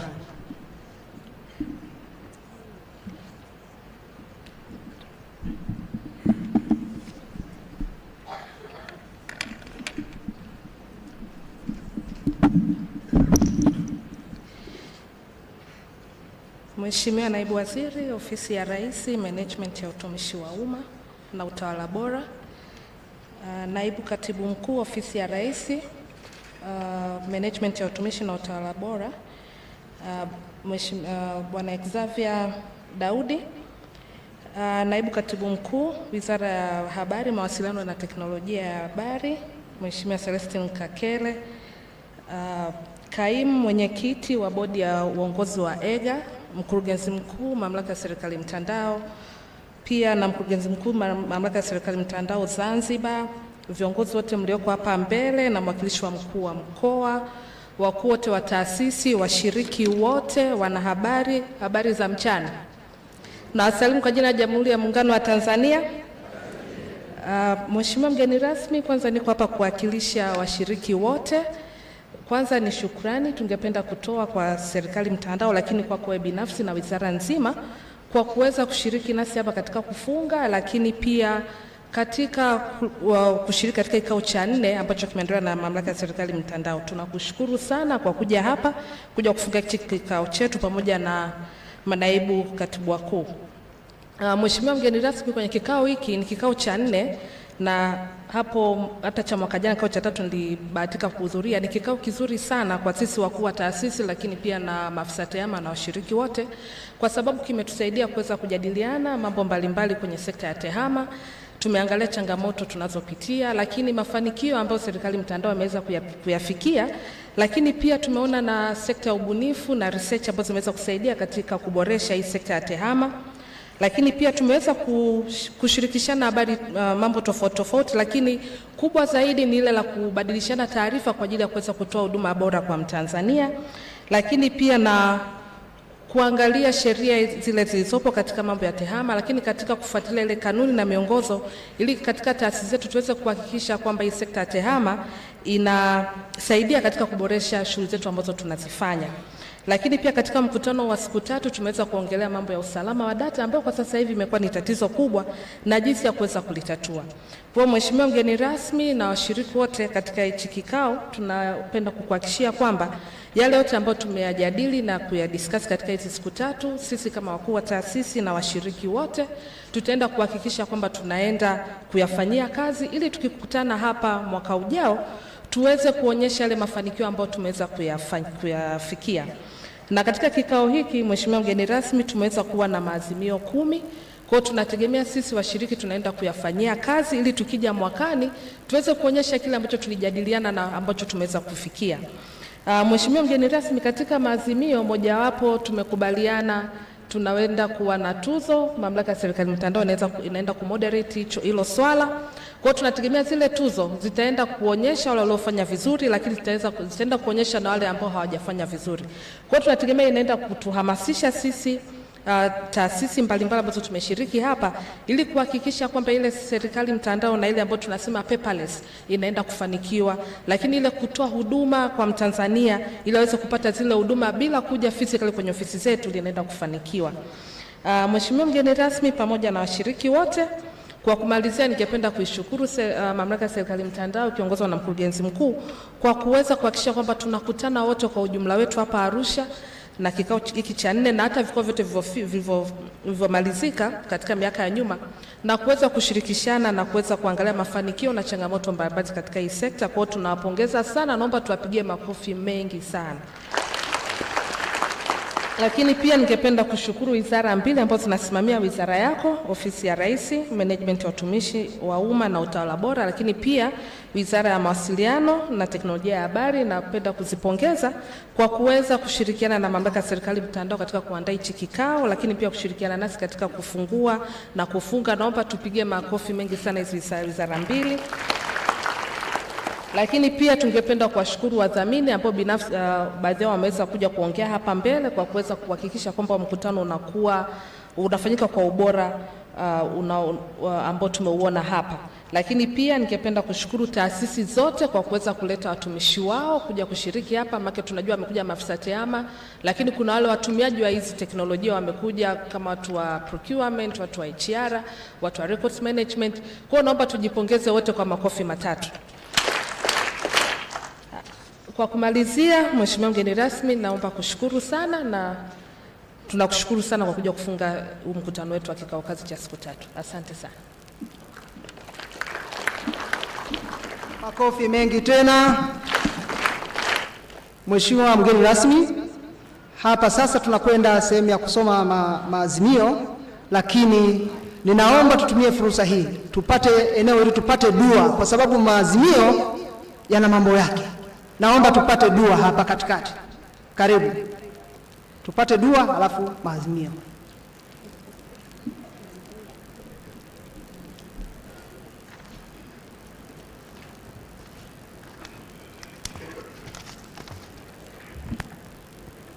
Assalamu alaikum wa rahmatullahi wa barakatuh.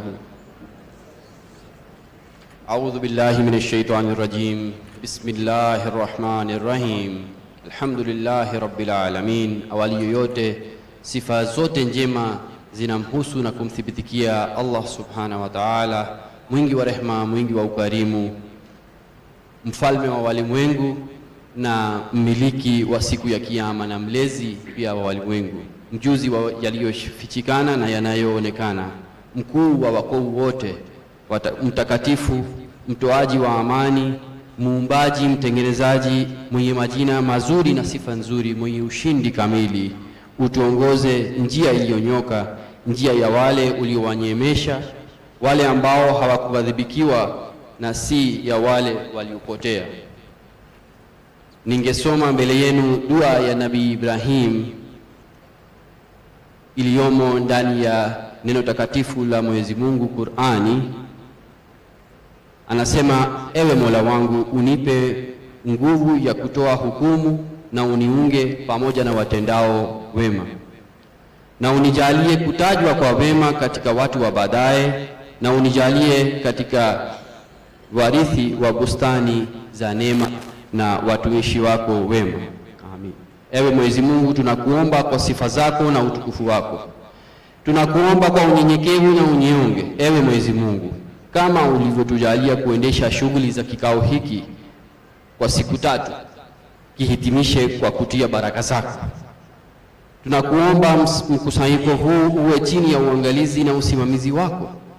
Tunakuomba mambo yote yaliyojadiliwa hapa na maazimio yote katika hadhira hii yabarikiwe na yawe chachu ya maendeleo ya taifa letu. Amin.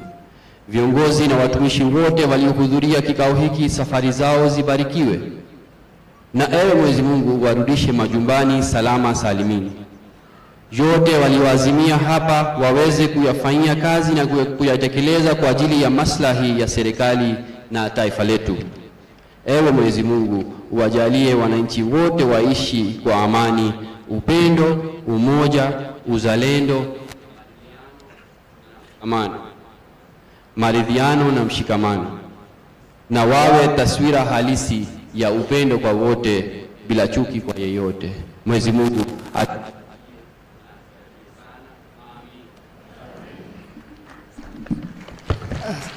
Asante, tunashukuru sana kwa dua. Sasa ni wakati wa maazimio. Dix, utumishi, karibu.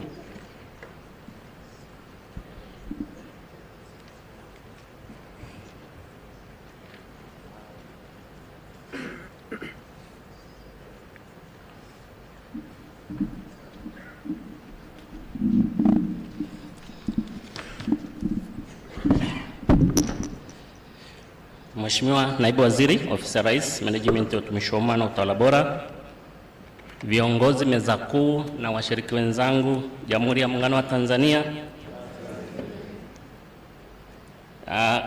Mheshimiwa Naibu Waziri,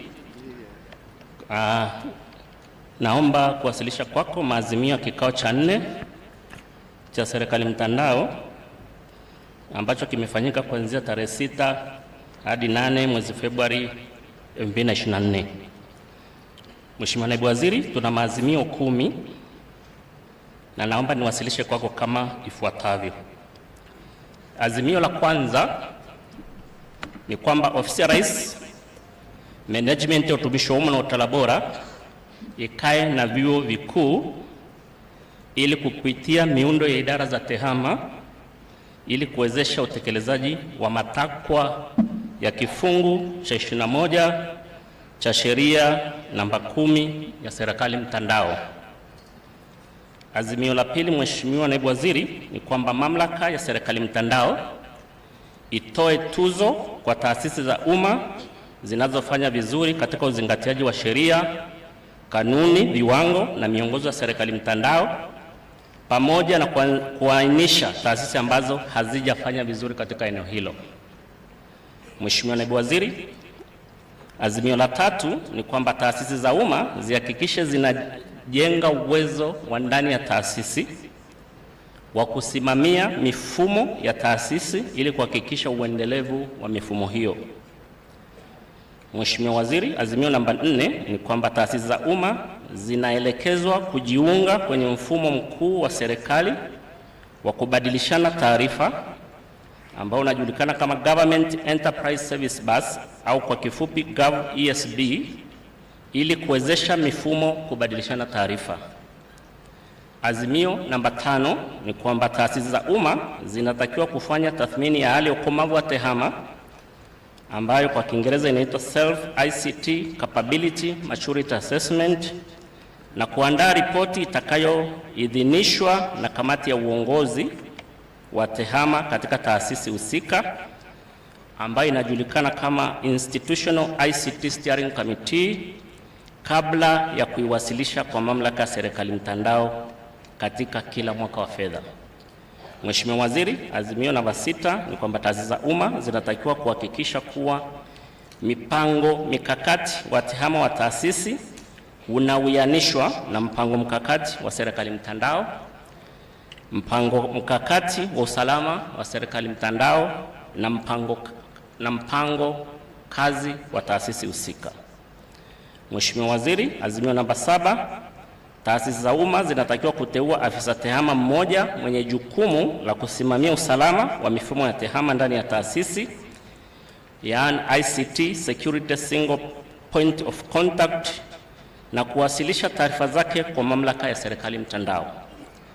Mheshimiwa Waziri, azimio namba 8, taasisi za umma ziimarishe usimamizi wa tehama kwa kuhakikisha kamati ya uongozi wa tehama inatekeleza majukumu yake ikiwemo kwa kuhakiki na kuidhinisha andiko la miradi ya tehama pamoja na kuidhinisha nyaraka za usimamizi wa tehama kabla hazijawasilishwa kwa mamlaka ya Serikali Mtandao kupitia tovuti ya huduma za tehama serikalini.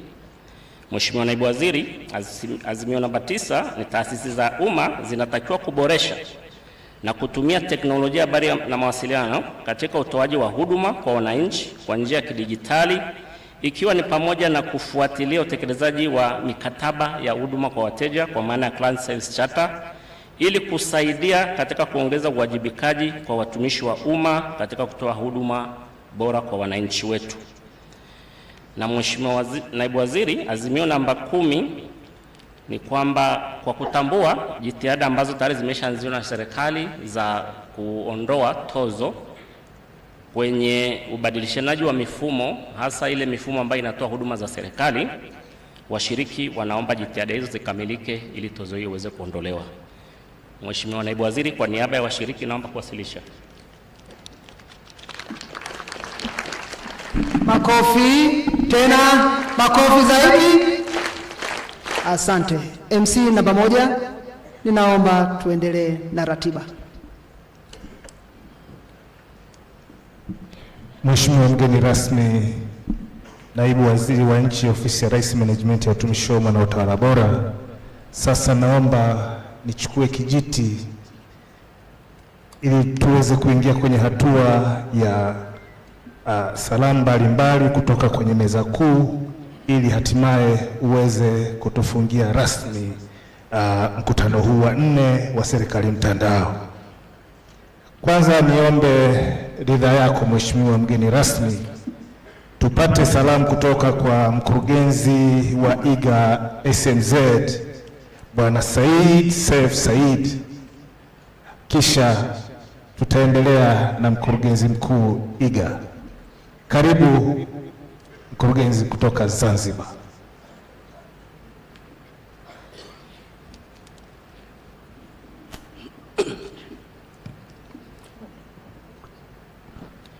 Mheshimiwa Naibu Waziri mgeni rasmi, ambaye ni mgeni rasmi Ofisi ya Rais, Management ya Utumishi wa Umma na Utawala Bora, viongozi wote wa meza kuu, uongozi wote mlioko hapa, washiriki wote, mabibi na mabwana, itifaki imezingatiwa. Na wasalimu kwa jina la Jamhuri ya Muungano wa Tanzania. Nachukua nafasi hii kwanza kuwapeni salamu ambazo zinatoka Zanzibar, kwamba mnasalimiwa sana Zanzibar na tupo pamoja katika kulifanya shughuli hii pamoja. Kipekee kabisa kwanza niseme tu kwamba shughuli ambayo inafanyika hapa ya leo ya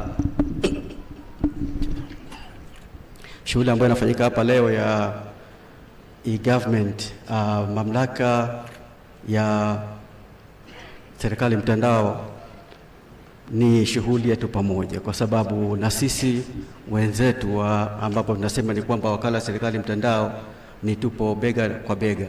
Na niseme tu kwamba Mheshimiwa mgeni rasmi, leo hapa pamezungumzwa mambo mengi sana kuhusiana na MOU. Kuna MOU ambazo zilikuwa effective, lakini niseme tu kwamba Mheshimiwa mgeni rasmi, kwamba moja katika MOU ambayo imekuwa effective, ambayo nitasema kwamba imekuwa ni leading role ya kufanywa mfano, ni MOU ambayo tumefanya baina ya mamlaka ya Serikali Mtandao pamoja na wakala wa Serikali Mtandao Zanzibar, kwa sababu tokea tulipo sign, ukweli tumepiga hatua sana na mabadiliko ambayo yamepatikana ni makubwa sana. Na niseme tu kwa hili kwamba ushirikiano wetu upo kwa kila hali, na nimpongeze sana mkuu ambaye ni mkurugenzi mkuu wa mamlaka ya Serikali Mtandao, Engineer Benedict Ndomba, kwa uongozi wake mahiri ambao alikuwa nao, pamoja na timu nzima wanavyoonyesha ushirikiano kwa wakala wa Serikali Mtandao katika kuhakikisha kwamba tunafika na sisi Zanzibar kidijitali.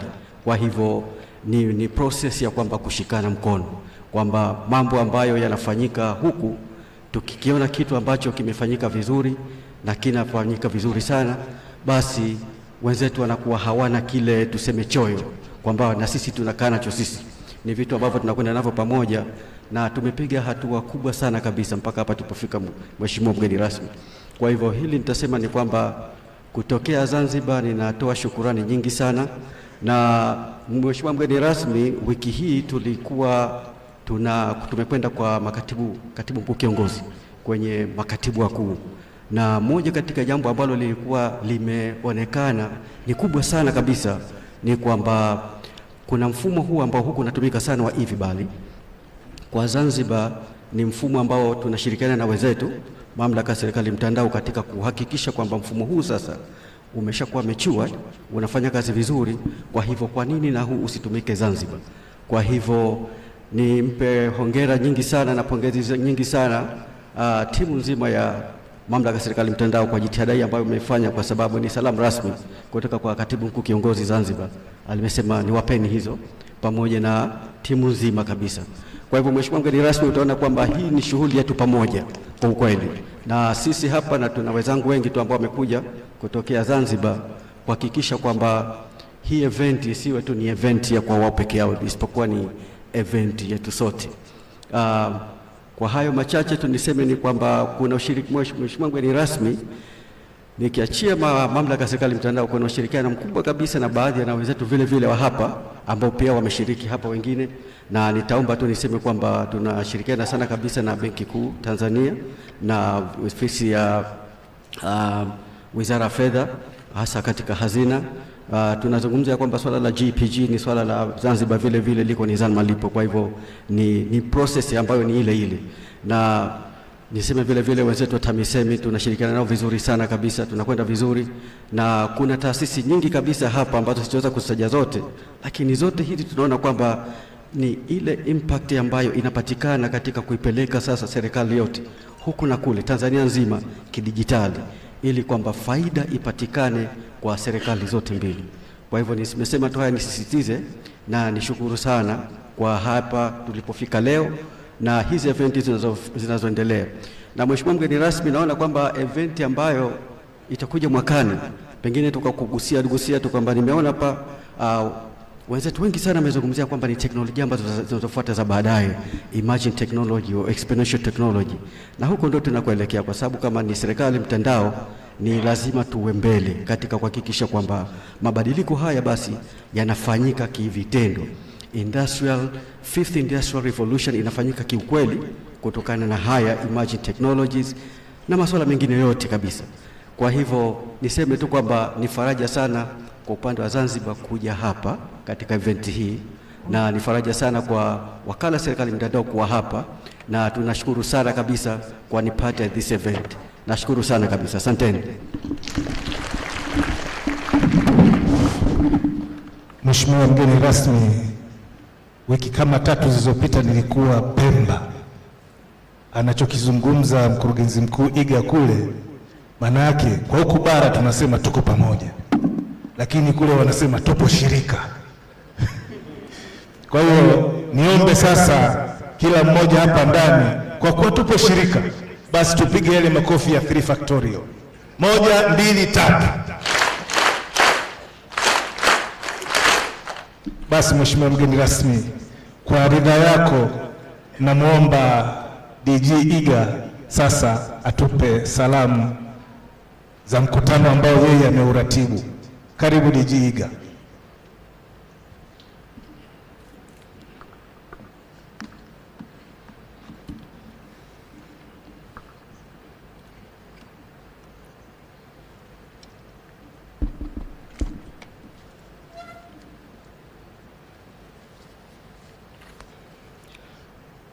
Mheshimiwa Ridhiwani Kikwete, mbunge, naibu waziri wa nchi, ofisi ya Rais, menejimenti ya utumishi wa umma na utawala bora. Ndugu Xavier Daudi, naibu katibu mkuu, ofisi ya Rais, menejimenti ya utumishi wa umma na utawala bora. Ndugu Celestine Kakele, naibu katibu mkuu, Wizara ya Habari, Mawasiliano na Teknolojia ya Habari. Mheshimiwa Emanuela Kaganda, mwakilishi wa mkuu wa mkoa wa Arusha na mkuu wa wilaya ya Arumeru. Dr. Jasmine Tisekwa, makamu mwenyekiti wa bodi ya wakurugenzi ya mamlaka ya serikali mtandao. Bwana Saif Said Saif, mkurugenzi mtendaji wakala ya serikali mtandao Zanzibar. Wakurugenzi wa halmashauri, mashirika na taasisi mbalimbali, wakuu wa idara za tehama na watumishi kutoka taasisi mbalimbali, wakurugenzi, wakuu wa vitengo na watumishi wa mamlaka ya serikali mtandao, waandishi wa habari, mabibi na mabwana, na wasalimu kwa jina la Jamhuri ya Muungano wa Tanzania. Awali ya yote, namshukuru Mwenyezi Mungu mwingi wa rehema kwa kutuwezesha kukutana hapa leo katika hafla hii fupi ya kuhitimisha kikao kazi hiki cha 4 cha mwaka cha serikali mtandao. Kipekee ni kushukuru sana Mheshimiwa naibu waziri kwa kukubali na kuitikia wito wetu wa kushiriki nasi hapa leo. Natambua kuwa unayo majukumu mengine muhimu ya kitaifa, lakini umeweza kutenga muda ili ushiriki nasi katika kikao kazi hiki muhimu cha serikali mtandao. Uwepo wako hapa ni ishara tosha kuwa wizara yako imedhamiria kuhakikisha kuwa jitihada za serikali mtandao zinakuwa na kuimarika, na tunakushukuru sana na nikukaribishe tena kwa mara nyingine. Nitoe shukrani zangu za dhati kwa viongozi na watumishi wote wa serikali, mashirika na taasisi za umma, sekta binafsi na waandishi wa habari kwa kushiriki nasi katika siku zote 3 za kikao kazi hiki. Tunatambua kuwa mafanikio ya Serikali Mtandao yanatokana na ushirikiano wa wadau wote ikiwemo serikali na sekta binafsi. Ushirikiano huu ndio umeleta mapinduzi makubwa katika matumizi ya huduma za Serikali Mtandao katika kipindi cha takriban miaka 10 iliyopita, kama ilivyobainishwa na kuelezwa kwa kina wakati wa kikao kazi hiki. Kwa niaba ya mamlaka ya Serikali Mtandao, ni washukuru washiriki wote mliohudhuria kikao kazi hiki kilicholenga kuwakutanisha wadau mbalimbali wa Serikali Mtandao, ambapo tulijadiliana kuhusu mikakati mbalimbali ya kuendeleza na kutumia huduma za Serikali Mtandao, kubainisha changamoto zilizopo na kuziwekea mikakati madhubuti ya kukabiliana nazo. Aidha, niwapongeze kwa umakini, utulivu na usikivu wenu wakati wote wa kikao kazi hiki, na niwashukuru kwa michango mliotoa kwa ajili ya kuendeleza na kuimarisha jitihada za Serikali Mtandao. Kwa ruhusa yako, Mheshimiwa Naibu Waziri, naomba niwatambue wadhamini wote wa kikao kazi hiki cha 4 cha Serikali Mtandao ambao wamechangia mafanikio ya kikao kazi hiki kwa asilimia kubwa sana. Aidha, IGA inathamini sana michango yenu na ushirikiano mliotupatia wakati wote wa maandalizi ya kikao hiki, na muhimu zaidi, mmeshiriki nasi kuanzia mwanzo hadi wakati huu tunapohitimisha kikao hiki. Niwaombe tuendelee kushirikiana zaidi katika jitihada mbalimbali za kuimarisha Serikali Mtandao. Mheshimiwa Naibu Waziri, kikao kazi hiki kiliongozwa na kauli mbiu isemayo uzingatiaji wa sera, sheria, viwango na miongozo ya Serikali Mtandao kwa ubadilishanaji salama wa taarifa, yani compliance to e-government policies, laws, standards and guidelines for secure electronic data exchange. Kauli mbiu hii ililenga kusisitiza na kuzikumbusha taasisi za umma kuzingatia sera, sheria, kanuni, viwango na miongozo ya Serikali Mtandao katika ujenzi wa miundombinu na mifumo ya tehama katika taasisi zao. Ega, tunaamini kuwa ikiwa miradi na mifumo ya tehama itazingatia ipasavyo sera, sheria, viwango, miongozo ya Serikali Mtandao, itasaidia kupunguza urudufu wa mifumo, kurahisisha taasisi za umma kubadilishana taarifa, pamoja na kusaidia kuokoa fedha za umma kwa kudhibiti upotevu wa mapato ya serikali. Mheshimiwa Naibu Waziri, katika kipindi cha siku 3 za kikao kazi hiki, mada mbalimbali zinazohusu Serikali Mtandao ziliwasilishwa na kujadiliwa kwa kina. Mijadala ya mada hizo zilihusu namna ambavyo taasisi za umma zimekuwa zikitekeleza jitihada za Serikali Mtandao. Vile vile mada hizo zilibainisha namna ambavyo Serikali Mtandao imesaidia kuongeza tija na ufanisi wa utendaji kazi katika taasisi za umma na utoaji huduma kwa wananchi. Kupitia mijadala ya washiriki, mamlaka imepokea maoni na ushauri kuhusu maboresho ya maeneo mbalimbali ya Serikali Mtandao na kuweka maazimio. Tunaahidi kuyafanyia kazi maazimio yote pamoja na kupokea maelekezo yako ambayo utayatoa hapa leo. Mheshimiwa Naibu Waziri, mamlaka inaahidi kuendeleza ushirikiano huu mzuri uliopo miongoni mwa taasisi za umma ambao ni wadau muhimu wa Serikali Mtandao. Tutaendelea kushirikiana katika kutatua changamoto zilizopo katika jamii yetu, ikiwemo kuboresha utendaji kazi katika taasisi za umma na utoaji huduma kwa umma. Ni kuhakikishie tutatekeleza hayo yote na yale tutakayotuelekeza. Mheshimiwa Naibu Waziri, pamoja na washiriki wote hapa kuwa mamlaka itaendelea kushirikiana na taasisi za umma katika kubuni, kusanifu na kujenga mifumo mbalimbali ya Serikali Mtandao itakayosaidia kutatua changamoto zilizopo katika jamii yetu na kuiwezesha serikali kutoa huduma bora na kwa urahisi na kwa haraka kwa wananchi wetu. Mheshimiwa Naibu Waziri, pamoja na mikakati mbalimbali ambayo tumejiwekea kama mamlaka kwa lengo la kuhakikisha Serikali Mtandao inaimarika, lakini naomba nitumie nafasi hii kukuomba Mheshimiwa Naibu Waziri umfikishie salamu na shukrani zetu za dhati Mheshimiwa Rais wa Jamhuri ya Muungano wa Tanzania Dr. Samia Suluhu Hassan kwa usimamizi wake mahiri na dhamiri yake ya kujenga serikali kidijitali. Dhamiri yake na maelekezo anayoyatoa kwetu mara kwa mara yamekuwa chachu katika utendaji kazi wetu, tukiwa wasimamizi wa utekelezaji wa jitihada za serikali mtandao. Tutahakikisha mamlaka inasaidia kufikia azma yake ya kujenga serikali kidijitali. Mheshimiwa Naibu Waziri, niombe serikali kupitia wizara yako kuendelea kuweka mazingira wezeshi kwa mamlaka ya serikali mtandao ili iweze kutekeleza majukumu yake kwa ufanisi na weledi wa hali ya juu katika kuhakikisha serikali ya kidijitali inafanikiwa hapa nchini. Kwa mara nyingine tena nikushukuru Mheshimiwa Naibu Waziri pamoja na washiriki wote mliohudhuria kikao hiki, na niwakaribishe tena katika kikao kingine kama hiki wakati mwingine, na msisite kuhudhuria. Mheshimiwa Naibu Waziri, baada ya kusema hayo, naomba sasa nimkaribishe makamu wa mwenyekiti wa bodi ya wakurugenzi ya mamlaka ya serikali mtandao Dr. Jasmine Tisekwa ili aweze kutoa salamu za bodi. Asanteni sana kwa kunisikiliza.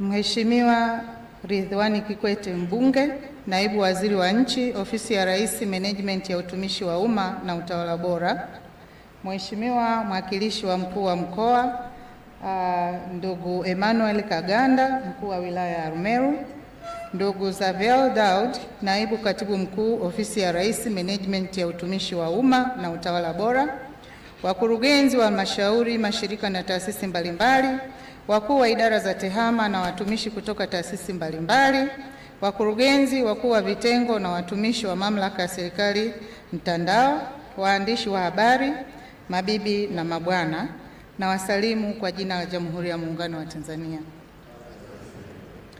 Awali ya yote, namshukuru Mwenyezi Mungu kwa kutujalia uhai na afya njema na kutuwezesha kukutana hapa leo kwa ajili ya kuhitimisha kikao kazi cha 4 cha serikali mtandao. Mheshimiwa Naibu Waziri, napenda kukushukuru kwa kukubali na kushiriki nasi katika kuhitimisha kikao kazi hiki. Tunafahamu unayo majukumu mengi ya kitaifa, lakini umetenga muda ili uweze kuwa nasi hapa leo. Aidha, bodi inatambua mchango wa wafadhili mliojitokeza katika kudhamini kikao kazi hiki. Asanteni sana kwa michango ya hali na mali mliotoa. Tunaamini kuwa mtaendelea kutushika mkono katika vikao kazi vinavyofuata. Nawashukuru viongozi wote wa taasisi na mashirika ya umma pamoja na washiriki wote wa kikao hiki kwa kutenga muda wenu wa kuja kujumuika nasi hapa kwa muda wa siku 3 ili kwa pamoja tuweze kufanikisha juhudi za kujenga serikali ya kidijitali. Kwa umuhimu wa pekee, nawashukuru waandishi wa habari kwa ushiriki wenu, kwani bodi inaamini kuwa waandishi wa habari ni wadau muhimu katika kuhamasisha matumizi ya serikali mtandao kupitia vyombo wanavyofanyia kazi. Mheshimiwa Naibu Waziri, kikao kazi hiki kimewakutanisha takriban wadau 1000 wa serikali mtandao na kujadiliana kuhusu mbinu za kuboresha utekelezaji wa jitihada za serikali mtandao. Kupitia majadiliano yaliyotokana na mada mbalimbali zilizowasilishwa, wamefikia maazimio ambayo mamlaka itasimamia utekelezaji wake na kutoa mrejesho kwenye kikao kama hiki kijacho. Leo hii EGA iko tayari kupokea maelekezo yako kwa utekelezaji sambamba na agizo la Rais wa Jamhuri ya Muungano wa Tanzania Mheshimiwa Dr. Samia Suluhu Hassan la kuijenga serikali ya kidijitali ambayo tunaamini litafikiwa kupitia jitihada za serikali mtandao zilizo imara na thabiti. Mheshimiwa Naibu Waziri, nihitimishe kwa kukushukuru tena kwa mara nyingine wewe pamoja na washiriki wote waliohudhuria hapa leo. Asanteni sana kwa kunisikiliza. Jamani, makofi yake yanatakiwa yaende kidijitali. 3 factorial. Mmewahi. 1, 2, 3. Basi Mheshimiwa mgeni rasmi, baada ya kupata salamu za bodi, sasa ni wakati mwafaka kumkaribisha naibu katibu mkuu kutoka Wizara ya Habari, Mawasiliano na Teknolojia ya Habari, kama mtendaji pacha wa uendelezaji wa TEHAMA serikalini na ndio mwenyewe mwenye sera. Sasa sera ya TEHAMA iko kwake, lakini sisi ka subset kamejifaragua. Karibu. Asante sana MC au mwongoza shughuli hii, Mheshimiwa Ridhiwani Kikwete, Naibu Waziri Ofisi ya Rais, Menejimenti ya Utumishi wa Umma. Natambua uwepo wa dada yangu Emanuela Mtafikikoro Kaganda, mkuu wa wilaya ya Rumelu na mwakilishi wa mkuu wa mkoa wa Arusha. Natambua uwepo wa ndugu yangu Xavel Daud, naibu katibu mkuu Ofisi ya Rais, Menejimenti ya Utumishi wa Umma na Utawala Bora. Natambua uwepo wa ndugu Benedict Ndomba, mkurugenzi mkuu wa mamlaka, mkurugenzi mkuu wa IGA. Ndugu yangu Said Seif, mkurugenzi mkuu wa IGA kutoka Zanzibar. Dada yangu Jasmine Tisekwa, makamu mwenyekiti wa bodi ya IGA. Ndugu washiriki na wote tuliohudhuria katika hafla hii, nami naomba niungane na waliotangulia kuwasalimu kwa jina la Jamhuri ya Muungano wa Tanzania. Mheshimiwa Naibu Waziri, mimi nimekuwepo hapa kwa siku 3 tangu tarehe 6, na katika siku 3 hizi tumejifunza mengi, lakini moja kubwa ni kazi nzuri inayofanywa na mamlaka na IGA katika kuhakikisha kwamba maelekezo ya viongozi na hususan Mheshimiwa Dr. Samia Suluhu Hassan, Rais wa Jamhuri ya Muungano wa Tanzania, ya kwamba mifumo inazungumza, inafanyika vizuri. Kwa niaba ya Wizara ya Habari, Mawasiliano na Teknolojia ya Habari, kwa kweli kwa dhati kabisa tunawapongeza IGA kwa kazi hiyo nzuri ambayo wanaendelea kuifanya kwa weledi mkubwa. Lakini pia tumeona utayari wa taasisi mbalimbali ndani ya serikali kutumia mifumo hii. Tumepokea taarifa kwamba takriban mifumo 110, taasisi 115 na mifumo 125 tayari inazungumza. Hii ni ishara nzuri ya utayari wa taasisi kutekeleza maagizo ya serikali. Sasa kama tulivyoona, IGA inafanya vizuri. Sisi huku katika sekta yetu, na sisi tunao dhima ya kuhakikisha kwamba hiki kinachotekelezwa vyema na IGA tunakitranslate, ili kinachofanyika tukiunganisha mifumo ndani ya serikali, basi mifumo hii pia tuiunganishe na sekta binafsi. Hilo ni jambo ambalo tunalitilia mkazo, na tunalitilia mkazo kwa sababu dhamira yetu ni kujenga uchumi wa kidigitali.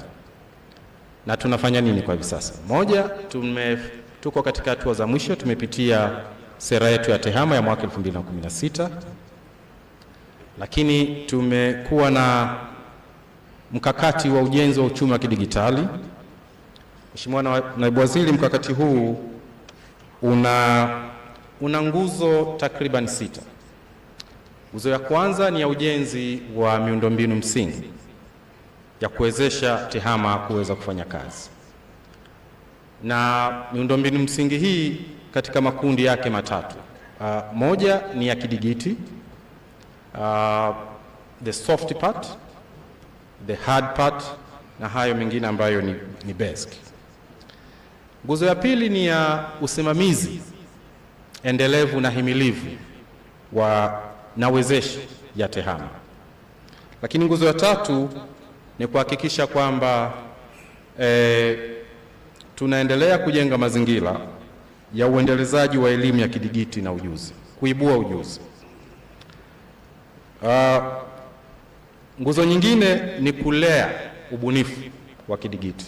Hilo ni jambo ambalo tunalitilia mkazo na kuhakikisha kwamba hakuna Mtanzania anayewachwa nyuma. Na mwisho sasa, ili tufikie katika ujenzi wa uchumi wenyewe wa kidigiti, ni huduma za kifedha kwa watu wetu. Kwa haya ni mambo ambayo tunayafanyia kazi, na tunaamini kwamba kwa haya mazuri ambayo IGA inafanya itakuwa kazi nyepesi kuunganisha sasa mifumo hii ya umma iweze kuzungumza na mifumo katika sekta binafsi. Na tunafanya hiyo tukihakikisha kwamba yanatekelezwa katika gharama nafuu, ili kuhakikisha kwamba huduma zinapatikana kwa uhakika, zinawafikia watu wote. Lakini kubwa zaidi, Mheshimiwa Naibu Waziri, chochote tunachokifanya lazima kiwe na mchango chanya wa kubadili maisha ya watu wetu. Kwa hayo machache, Mheshimiwa Naibu Waziri, narudia kushukuru na kupongeza IGA, lakini pia nitoe hakikisho kwa mara nyingine kwamba Wizara ya Habari, Mawasiliano na Teknolojia ya Habari tutaendelea kushirikiana na Ofisi ya Rais, Menejimenti ya Utumishi wa Umma, na kwa namna ya pekee IGA kwa pande zote mbili, Zanzibar na Tanzania bara, katika kujenga mazingira rafiki na wezeshi ya tehama katika kutoa huduma kwa wananchi. Mheshimiwa Naibu Waziri, kwa mara nyingine asante sana. Naomba sasa Naibu Katibu Mkuu apewe 5 factorial. Nadhani leo tunakwenda vizuri sasa. 5 factorial manake ni 5, 4, 3, 2 na 1 kali. 1, 2, 3.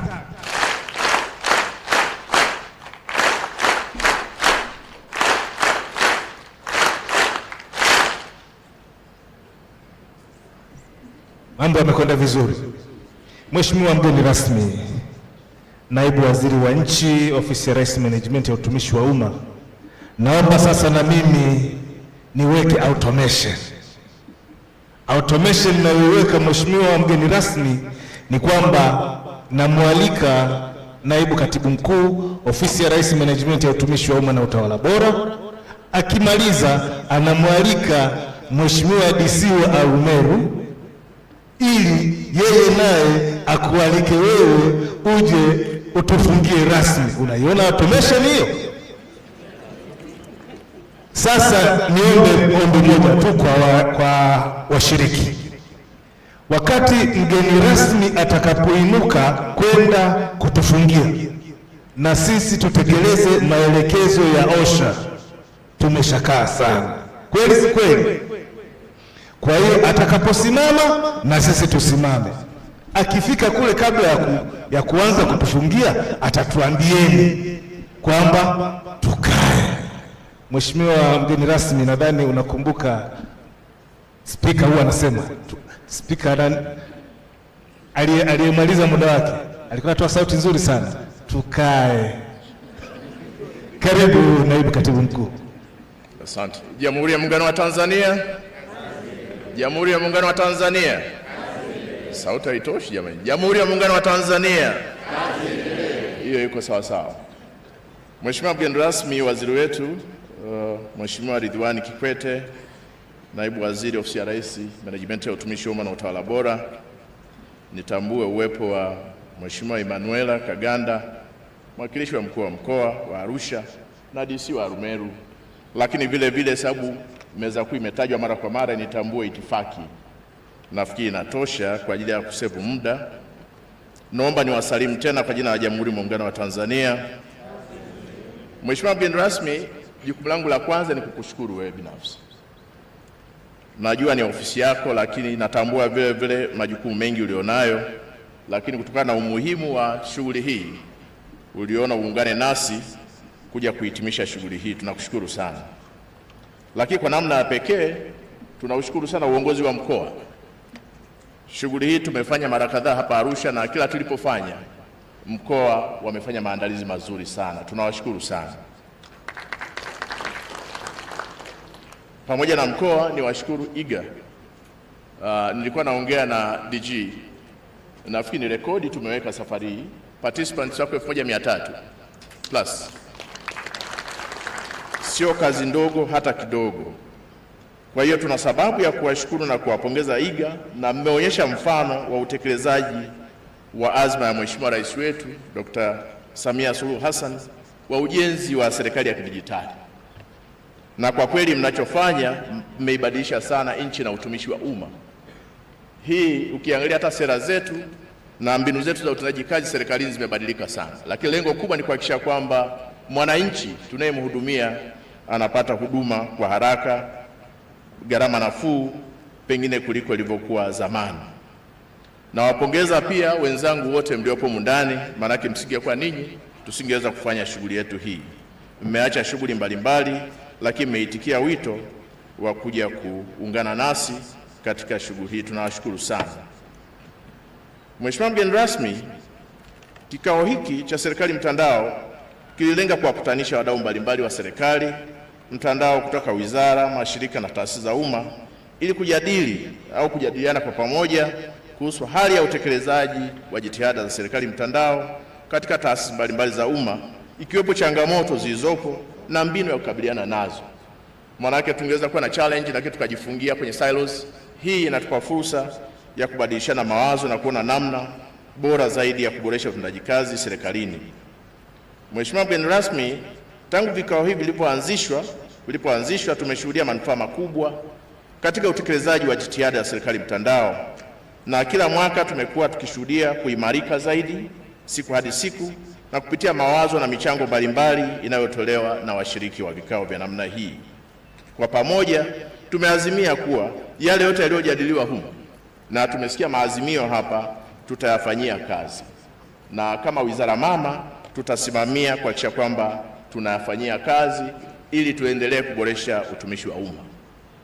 Mheshimiwa mgeni rasmi, kazi yangu ilikuwa ndogo, na kwa namna pekee nimkaribishe sasa mwakilishi wa mkuu wa mkoa na DC wetu Arumeru ili aweze kutoa salamu za mkoa, na baada ya salamu za mkoa aweze kukaribisha uongee na hadhara hii. Asanteni sana kwa kunisikiliza.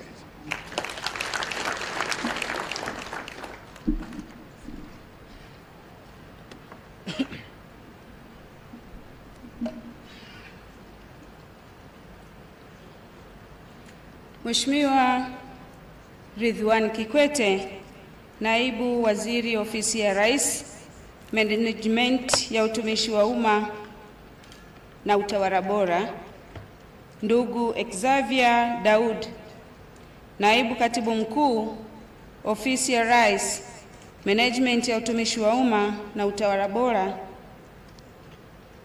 ndugu Celestine Kakele, Naibu Katibu Mkuu Wizara ya Habari, Mawasiliano na Teknolojia ya Habari, Daktari Jasmine Tisekwa, Makamu Mwenyekiti wa Bodi ya Wakurugenzi ya Mamlaka ya Serikali Mtandao e-Government,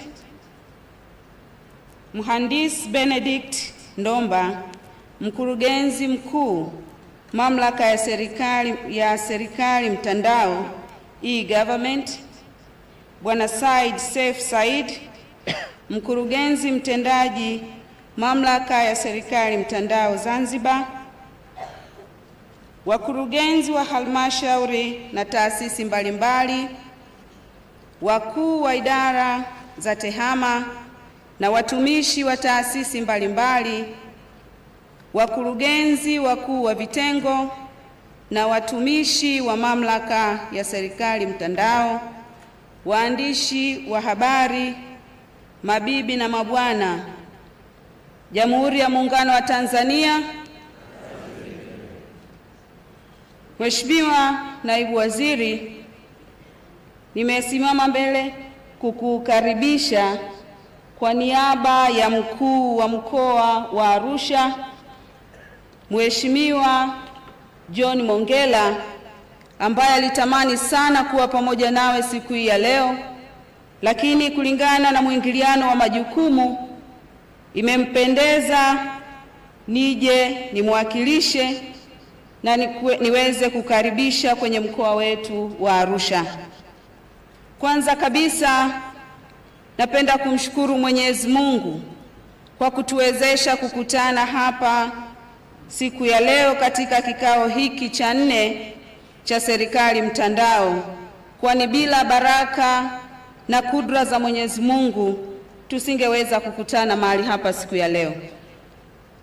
Mheshimiwa Naibu Waziri, napenda kukukaribisha katika mkoa wetu wa Arusha, hususan katika ukumbi huu wa AICC ambapo kikao cha 4 cha Serikali Mtandao kilichodumu kwa siku 3 kitahitimishwa siku ya leo. Napenda kushukuru viongozi wote wa serikali, mashirika na taasisi za umma na binafsi, watumishi kutoka taasisi mbalimbali, watumishi wa mamlaka ya Serikali Mtandao na waandishi wa habari kwa kuwa nasi katika siku zote 3 za Kikao Kazi. Karibu sana nyote, muendelee kufurahia ukarimu wa Wanaarusha. Mheshimiwa Naibu Waziri, naishukuru na kuipongeza mamlaka ya Serikali Mtandao kwa kuandaa kikao kazi hiki na kwa ushirikiano mzuri uliopo na ofisi yetu ya mkoa. Wakazi wa Arusha tumefarijika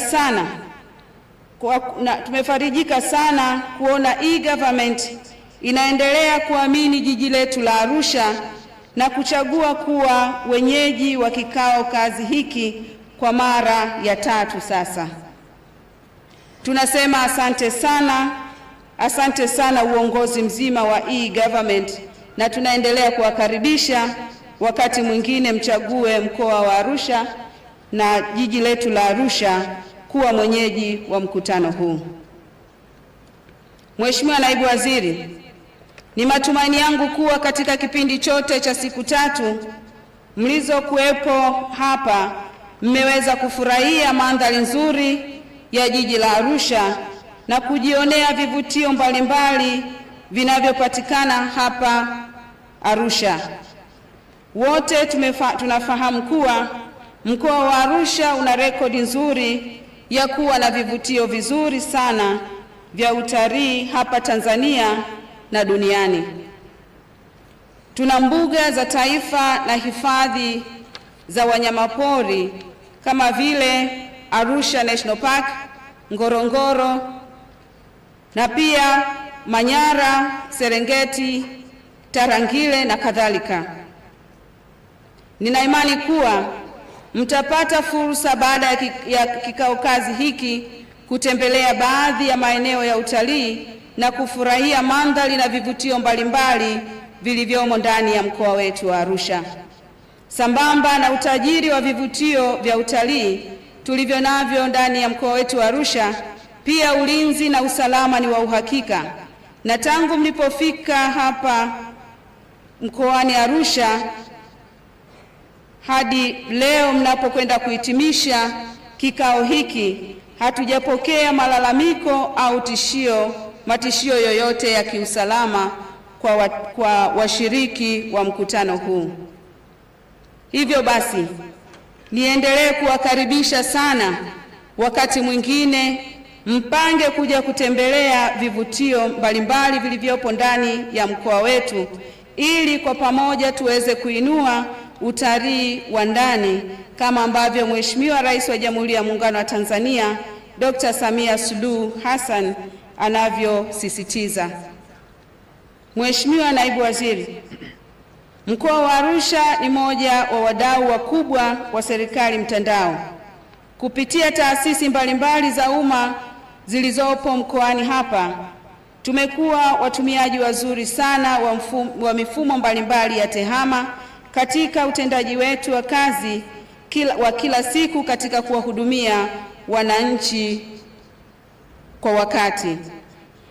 Mifumo hii inatusaidia upatikanaji wa huduma za serikali kwa haraka na kwa urahisi zaidi.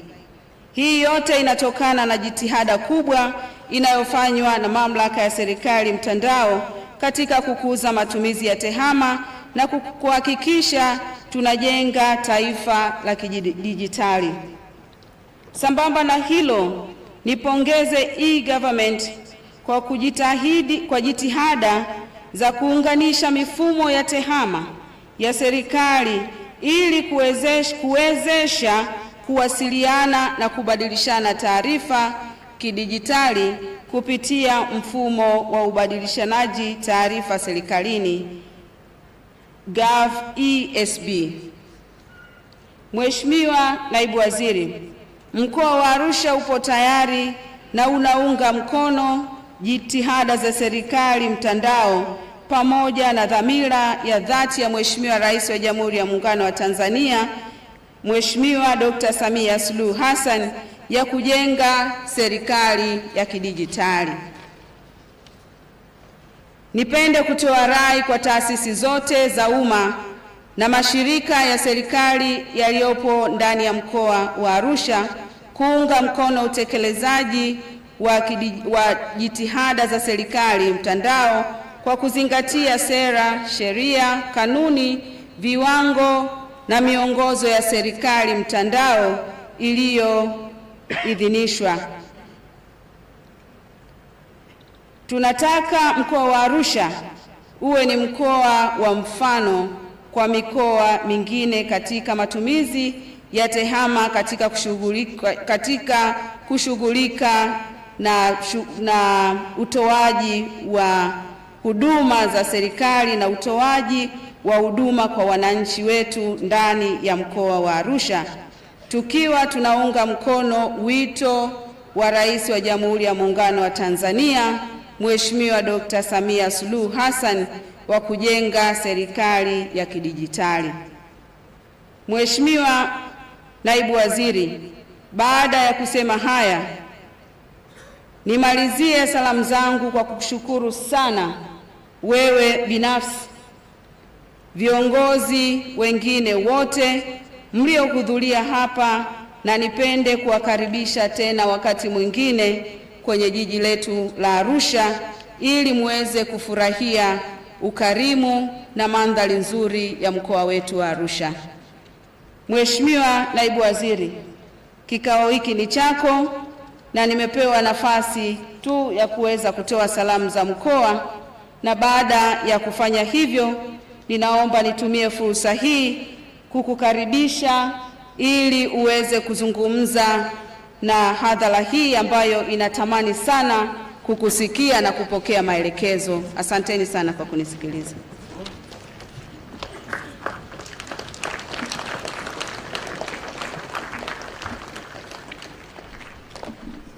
Ewa, tujinyoshe kidogo kwanza.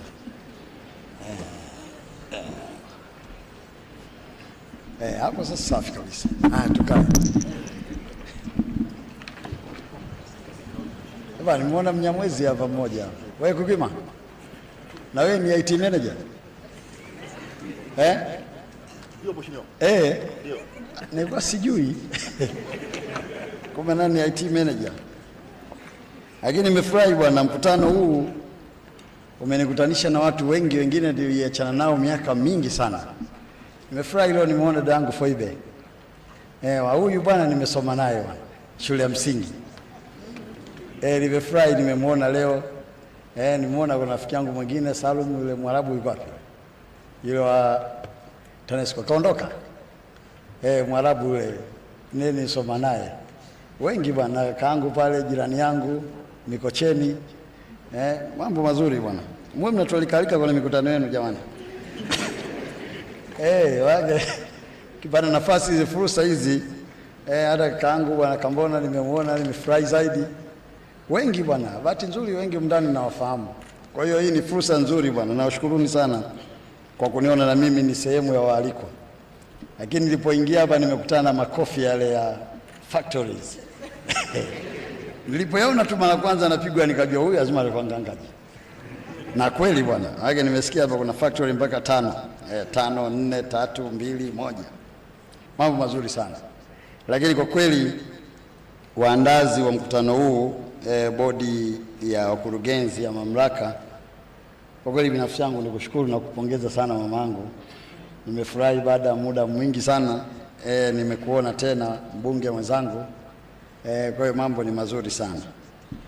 Ndugu Emanuela Kaganda, Mheshimiwa DC wa wilaya yetu ya Rumeru, ambaye leo umekuja kwa ajili ya kumwakilisha mkuu wa mkoa, mimi binafsi ni kushukuru sana kwa kutenga muda wako, lakini pili ni kushukuru kwa sababu kama ulivyosema watu wangu hawa mpaka leo hakuna mtu anayelalamika au kulia juu ya usalama wake, manake kazi nzuri imeendelea kuifanya. Kwa hiyo nifikishie salamu kwa mkuu wa mkoa kueleza furaha yangu jinsi ambavyo anaendelea kuwasimamia katika kutekeleza majukumu ya ulinzi na usalama ndani ya mkoa wetu. Lakini pamoja na yeye pia nitambue uwepo wa Xavier Daudi, naibu katibu mkuu wetu ofisi ya Rais, management ya utumishi na utawala bora, ndugu Celestine Kakele, naibu katibu mkuu wizara ya habari, mawasiliano pamoja na teknolojia ya habari. Kwa kweli wewe umekuwa ni partner mzuri sana katika kuhakikisha kwamba haya mambo yanafanikiwa. Kwa hiyo kwangu mimi, kwa niaba ya Mheshimiwa Waziri, ofisi ya Rais, management ya utumishi wa umma, napenda sana kukushukuru wewe kwa niaba ya waziri, kwa niaba ya wizara yenu. Dr. Jasmine Tisekwa, makamu mwenyekiti wa bodi ya wakurugenzi wa mamlaka ya serikali mtandao, wewe pamoja na wajumbe wako wote wa bodi mliopo hapa. Pia natambua uwepo wa mkurugenzi wetu mkuu wa mamlaka ya serikali mtandao, Engineer Benedict Ndomba. Hivi nyiko nimeitwa mainjinia? Mainjinia si watu wa spana. Sasa nyinyi wazee wa kubofia na mainjinia. Haya bwana. Na mmechagua jina zuri ili mfiti vizuri. Hongereni sana. Mwakilishi na mwenzetu toka Zanzibar, mkurugenzi mtendaji wa wakala wa serikali ya mtandao, Engineer Saidi, wakurugenzi wa halmashauri mliopo, wakurugenzi wa mashirika na taasisi mbalimbali zilizopo, wakuu wa idara za tehama na watumishi toka taasisi mbalimbali. Na katika eneo hili, mwenyekiti wa bodi, niruhusu nitambue uwepo wa rasi wangu wa Pwani, wana kamishna vale wa scout. Unajua kila mtu anakwao bwana. Sipomtambua huyu nikirudi Pwani kule matata yake makubwa. Naogopa mzee nisije nikatupwa nje ya vikao. Kwa hiyo bosi, natambua uwepo wako. Natambua uwepo sana, lakini pia pamoja na yeye natambua uwepo wa wakurugenzi, wakuu wa vitengo na idara, watumishi wa mamlaka ya serikali mtandao kwa pamoja. Lakini pamoja na hao pia, kabla sijawatambua wengineo, naomba nitumie nafasi hii kuwatambua watu wachache kwa nafasi zao, na mtanisamehe kwa wale ambao sintowataja, sina nia ya nini, lakini kutokana na umuhimu wa eneo hili nimeona nitambue uwepo wa Dr. Bakari Jabiri, mkurugenzi wa TCRA, dada yangu Justina, nimekuona japo kwamba umejificha sana, lakini natambua uwepo wako, watu wa mada wote, waongozaji mijadala, wadhamini wetu kwa jumla wote waliohakikisha kwamba mkutano huu unafanyika vizuri, maafisa wote toka ofisi ya Rais tuliopo hapa. Na pia nimefurahi kama nilivyoeleza mwanzo kuwaona baadhi ya watu ambao tulikuwa nao katika harakati nyingi, ndugu mshereheshaji wetu bwana Ngangaji, lazima umtambue, na yeye sipomtambua anaweza kesho kutwa aseme kwenye mikutano. Waandishi wa habari, mabibi na mabwana, assalamu alaikum. Tumsifu Yesu Kristo. Naomba nianze na mimi kwa kuwasalimu kwa jina la Jamhuri ya Muungano wa Tanzania. Mheshimiwa mwenyekiti wetu wa bodi ya wadhamini, nasikika haki imekaa juu kidogo.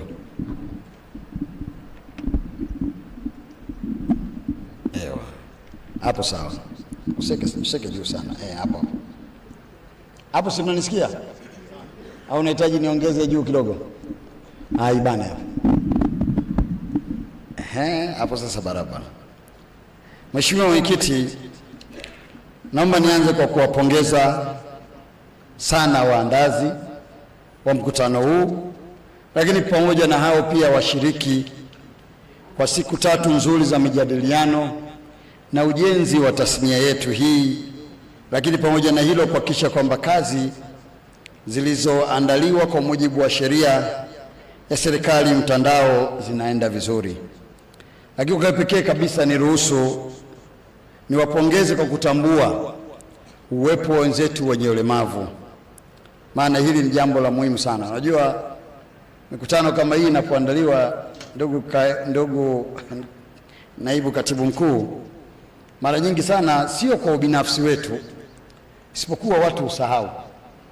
Lakini sisi kwenye eneo hili la mtandao mwonyesha kwamba ni watu ambao tunatambua uwepo wa wenzetu hawa.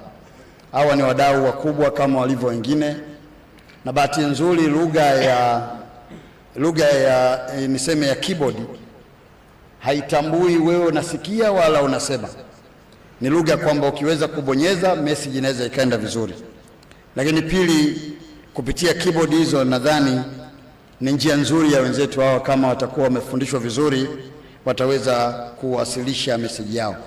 Lakini sio hilo tu, pia hata kwa wale ambao wanatumia ile wanasema alama zile za nukta nundu, nao pia ni wadau wazuri. Kwa hiyo nyinyi kwa kumbuka leo mmefanya jambo kubwa sana, na Mwenyezi Mungu atawalipeni katika hili. Mimi kwa niaba ya serikali niwashukuruni sana kwa sababu mmeendelea kutambua mwongozo mzuri unaofanywa na Mheshimiwa Rais Dr. Samia Suluhu Hassan, hasa alipozungumzia juu ya ushirikiano na mashirikiano baina ya watu wa kada mbalimbali, sio tu kwenye siasa, lakini pale alipokuwa anasema juu ya zile 4R, moja ya jambo kubwa alikuwa anasisitiza ni mashirikiano ambayo anayataka yaonekane, na hili leo ni moja ya alama nzuri ambayo nyinyi mnaiweka, na mimi binafsi yangu pamoja na lile ambalo mmeniomba nilifikisha kwa Mheshimiwa Rais, basi hili nalo litakuwa ni sehemu ya salamu nzuri za jinsi ambavyo ndugu mkurugenzi mkuu na wenzako mmefanikiwa katika kutafsiri maelekezo na kauli ya Mheshimiwa Rais. Mheshimiwa mkurugenzi mkuu pamoja na washiriki wote, ninapoanza hotuba yangu niruhusuni kwanza nianze kwa kumshukuru Mwenyezi Mungu mwingi wa rehema kwa kutujalia afya njema. Natambua kwamba hiki ni kikao cha 4, kikao cha kazi cha 4 cha Serikali Mtandao. Lakini kwa kipekee kabisa niruhusu nianze kwa kuwashukuru viongozi wote wa serikali, mashirika na taasisi za umma na binafsi, watumishi kutoka taasisi mbalimbali, watumishi wa mamlaka ya Serikali Mtandao na waandishi wa habari kwa kutenga muda wenu wa siku zote 3 kuja kushiriki katika kikao kazi hiki. Hii ni dalili ya ushirikiano mzuri uliopo miongoni mwetu kama wadau muhimu wa Serikali Mtandao, tukiwa na jukumu la kuleta maendeleo kwa taifa letu na hasa kutumia nyenzo hii adhimu ya Serikali Mtandao. Niwapongeze na kuwasihi kudumisha ushirikiano huu kwa mustakabali wa maendeleo endelevu ya nchi yetu na vizazi vijavyo.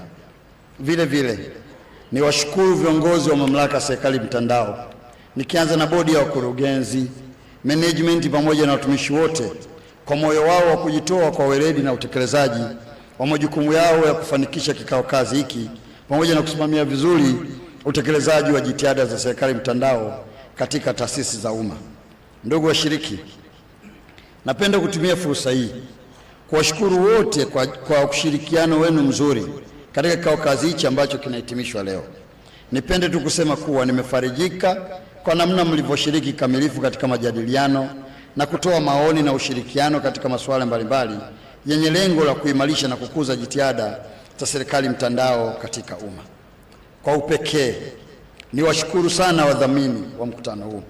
Umuhimu wa mkutano huu na ujenzi wa Tanzania tunayoitaka, ambayo itaweza kupambana na spidi ya maendeleo ya nchi ya dunia, ni wa kuigwa. Hivyo kwenu nyinyi kujitoa kuhakikisha kwamba dhamira nzuri ya serikali inafanikiwa. Kwa kweli binafsi yangu kwa niaba ya Mheshimiwa Waziri wetu napenda nitumie nafasi hii kuwashukuru sana. Lakini pili, kuendelea kuwaomba tuendelee kushirikiana katika jitihada hizi kadri ambavyo nafasi itapatikana. Ndugu washiriki, kama ilivyoelezwa wakati wa ufunguzi wa kikao kazi tarehe 6 mwezi Februari 2024, kwa kikao hiki kililenga kuwakutanisha wadau mbalimbali wa Serikali Mtandao ili kujadiliana kwa pamoja hali ya utekelezaji wa jitihada za Serikali Mtandao. Pili, kuainisha changamoto na kuweka mkakati madhubuti kwa ajili ya kukabiliana na changamoto hizo. Ndugu washiriki, nafurahi kuona kikao hiki kimekuwa na mafanikio makubwa sana, kwani kwa taarifa tulizopewa, ambapo wadau zaidi ya 1300 wa kada tofauti kutoka taasisi mbalimbali za umma wameweza kushiriki. Hivyo tumeweza kupata maoni na ushauri utakaosaidia katika kukuza na kuendeleza jitihada za serikali mtandao kwa kuzingatia sera, sheria, kanuni, viwango na miongozo ya serikali mtandao kwa lengo la kuboresha utendaji wa kazi katika taasisi za umma na utoaji wa huduma kwa umma na kufanya zipatikane kwa urahisi, haraka na nafuu. Ndugu mwenyekiti wa bodi, katika eneo hili nataka kusisitiza kitu kimoja. Ni muhimu sana tukaendelea kutumia mitandao hii kwa faida ya jamii ili iweze kuleta tija inayokusudiwa, sio matumizi yale ya ovyo ya mitandao ambayo wakati mwingine hutumiwa vibaya na kupelekea athari kubwa kwa jamii yetu. Ndugu mwenyekiti wa bodi, katika eneo hili nataka niseme jambo moja. Mimi ni mmoja wa waathirika wa mitandao hii. Kama miezi 7 iliyopita hivi niliwahi kupigiwa simu. Mtu akanipigia simu akasema shida zake, lakini akitumia jina la mtu mwingine. Basi kwa sababu unajua wakati mwingine sisi ukiwa katika nafasi hizi za kwetu, vilio vya watu ndio unasema ndio chakula chako. Mtu akupigia simu, mheshimiwa, leo asubuhi nimeamka sijanywa chai. Kama unayo unatuma. Mheshimiwa, mtoto hajaenda shule. Wewe mwenzetu tulikuwa pamoja katika harakati hizi, kwa hiyo unaweza kuelewa. Sasa kuna mtu mmoja hivi akanipigia simu akipretend yeye ni kiongozi fulani ndani ya serikali, ana shida nyumbani kwake. Kwa hiyo tusaidie. Unajua, na nakupigia simu mwanaume mwenzako, na sisi wanaume tuna lugha zetu za kuongea. Huwezi kunipigia simu hivi nyumbani mambo yamekaa vibaya mimi nikatuma hela kwa mkeo. Hapana. Nakutumia wewe kwanza, afu wewe ndo utatuma nyumbani kwa mkeo. Mimi nikamtumia bwana mkubwa yule, kumbe nikiamini nimemtumia yule mwenzangu, kumbe nimetapeliwa. Ni hadithi inachekesha, lakini ndio kweli yenyewe. Kwa nataka nieleze katika eneo hili ili tusaidiane tunapozungumzia usalama wa mitandao. Jambo la muhimu sana. Sijajua tutapambana vipi na ili wimbi, kwa sababu hii si kesi ya kuvuja katika zile firewalls za mitandao. Hii ni kesi ya mtu tu ameamua kutumia vibaya mitandao. Lakini sijajua tunafanyaje. Lakini nakanisema ili mheshimiwa mwenyekiti, ili kujua kwamba tunapozungumzia furaha yetu ya mafanikio makubwa haya, maana mbele yetu bado tunayo kazi ya kufikiria nini cha kufanya ili kuifanya tasnia hii ikawa na msaada mkubwa, sio tu kwa serikali lakini pia hata kwa watu mmoja mmoja. Ndugu washiriki, sitaki kurudia ukweli au undani wa kauli mbiu ya kikao hiki, kazi inayosema uzingatiaji wa sera, sheria, viwango na miongozo ya serikali mtandao kwa ubadilishaji salama wa taarifa. Kwa kuwa najua imejadiliwa kwa kina na kwa upana zaidi, nisisitize kuwa ili tuweze kubadilishana taarifa za kidijitali kwa usalama zaidi, tunahitaji mipango, mikakati na utashi wa dhati ili kuhakikisha mifumo yote inayoanzishwa katika taasisi za umma inakidhi matakwa ya kisera, sheria, viwango na miongozo ya serikali mtandao, ili pamoja na kuwezesha utendaji kazi na utoaji wa huduma za umma pia iweze kubadilishana taarifa, huku taarifa hizi zikiwa salama, hasa tukizingatia changamoto za maendeleo ya sasa ya teknolojia. Mwenyekiti, haya ndio niliokuwa nayazungumza hapa. Ziko hadi message unatumiwa. Kwa mfano sisi naibu katibu mkuu anajua kuna kipindi huko ofisini pale unapokea message inakwambia kwamba, yani mtu anakuuliza, mzee, mbona nimeomba kazi mpaka leo kimya? Unawatumia watu wale wa ajira kule, jamani, hivi mlitoa tangazo la namna hii? Anasema hatujatoa. Sasa wengine wanakwenda mbali zaidi, wanatumia mpaka njia hizo. Ninapozungumza njia, kwa sababu ni wataalamu wa IT nadhani mnajua, nazungumzia hizi site. Yani mtu anaweka mpaka ile email address au website anaitumia kwa ajili ya kutapelia. Of course unajua wakati mwingine kwa sababu unapoweka zile unavuruga kidogo tu ili kuondoa isiende kwenye njia kuu kule, lakini kinachotokea sasa ni kwamba watu wanatapeliwa na wengine wanakuambia kabisa kwamba nimeingia kwenye huo mtandao, nimeambiwa nilipe 100,000, na hawa ni watoto wa watu maskini kabisa. Mtu anahangaika. Unajua mtu ukimwambia ili apate kazi atoe hela na akatoa hela, manake unajua level ya desperation alionayo huyo mtu anayeomba. Sasa hivi ni vitu ambavyo kwa kweli nyinyi wataalamu wangu, na naamini hapa nyinyi ndio wataalamu wenyewe kabisa, lazima mviangalie vizuri kabisa, ili wasitumie watu njia halali za serikali kuendelea kutapeli, afu mwisho wa siku ubaya unakuja kwa serikali yetu, inaonekana kwamba haifanyi kazi, kumbe vile ni vifinyu vidogo ambavyo vimetokea katika maeneo yetu. Msisitizo katika eneo hili, ndugu mkurugenzi wa TEHAMA wa IGA, ni kwamba mara kwa mara tutengeneze utaratibu wa kuangalia usalama wa mitandao yetu ili tuweze kufikia malengo mazuri. Ndugu washiriki, naelewa kwa pamoja na kujadili hali ya utekelezaji wa jitihada hizo, pia mmejadili changamoto zinazokabili tasnia hii. Hivyo naomba nitumie nafasi hii kuwakumbusha kuwa ili tuweze kufikia mafanikio tunayotaraji katika utekelezaji wa jitihada za serikali mtandao, hatua na jitihada za dhati zinatakiwa kuchukuliwa ili kutatua changamoto hizi.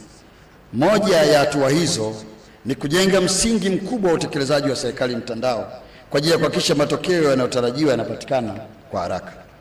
Katika muda wa siku 3 za uwepo wenu hapa, mmejadiliana pamoja kwa kina juu ya changamoto mbalimbali zinazokwamisha utekelezaji wa jitihada za serikali mtandao. Miongoni mwa changamoto mlizobaini ni mifumo ya TEHAMA kutowasiliana na kuendelea kuwapo kwa udurufu wa mifumo. Nafurahia kuwa changamoto hizi zimebainishwa na nyinyi wenyewe ambao ni wahusika muhimu katika utekelezaji wa sheria ya serikali mtandao na kanuni zake.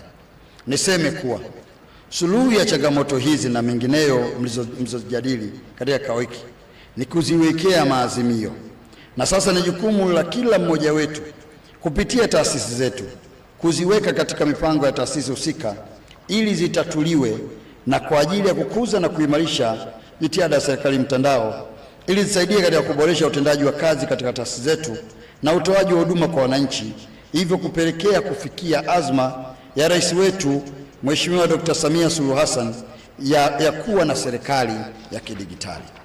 Ndugu washiriki, ni jambo la kujivunia kwamba serikali imefanya mengi katika utatuzi wa changamoto hizi na imepiga hatua kubwa sana katika kuimarisha matumizi ya TEHAMA serikalini. Lakini kwa dhati ni waombe kutatua changamoto za kiutawala ambazo ziko ndani ya uwezo wenu, ambazo kimsingi hazihitaji maazimio, kwani ni majukumu yenu ya kila siku. Kama alivyozungumza Mheshimiwa George Boniface Simbachawene, Waziri wa Nchi, Ofisi ya Rais, Management ya Utumishi wa Umma na Utawala Bora, wakati wa ufunguzi, kuwa zipo taasisi za umma ambazo hazijajiunga na mfumo wa TEHAMA na mfumo mkuu wa ubadilishanaji wa taarifa serikalini. Nitumie nafasi hii tena kuwakumbusha wakuu wa taasisi kuhakikisha kwa mifumo yao inaunganishwa na kubadilishana taarifa na taasisi nyingine, kama ambavyo Mheshimiwa Dr. Samia Suluhu Hassan, Rais wa Jamhuri ya Muungano wa Tanzania, amekuwa akisisitiza mara kwa mara kwa taasisi za umma kuwasiliana na kubadilishana taarifa kidigitali, yaani kupitia mifumo ya TEHAMA. Na kama ziko changamoto, narudia tena, na kama ziko changamoto zinazokwamisha kuunganishwa huku ili kuweka mawasiliano sawa, basi ni busara kuzungumza na kutatua changamoto hizo. Ndiyo maelekezo ya mamlaka kwamba tukaunganishe ili tuweze kuwasiliana kupeleka nchi yetu mbele kimaendeleo. Aidha, niwataki wataalamu wa TEHAMA katika taasisi zote za umma mliopo hapa na wale ambao hawakuweza kufika katika kikao hiki kazi kuendelea ushirikiano na mamlaka ya serikali mtandao katika kutekeleza jitihada za serikali mtandao kupitia msaada na ushauri wa kifundi unaotolewa na serikali mtandao kila siku, lengo likiwa ni kuhakikisha sote tunaenda pamoja ili tuweze kujenga serikali ya kidigitali. Pia niwatake maafisa masuhuli kuweka mazingira mazuri na wezeshi katika taasisi zetu ili kufanikisha utekelezaji wa jitihada za serikali mtandao. Teknolojia inabadilika kila wakati. Ni wajibu wa maafisa masuhuli kuwajengea uwezo wataalamu wetu ili waweze kukabiliana na mabadiliko ya teknolojia kadri yanavyoibuka. Bila kuwajengea uwezo wataalamu wetu hawa mara kwa mara, hatutaweza kufikia malengo makubwa ya kuwa na serikali ya kidigitali. Ndugu washiriki, wizara imeyapokea maoni yote mlioyatoa kupitia kikao hiki na itaweka mpango kazi kwa ajili ya kufuatilizia utekelezaji wake. Vile vile, serikali kupitia ofisi ya Rais Management ya utumishi wa umma na utawala bora itaendelea kuweka mazingira wezeshi ya kisera na kisheria ili kuwezesha IGA kuendelea kusimamia ufanisi unaotakiwa katika utekelezaji wa jitihada za serikali mtandao. Na kwa upande mwingine, tutaendelea kushirikiana na wenzetu wa Wizara ya Habari, Mawasiliano na Teknolojia ya Habari katika kuhakikisha kwamba utekelezaji wa sera na mipango ya serikali ya kidigitali yanafikiwa. Ndugu washiriki, mabibi na mabwana, nihitimishe kwa kurudia tena kuwashukuru kuwashukuru washiriki wote na kuipongeza mamlaka ya serikali mtandao kwa kuandaa kikao kazi hiki muhimu kinacholenga kutoa taarifa ya hali ya utekelezaji wa serikali mtandao na changamoto zake na kukubaliana hatua za kuchukua ili kuhakikisha tunaimarisha na kuendeleza jitihada ya serikali mtandao katika taasisi za umma. Hivyo pia ni washukuru pia wageni wote waalikwa waliohudhuria kikao hiki muhimu. Ni imani yangu maazimio ya kikao kilichopita mmeyapokea na kuyapa jicho jingine yale ambayo hayakutekelezwa kikamilifu na kuboresha katika yale ambayo yanahitaji kuboreshwa. Na hapa, ndugu mkurugenzi, nazungumzia maazimio ya kikao kilichopita, sio kikao hichi. Hivyo jitihada za kutekeleza yale ambayo yalikuwa hajakamilika au hajatekelezwa vizuri muendelee kuzifanya, na yale maeneo yanayohitaji marekebisho na kuyaweka vizuri pia nayo muendelee kuyatekeleza. Hii nakusudia kuzungumzia pamoja na zile MOU mlizoingia na taasisi na washirika mbalimbali ili kuhakikisha kwamba malengo makubwa yanafikiwa. Hili naombeni liwe moja ya maazimio ya ziada, kwa sababu halikuwemo katika moja ya maazimio lenu. Niwaombe mkayasimamie kwa nia njema. Yale ya wizara na vyuo kama mlivyoyasema tumeyachukua na tutakwenda kuyafanyia kazi, lakini yale mengine yakiwemo ya tuzo, kujenga uwezo, kuunganisha mifumo ya serikali na mifumo mingineyo, lakini pia kujenga mikakati ya kuwawezesha na kuhakikisha kwamba kazi inafanyika, jukumu lenu ni kuendelea kuyatekeleza katika yale ambayo yanahusu ofisi zenu, lakini yale yanahusu wizara tutaendelea kuyasimamia ili tuweze kutoa mrejesho mzuri katika vikao vinavyofuatia. Ndugu washiriki, maelekezo ya wakuu wa taasisi, maelekezo ya serikali ni kuendelea kuhakikisha kwamba nafasi zinaendelea kutolewa kwa watumishi wa umma, hasa hawa maafisa tehama, ili waweze kushiriki katika vikao kama hivi, na wale wengine wenye tasnia mbalimbali waendelee kushiriki katika vikao vya tasnia zao, kwani serikali inaamini kwamba kufanya hivyo ni kujenga uwezo kwa watendaji wetu, lakini pia kuwawezesha ili waweze kuendelea kuimarisha utendaji wa serikali. Kwangu mimi na kwa niaba ya waziri wetu, naomba nisitize kwa kuelekeza kwamba haya ni maelekezo ya kisera, kisheria ambayo yanaongozwa kutokea kwenye sheria ya utumishi wa umma sura namba 298. Ndugu mwenyekiti na ndugu washiriki, ni imani yangu kuwa sote tutahitimisha kikao hiki tukiwa na uelewa sahihi na kwa mapana zaidi kuhusu wajibu wetu kama viongozi na watumishi wa umma katika kujenga serikali mtandao. Hivyo basi, tutakapokuwa tunatekeleza jitihada mbalimbali za serikali mtandao katika taasisi zetu, tuhakikishe pia tunazingatia sera, sheria na kanuni, viwango na miongozo ya serikali mtandao iliyopo na inaendelea kutolewa na kuboreshwa mara kwa mara ili kuwezesha matumizi salama na sahihi ya tehama serikalini. Na waheshimiwa sana washiriki, baada ya kusema hayo, sasa naomba mniruhusu nitamke rasmi kwamba kikao kazi cha 4 cha serikali mtandao kwa mwaka 2024 kimefungwa rasmi. Mungu ibariki Afrika, Mungu ibariki Tanzania. Asanteni sana kwa kunisikiliza. Tusimame, makofi.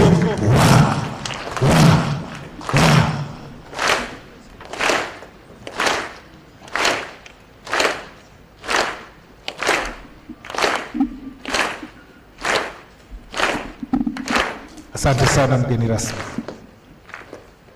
Asante sana, naomba tuketi.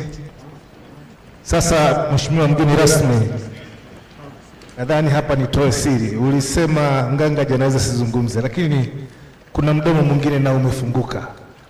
Sasa mdomo mwingine uliofunguka unaitwa Budodi, majina yale yale. Sasa ili uone jinsi ulivyofunguka, yaliyobaki ya kutoa zawadi na mengineyo anaendelea yeye, na mimi hapo natamatisha. Asanteni sana. Makofi mengi tafadhali. Naomba tupige makofi matatu. Mheshimiwa mgeni rasmi, naibu waziri, umesema mengi na tumeyapokea, lakini niseme haya matatu kuwakumbusha tu.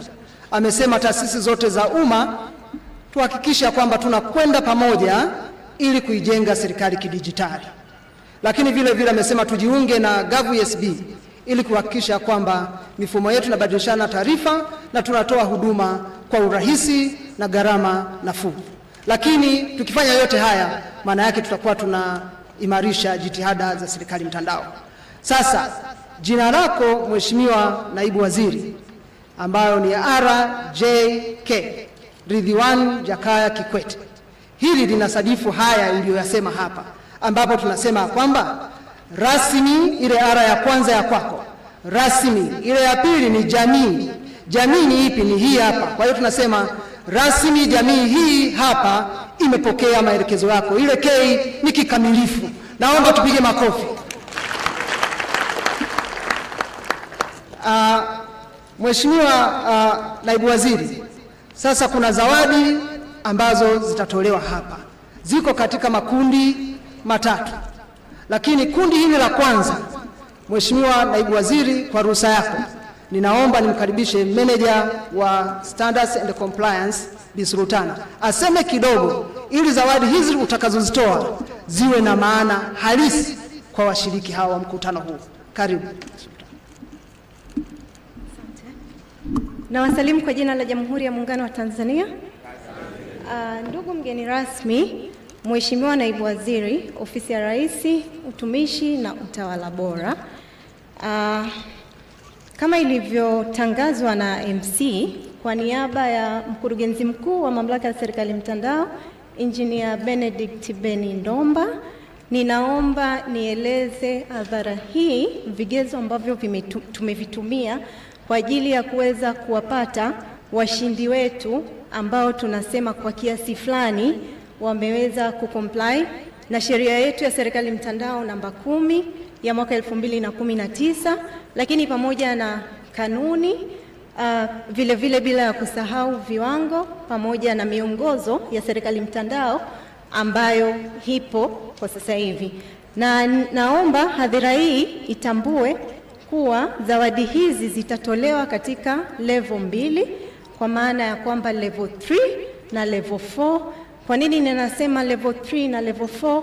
Tunaelewa kwamba tehama ina ukomavu wake, na Mamlaka ya Serikali Mtandao kwa kushirikiana na taasisi za umma tumeweza kuandaa mwongozo ambao unaainisha ukomavu wa Serikali Mtandao katika taasisi zetu, na katika mwongozo huo tumeweza kucategorize level ya hizi taasisi zetu, kwa maana ya kwamba kuanzia level 1 ambayo tunaiita kama ni imaging, lakini pia level 2 ambao tunasema ni enhanced, level 3 ambao tunasema ni interactive, lakini level 4 tunasema ni transaction, na level ya mwisho kabisa ambao ni 5 tunasema ni seamless.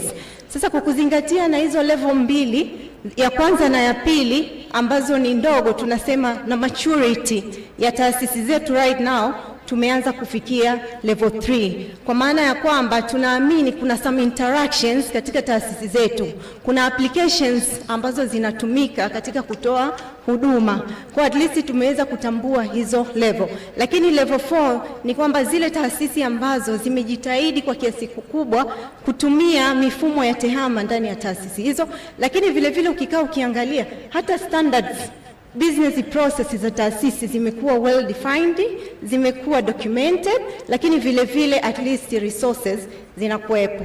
Kwa hiyo ndugu mgeni rasmi, kwa sababu ya muda, ninaomba hadhara hii iweze kutembelea katika tovuti yetu ya Mamlaka ya Serikali Mtandao. Katika sehemu ya viwango na miongozo kuna huo mwongozo ambao tunauita e-government capability maturity framework, ili waweze kupata details zaidi kwa namna gani hizi sifa za level 3 na level 4 ambayo leo tunaenda kutoa zawadi. Lakini ndugu mgeni rasmi, naomba uniruhusu nikianza na level 4. Tumetumia vigezo 9 kuwapata washindi wetu, na last year tulitoa pia zawadi, lakini mwaka uliopita tulikuwa hatujaweka level.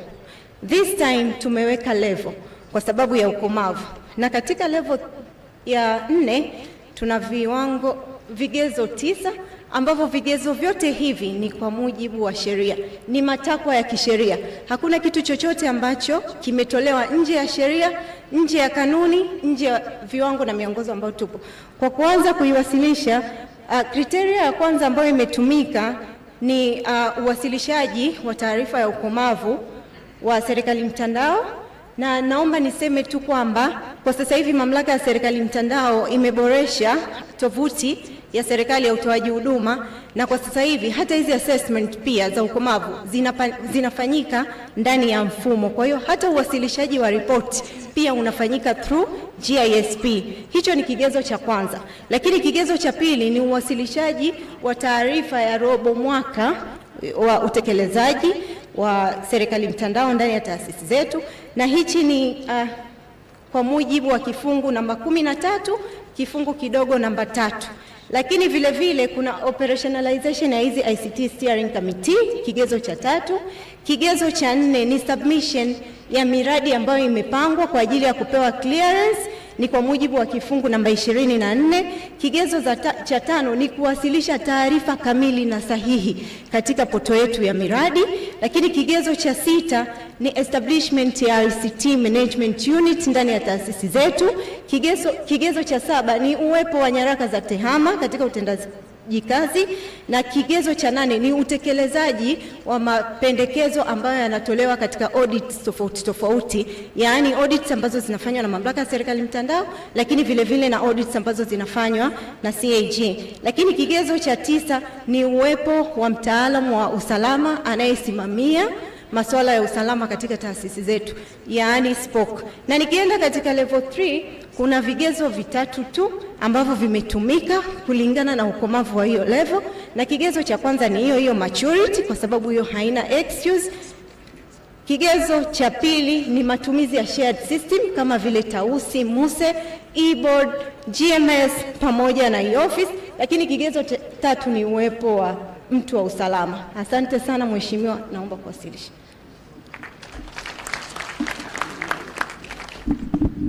Naomba niwataje kwa level 3 ambao wako 10, lakini zawadi zitatolewa kwa watatu wa kwanza. Kutoka namba 10 ni Kwimba District Council. Hawa wamefanya vizuri, tuwapige makofi. Mleba District Council namba 9. Tabora Regional Administrative Secretariat. Namba 7 Uyui District Council. Namba 6 Ilemela Municipal Council. Namba 5 Tarime District Council. Namba 4 Rungwe District Council. Namba 3 ambao atakuja kupokea zawadi, tutawainua watulie kwanza, nitawainua wote kwa pamoja na group namba 4. Huyu ni Tabora Municipal Council. Namba 2 Tanga City Council.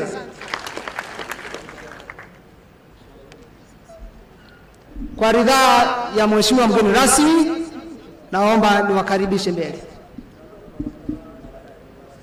Sawa.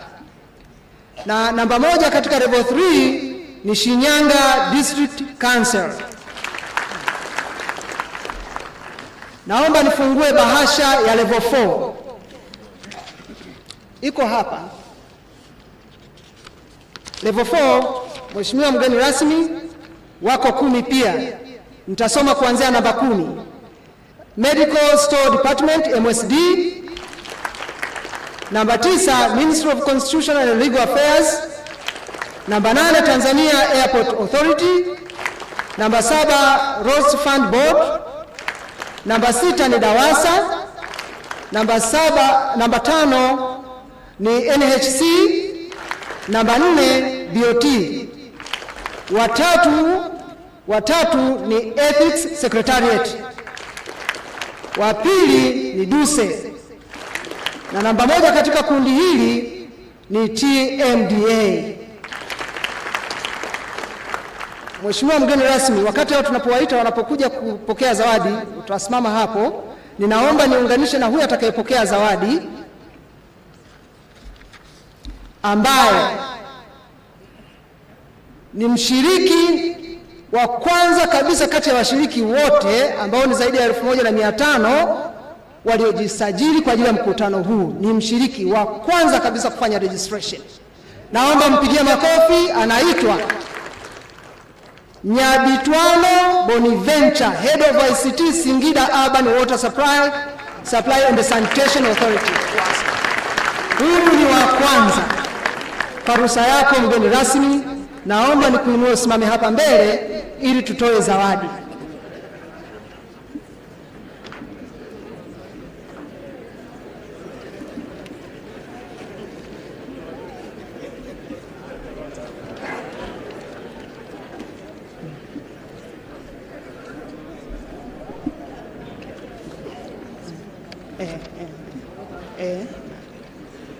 Naomba ni wale nilioita level 3, naombeni tuje hapa. Waleta zawadi, naomba tufanye zoezi hilo.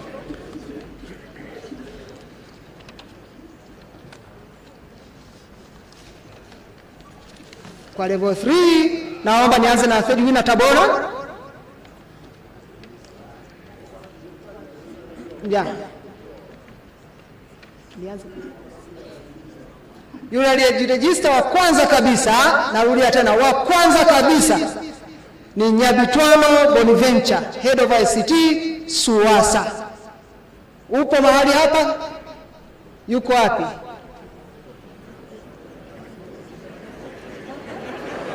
Unajua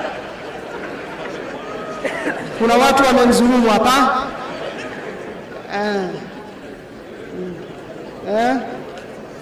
Huyu tunaomba mwakilishi kutoka Singida, naomba usimame. Kutoka Singida yote, karibu.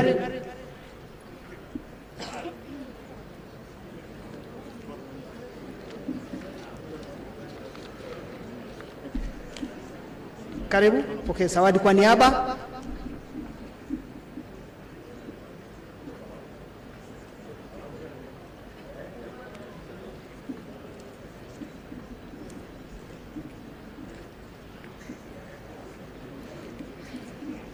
Asante. Wale wa level 3, naomba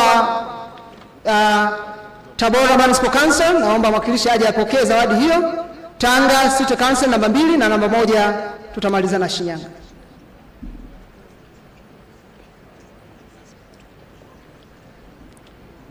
Naomba unapokuja kupokea zawadi hapa upeane mkono na mgeni rasmi tu ili tuokoe muda.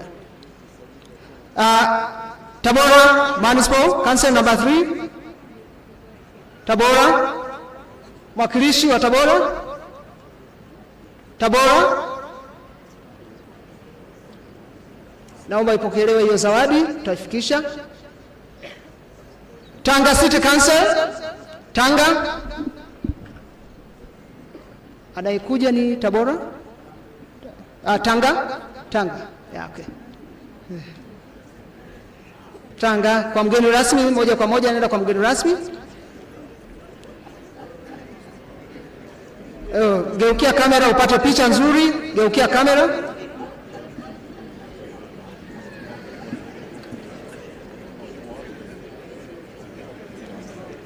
Asante. Namba 1 Shinyanga District Council, tunaomba mara moja. Shinyanga.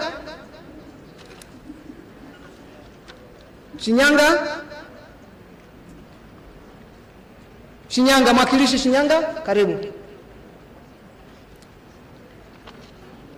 Shinyanga, karibu. Naomba usimame upande. Asante kwa picha. Kwa level 4 naomba mwite namba 3 Ethics Secretariat.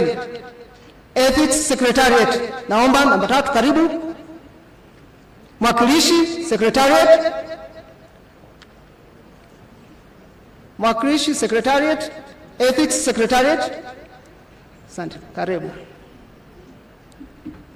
Asante. Pata picha hapo. Namba 2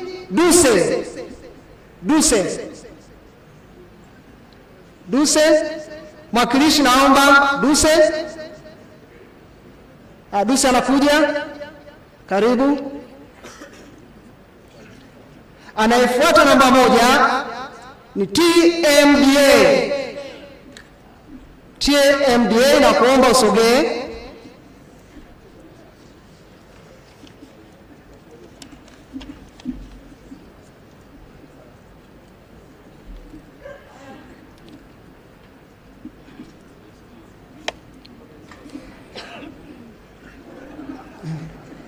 Naomba. Okay. Mheshimiwa mgeni rasmi, kuna wadhamini wetu hawa, tunaomba tuwapewe na wao zawadi. TTCL, naomba usogee. TTCL, zawadi wadhamini TTCL. Anayefuata TBC, naomba ufuate TBC. TTCL, naomba upokee zawadi. TBC, naomba usogee wakati TARURA anajiandaa nyuma ya TBC. TBC, naona unakuja. Naomba mpokee zawadi hiyo. Asante. TARURA. TARURA, karibu. NBC, na kuomba usogee. NBC, naomba mlete zawadi. NBC, TARURA, pokea. Naomba ugeuke upate picha na mheshimiwa mgeni rasmi. NBC, naomba usimame upande wa pili kule. Naomba upate picha hiyo. Sawa. Anayefuata Ivo Solution, naomba uje upokee. Anayefuata TIC, mfuate Ivo Solution. TIC, naomba mfuate Ivo Solution. Na TANAPA afate nyuma, sehemu ya 3. Ivo Solution, pokea zawadi.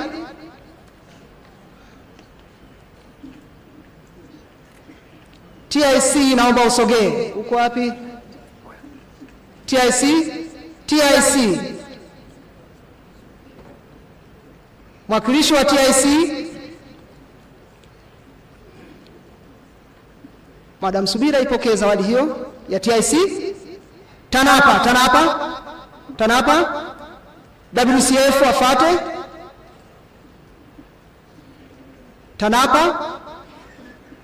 TANAPA amekuja. TANAPA.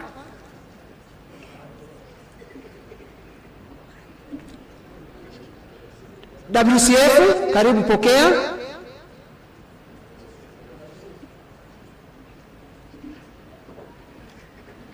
Naomba TCAA, pokea. Nyuma ya TCAA ninaomba Tanzania Post Corporation, nyuma. TCAA anakuja. Mwakilishi wa Tanzania Post Corporation, naomba usogee.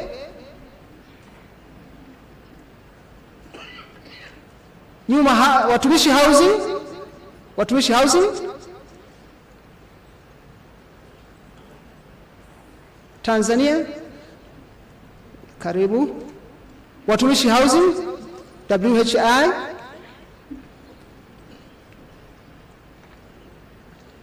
Watumishi, naomba Madam Subira upokee. Watumishi housing, TANROADS, TANROADS, TANROADS, anakuja TANROADS,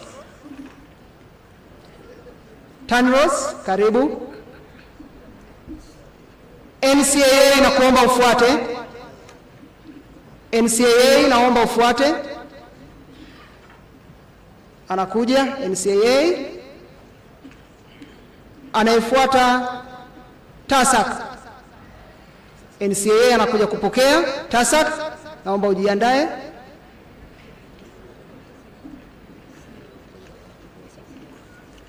Sasa TASAC HCL naomba ufuate.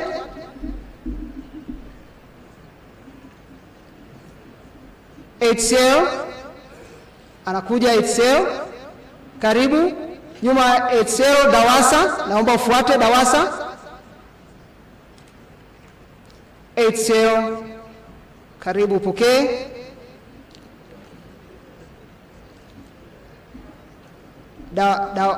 DAWASA, karibu. Ya DAWASA, karibu.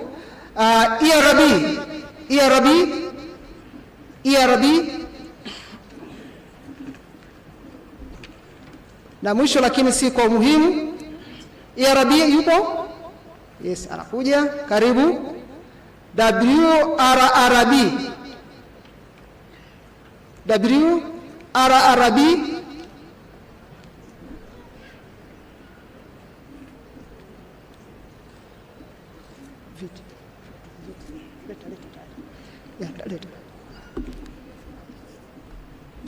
sasa WRRB, naomba anakuja.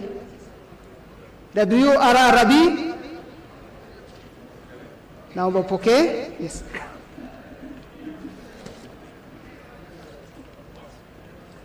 Mheshimiwa mgeni rasmi, sasa kinachofuata ni picha za ukumbusho. Naomba protocol mlete viti tuweze kupata picha za ukumbusho.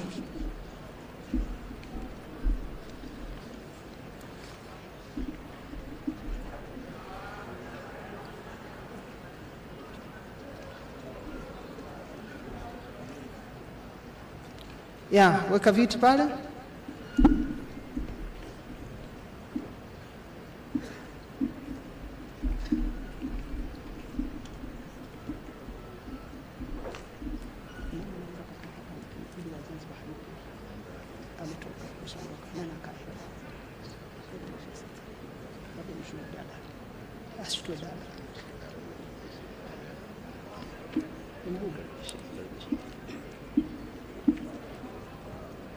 Sasa ni picha.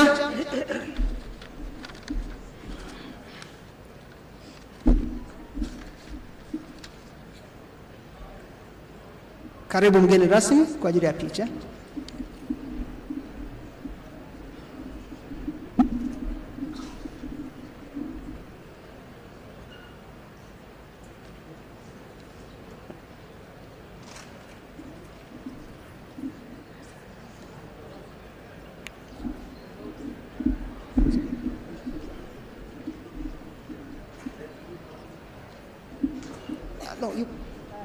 Tayari tumetimia hapo.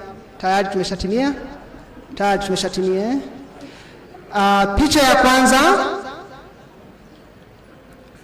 ya kwanza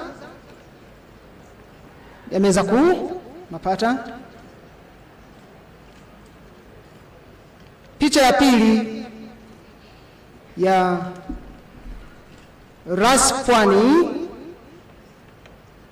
wakuu wa taasisi za ofisi ya Rais, utumishi na utawala bora, naomba tuje pamoja. Wana wajumbe wa bodi IGA, naomba tupate picha moja. Karibuni.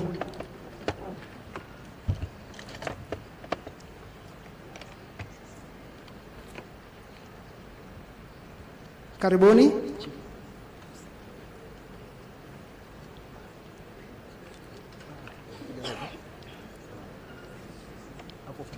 Tupate picha hiyo.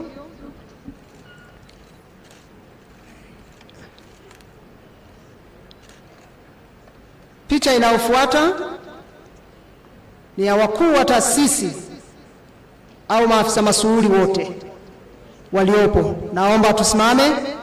Maafisa masuhuli wote tuliopo, naomba tuje kwa ajili ya picha. Maafisa masuhuli wote, naomba tusimame kwa ajili ya picha. Karibuni, karibuni. Afraid wengine kama mbele kumejaa, nyuma yeah.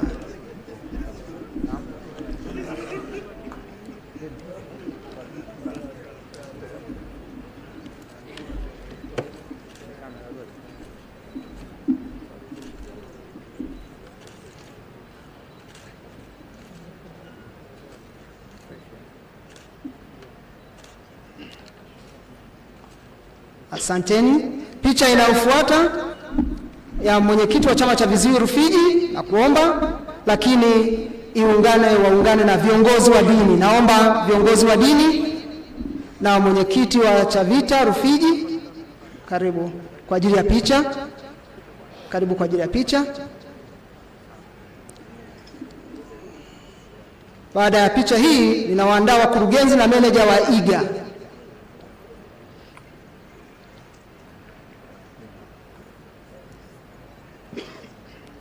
Naomba tupate yeah.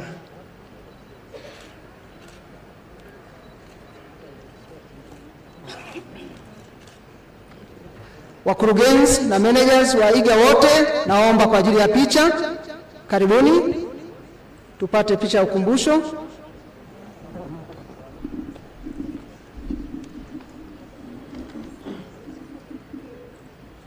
Wakurugenzi na managers wote wa IGA, naomba tupate picha ya ukumbusho. Lakini wadhamini pia wote wawe hapo wanasubiri, ni picha itakayofuata. Wadhamini wote naomba msimame hapo pembeni kwa ajili ya picha itakayofuata baada ya hii picha, ili tuweze kupata picha ya kumbukumbu.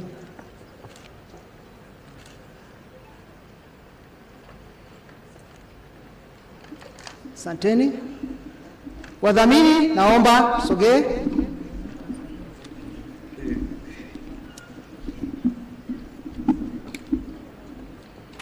Baada ya picha hii, watoa mada na waendesha majadiliano wote nitawaomba tujiandae.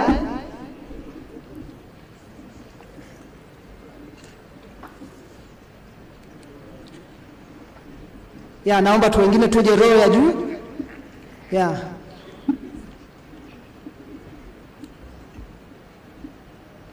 Kafredi upande wa pili kule naona kama wamejaa zaidi, naomba tuweke sawa sawa. Wadhamini hawa ni wadhamini wetu, naomba tupate picha pamoja.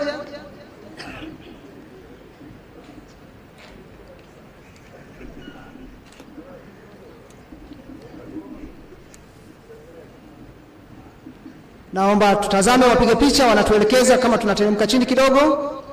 Sawa?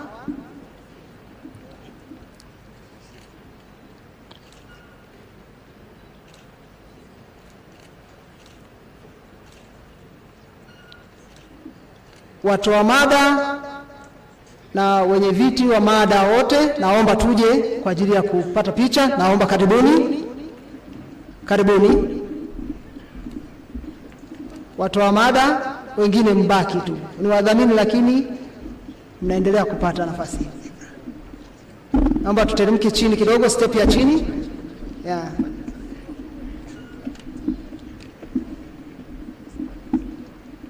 Watoa mada wote na waendesha majadiliano, naomba upande wa pili, tusogee upande wa pili ili tupate picha yetu vizuri ya kumbukumbu.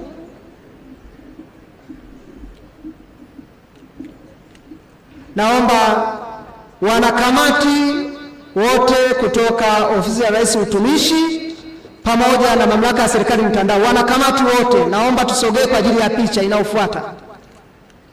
Wanakamati wote naomba tusogee, tuharakishe, tunamalizia, tunakwenda picha ya mwisho. wanakamati wote kutoka ofisi ya Rais Utumishi na Mamlaka ya Serikali Mtandao, karibuni.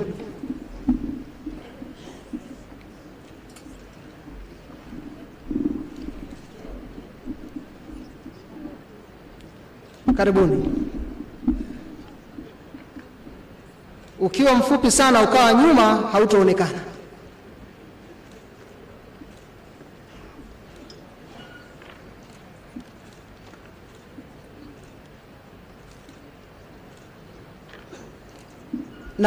Asante. Na picha ya mwisho kabisa kama kawaida, MC namba 1, namba 2 na protocol officer.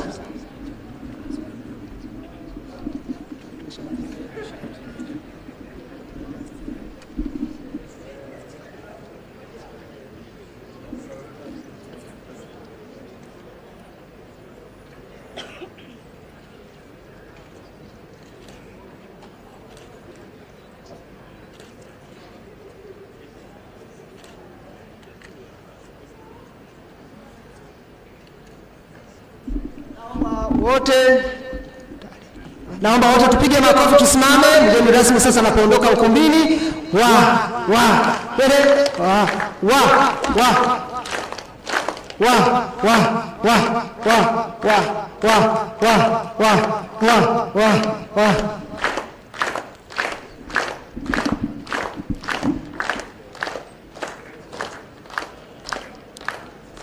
Naomba sasa tupokee tangazo hili la mwisho. Hapa ndio mwisho kama imefungwa, lakini chakula kipo cha kutosha. Ninaomba wote kwa mujibu wa taratibu zile ambazo tulikuwa tunaendelea nazo kwa siku 2 zilizopita, tuendelee na taratibu hizo kwa ajili ya chakula.